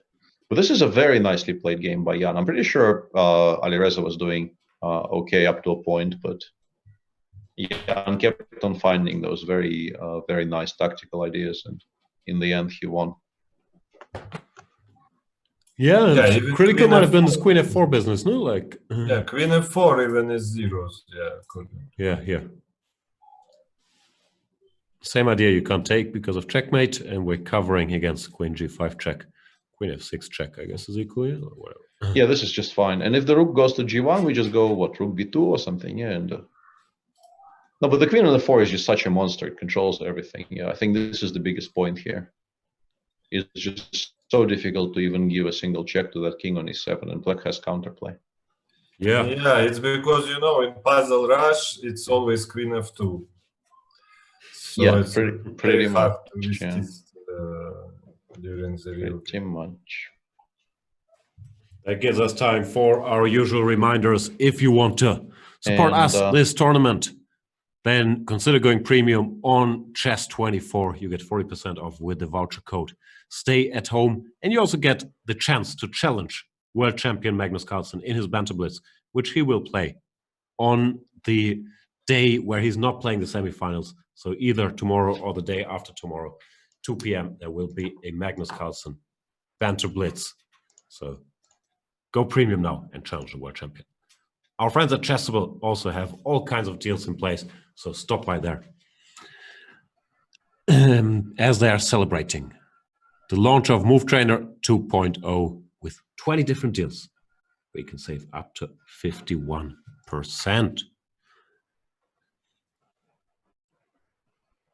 Jan Nepomniachtchi did not quite have the same celebration as Anish Giri when he beat Magnus Carlsen, but at least he ends the tournament on a high note, winning that Armageddon. We will see if MVL will win his. And Peter, have you been able to figure out what it means for Hikaru, who he will play, depending on who he faces in the who he will play depending on the outcome of the Armageddon? No, I just gave up and assumed that somebody will tell me eventually, and I still think that somebody will tell me eventually. Can somebody tell us? While we're waiting for the information, Jan Nepomniachtchi is joining us. Jan, congratulations. Nice game in that Armageddon.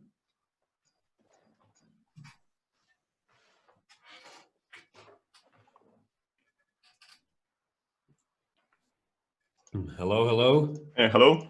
Now we hear you. Jan Hello, Nepomniachtchi, hello, congratulations, hello. 10th game. You were asking me because, okay, maybe you're asking some another Jan. A lot of Jans nowadays. Yeah, I don't talk to myself as much as people think. So Nicely, I was saying on there that this is probably the first, like, really interesting, really exciting Armageddon of the tournament that you just played. well, I mean, I wasn't taking it too serious. But basically, as another 4 games. And probably I felt like we need an Armageddon instead of winning in a boring way, like winning position in a game 4. So probably it was like some inner person. And we have another Were you Armageddon winning? already going on, so let's have a look. Yeah, what let's happens watch here. that. So we have. While we're waiting for information, if anybody knows who Hikaru plays, depending on the outcome of this game. I was actually so shocked when my opponent picked black color. I think I should pick white. That's what I said. You must be celebrating. Who was picking the color here in Maxim against Hikaru? Maxim Maxim white. chose White, as we can see. But Hikaru keeps insisting on this weird line, like bishop b6 instead of bishop a7 or something, like giving away a tempi for basically for nothing. This is very difficult for me to understand. This move. and he plays c5. What is, like, I am now. Yeah, but maybe this is not as strange as I originally thought. Kind of a typical Italian game, but only without the c pawns. Normally you have pawns on like c6 and c3 in this position, but not anymore. I'm reading that the semifinal pairings are Ding versus Caruana and Nakamura Carlsen, 99% sure. So Hikaru. But I wonder what is this 1% for? There are only one game It's left. a human factor. There are only 2 possible results, basically. Okay, let's say someone refuses to play in the tournament, and I take his place here. So this is 1% with a flawless 5th place, which was guaranteed like 2 rounds ago. What's going on now? D5, D takes E5. He takes. I don't know. I thought he was trying to go knight takes c4. It looks very ugly for This black. Yeah, I don't like this for black at all. But maybe it works. It's typical Hikaru. So what he does is, to say the least, is questionable, but somehow he keeps surviving. But this is just very bad. This is just worse forever. I don't know, knight f4. Here comes the knight. Well, but I don't know. I think this is not that horrible. The knight comes to e6. d5 is weak, so bishop b3 now. I mean, okay, you're just basically having a bad isolated pawn position. The opponent has 2 bishops and okay, an extra minute. So. By the way, I'm getting different information now from a different source that is telling me that Nakamura might still play Fabiano, depending on the outcome. This probably depends on the result of Armageddon, I think. So if Guys, I can't calculate. You can tell me anything at this stage. I mean, I have no idea what's going on. Yeah. Yeah. So yeah, and we end up with a very, very typical position you often get in the open Spanish as well, where you have this extra pawn, but the knight on e6 is quite strong. The pawn on e5, you would be a lot happy if it was on e4, and black generally has decent drawing chances in these positions. But of course, white is, it's a healthy extra pawn, so we're not complaining as white. Yeah, but I think the problem is that Hikaru cannot be too fast at chess 24. It's a different interface, and this is what I found when I played Armageddon against Magnus. So I'm not it's unfamiliar to me, and it takes really longer than usual in the Internet Blitz. I don't know why this is going on, but what? Well, I mean, why it technically took no, I'm not talking about what I was very surprised by rook d5. Rook d5 kind of shocked me, but maybe it's a perfectly okay move. Yeah, I mean, okay, it's some small trick, and but basically, okay, knight goes to d6, and if we go to the opposite bishop, like if we trade knights, then maybe black can survive, but this is just lost. Okay, not in blitz, of course, not in blitz, but technically this is like very bad position. Yeah. I think it very much depends on, because f5 is probably met by fe5. Yeah, but maybe we can begin with bishop b6 or bishop b6. Yeah. So, but okay, let's just let's just see what's going on, because I think. Okay, now with f5, knight just goes somewhere. At f5, no, with f5, we can still take on e5, no? Yeah, we can still take on e5. Nothing because changed. b6 is also hanging in the end. So that's why I think we should do something else. Okay. Okay, so now, now you're just giving away 2 pawn. Whoa. I would even probably play rook c7 instead of taking, but okay, this is also okay. No, but this is just much better. Okay, but why would you give the pawn for nothing? Like, he could play something like, I don't know. But f4 was hanging as well. But okay, now black is winning, so that's. Yeah, I think bishop b6 was just a very big mistake. Yeah, now we can't judge, I think. The outcome does matter. For Maxim, nothing. Oops. So he just he did it on the second move. This is.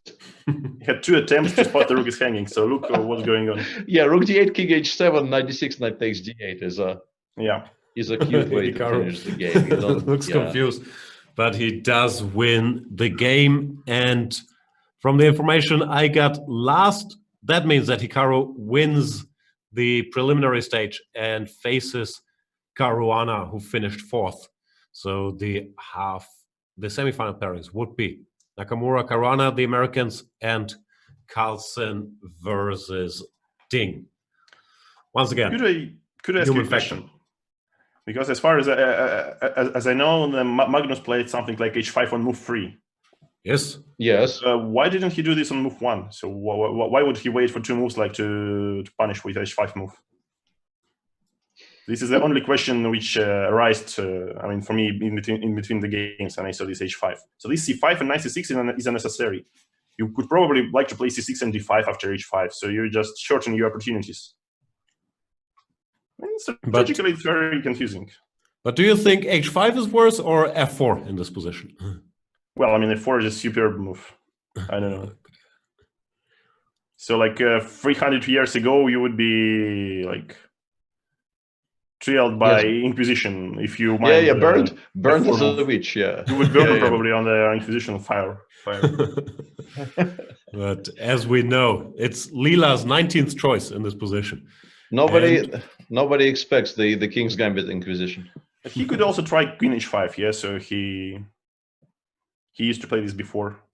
We are now also being joined by Hikaru Nakamura. Hikaru, congratulations! You took the rook and won the Armageddon. Yeah, but I mean, I took the rook 1 move too late, so I mean, it's still winning, but I mean, obviously, I'm not happy about it. Okay, rook is a rook. And the outcome, I'm not sure if you were doing the math. We were confused for a long time, but from what we hear now, that outcome means that you finish 1st in the qualifier and face Fabiano. Do you know about that? Is that correct?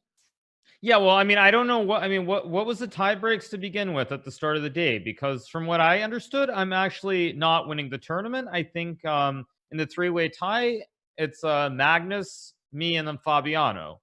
Whereas I think in a 2-way tie between Magnus and myself, I am ahead of Magnus. So that was my understanding of the tie breaks, but I could be completely wrong. So on that assumption, then yeah, I mean, I'm very happy, of course, to finish in first. To finish in 1st and play Fabiano, because yeah, I think in any 3-way, if Magnus is in a tie with Fabiano, he's ahead of Fabiano because he beat him. What was it, 3-1 or something crazy? And like I think if I'm in any tiebreak, any 2-way tiebreak, I win. So it's all very complicated. But all too complex. Yeah, for somehow us. it all worked out at the end. We should thank Jan Nepomniachtchi. Jan, yeah, congratulations on the last round victory. Yeah, it was the most important match of the tournament, of course. Yes. So the lucky loser match. All right, thank you and goodbye. All the best. And Hikaru, good luck in the playoffs. Yeah, well, good luck in the candidates too. Thanks. Very much so. Yeah, it was very confusing because I mean the whole day was a little bit slapstick with you know, Magnus playing all sorts. And Okay, but I mean, I started off all the fun in my first game too, because I mean, I probably was winning like anything I could do in my first game. I was winning, and then I found a way to turn it into a loss in the very first game. I mean, this was just an absolute ridiculous game because probably by like move 20, I was just much better. Like, yeah, you right were around clearly here, winning. You were clearly winning at some point. Yeah, there's no doubt about at that. some point, I think at many points, I think you're like Yeah, you're yeah, being no, too generous to me. Because okay, I mean, the problem is first of all, go back like 5 moves to like move 30-ish. Yeah, rook c1, knight before rook c1. So I mean, the first problem is here already. Like I mean, there's nothing really to play for, and I already felt bad. And I'm like, okay, do I really want to try to beat Maxime here instead of just, you know, repeating and like moving on? So this was the first problem. So it's like I had that internal debate, and then everything I did after that was completely insane too. Yeah. So you keep going. Right. Yeah, and right here I forgot he could take with the pawn on c5. I thought he had to take with the knight, and then I just spent like 3 minutes calculating rook c5 and rook c8, and I think it's winning for black. But then he just takes with the pawn, and he has knight g5, and it's all, I mean, a complete disaster. And this should just be a draw somewhere around here. But then, yeah, then I even found a way to lose it. Yeah. So Yeah, machines still prefer this for you, but it's nowhere near as close as comfortable as it was before. Yeah, and still losing it is of course kind of unnecessary. Yeah, to put it mildly. But yeah, I mean, basically, I just wasn't sure what I was doing, and then game two wasn't very exciting. I mean, just very boring. But game three, of course, I was very interesting end game.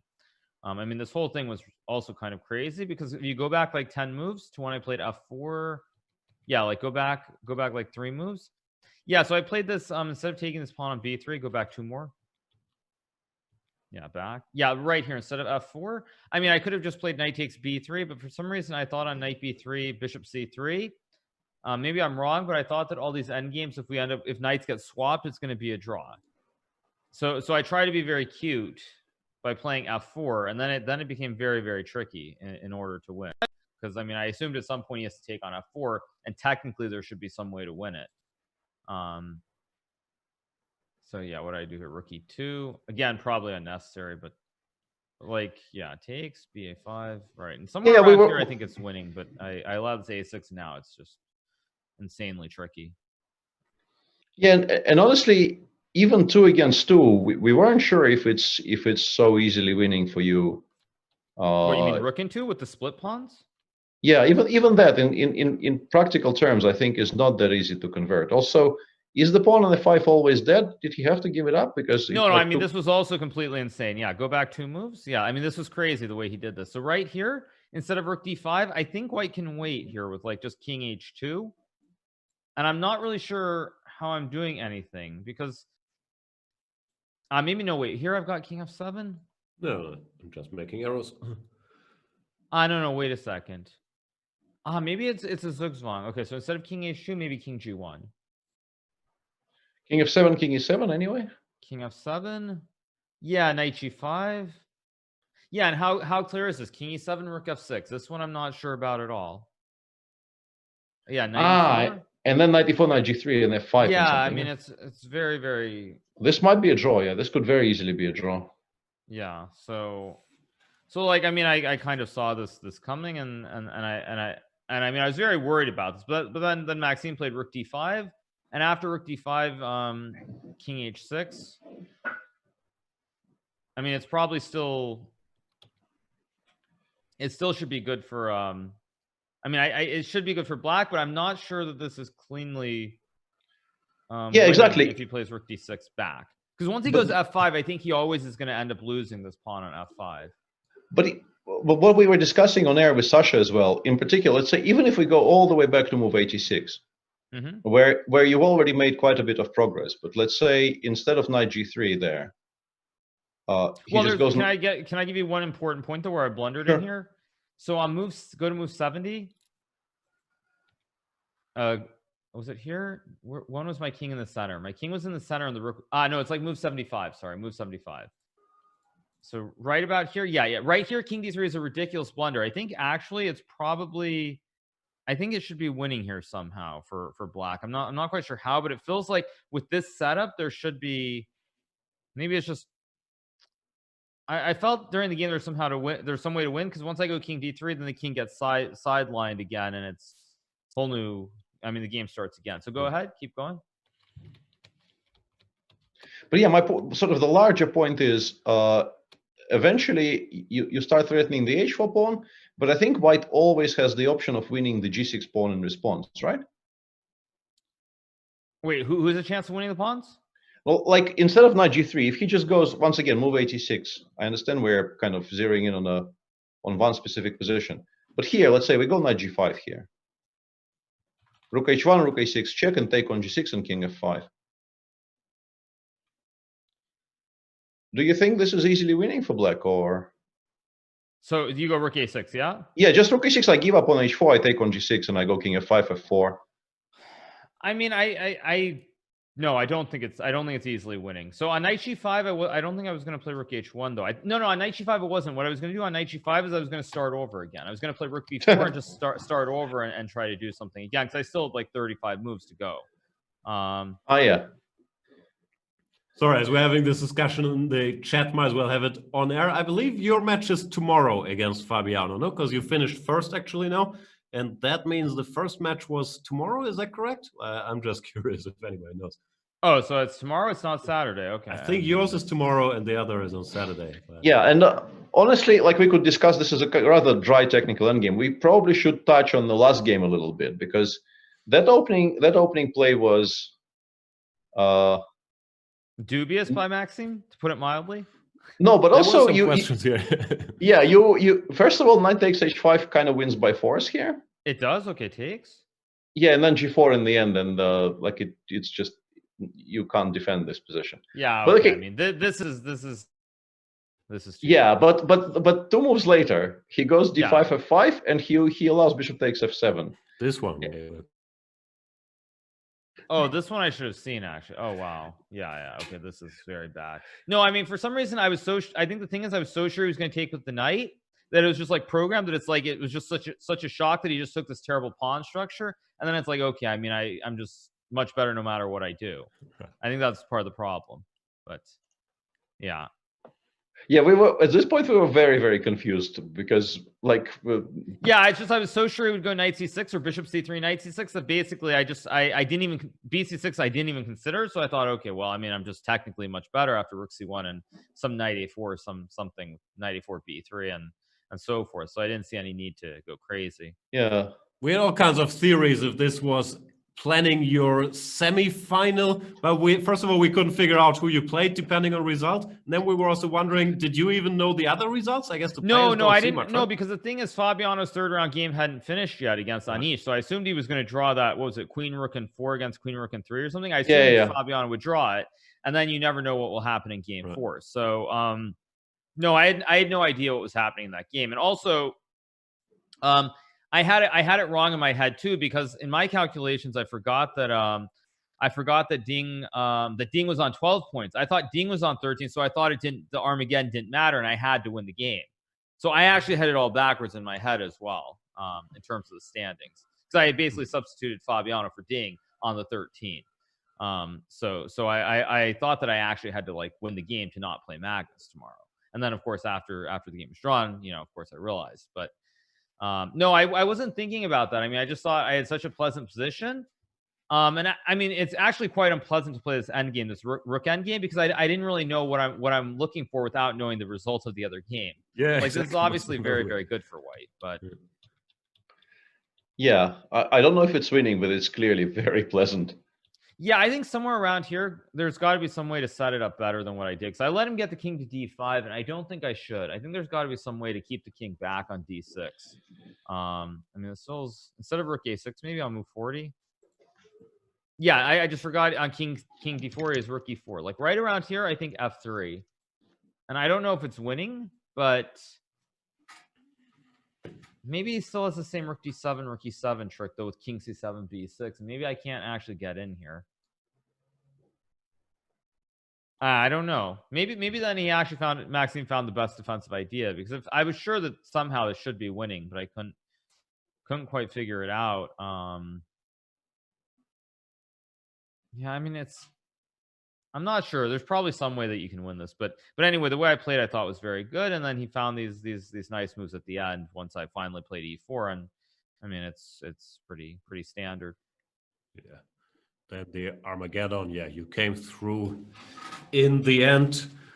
I'm reading in the chat, probably you're reading as well, that you can choose your color for game 1 for tomorrow's match. You want to do it right now, or you want to give it some yeah, thought? I can do it now. Yeah, I'll take black. Wow, so it's established. Hikaru starts It's the 4 match. games, right? Just to be clear, it's 4 games still, right? It's 4 games, and 4 games, I yeah. think I shouldn't say anything wrong. I think there's a blitz tiebreak if it's 2-2, so it's not directly to Armageddon, but there's a blitz tiebreak. It's 2 blitz tiebreaks. I read the regulations on my stream yesterday. So according to what I signed, at least, it's two game matches of 5+3 before an Armageddon. So yeah. But anyway, 4 games, yeah. So I'll take black in game 1. Excellent. Fair enough. Congratulations, Hikaru. We're very much looking forward to the match tomorrow. Thanks for joining. Yeah, no problem. See you guys tomorrow. Yep. Bye. So that's almost it from us tomorrow. Big match between the Americans, one of Peter's favorite TV shows, and Fabiano Caruana versus Hikaru Nakamura. And before that, I hope this is correct. So once again, 94% sure Magnus Carlsen will do a banter blitz against Chess24 premium users. So seize the chance. Go premium on Chess24. You get 40% off with the code STAYATHOME and challenge the world champion. And we'll be back tomorrow with all the action. It will just be 1 match now to cover in the semifinals. But yeah, I'm very much looking forward to it. Stakes is high, as we say in the business. Peter, famous last words. See you tomorrow.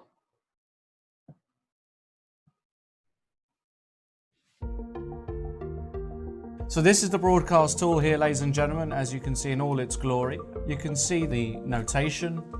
You can also see the engine evaluation next to each move, and also how long they spend. What I like is you can make your own moves on the board. You can check the alternatives to what the players did. And even for the moves you make, you get the computer evaluation here. Fantastic. I think you get it quicker and better as a premium member, such as yours truly. What I also like, there is a chat function. You can exchange things with people from all over the world. If you want to see something else, let's say you're watching a tournament and you want to see all the games at once, no problem displaying. I have no idea how many games there are, like 128 games at the same time. Can do even more. This is a team competition. You click on multi-board. That's beautiful. You can see all the 8 games going on at once.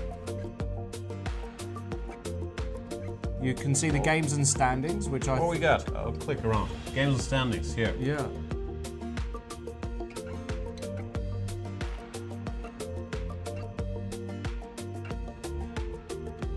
Analysis, if we click on that tab, Let's click on it. You can see that it's a great little graphical illustration. The red line is 0, that is the absolute even mark.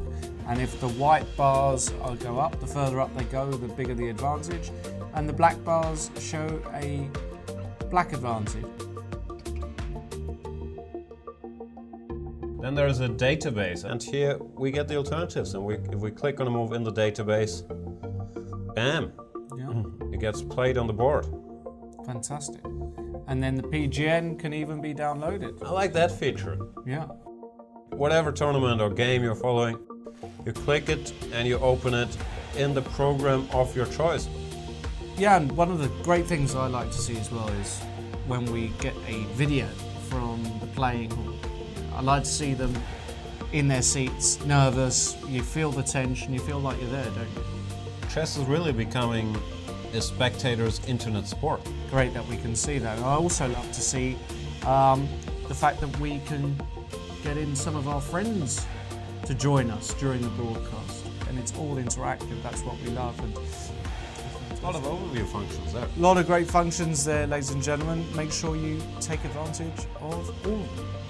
Let's get back to the commentary. Keep tweeting us, hashtag C24Live. We love to hear from you. Ask us anything mainly about Lawrence life, but if you have other questions, they're also welcome. Also send us anything you like about Jan. hashtag C24Live. Absolutely. Have you been wondering just what kind of chess player you might be? Tactical? Positional? Fast? Dynamic? Aggressive? What kind of chess player are you? Sign up for Cochess.com.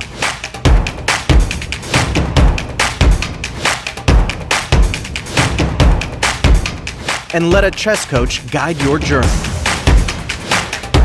Cochess, your journey starts here.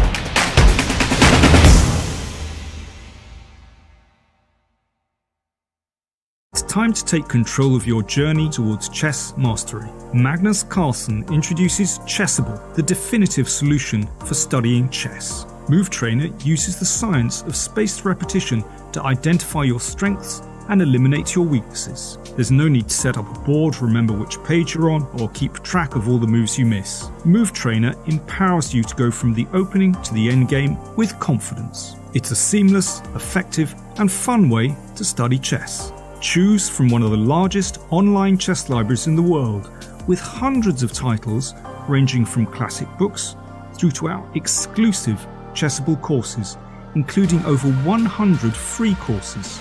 Get expert insights from International Master John Bartholomew, Grandmaster Sam Shankland, International Master Christoph Sulecki, Grandmaster Simon Williams, World Champion Magnus Carlsen, and hundreds of other instructors. Get started now and join our growing community of over 100,000 chess enthusiasts at Chessable.com. Chessable, take control of your journey towards chess mastery.